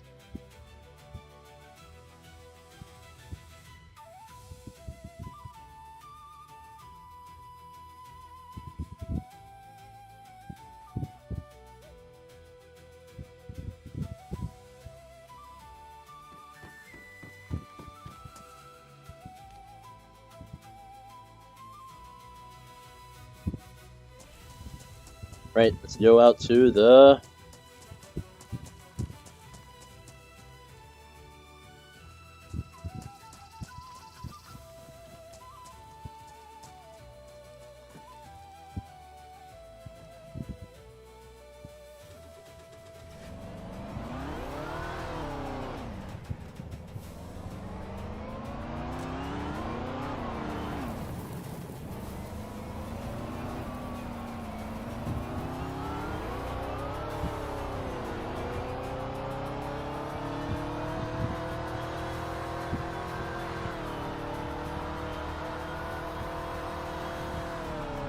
I don't care if my boot is open.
The guns are... If the guns disappear, or if the guns disappear, then nothing we can do about it. But please, still be there. Please be there still. Oh, they're still there! Miss T, you're a genius!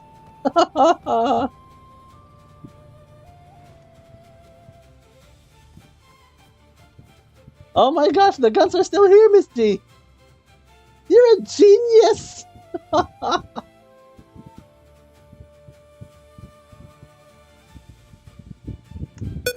Sometimes. No. You're a genius. You're a genius.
Pokemon!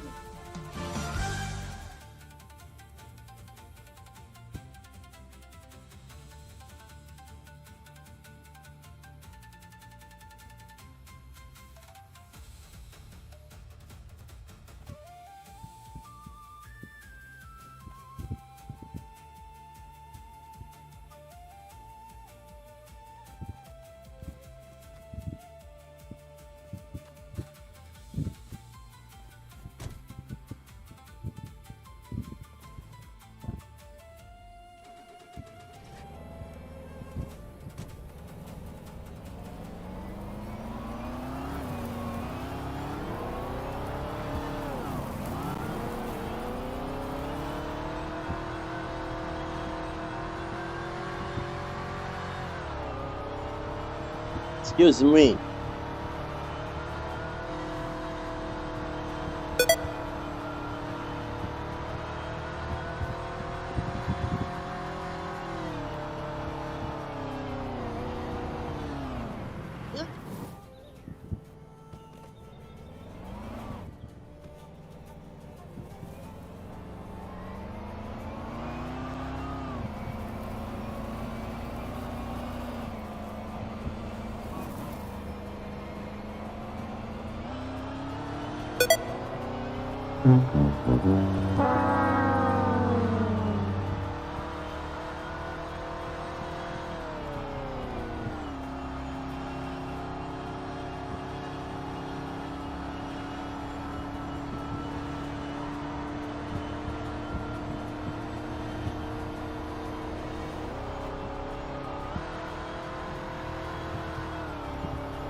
And restart in 3 minutes. Oh my gosh.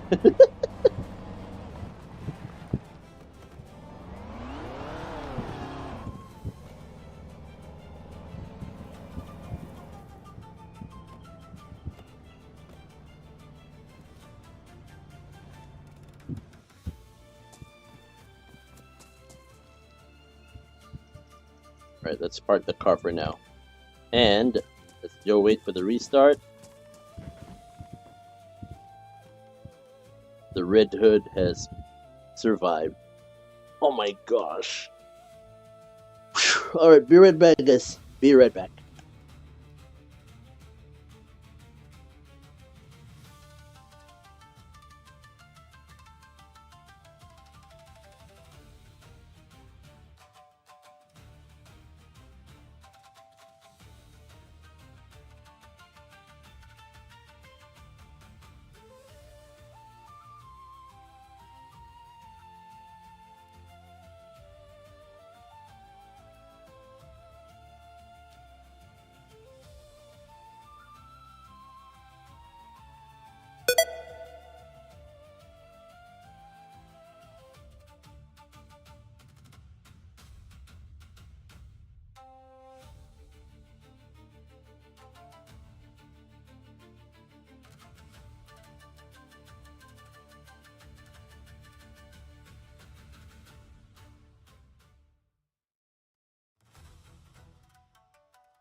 Who's that Pokemon?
Alright, guys, we're back.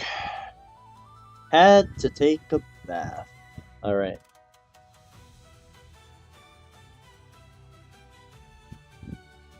Alright, let me try something here.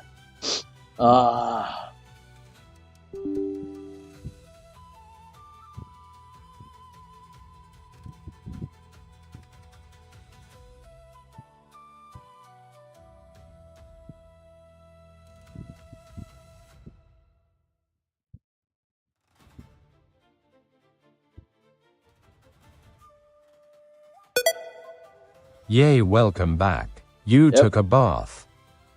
Yeah, well, not really a bath, but a shower. Just a shower.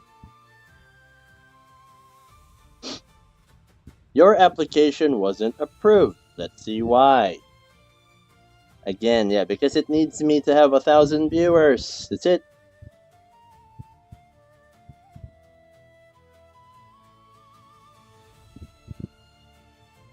Oh, access status approved. Oh, now I'm okay. Back to SE Live now. All right, Miss D. Where did you take it? Anywhere nice? No, just in the bathroom. That's it.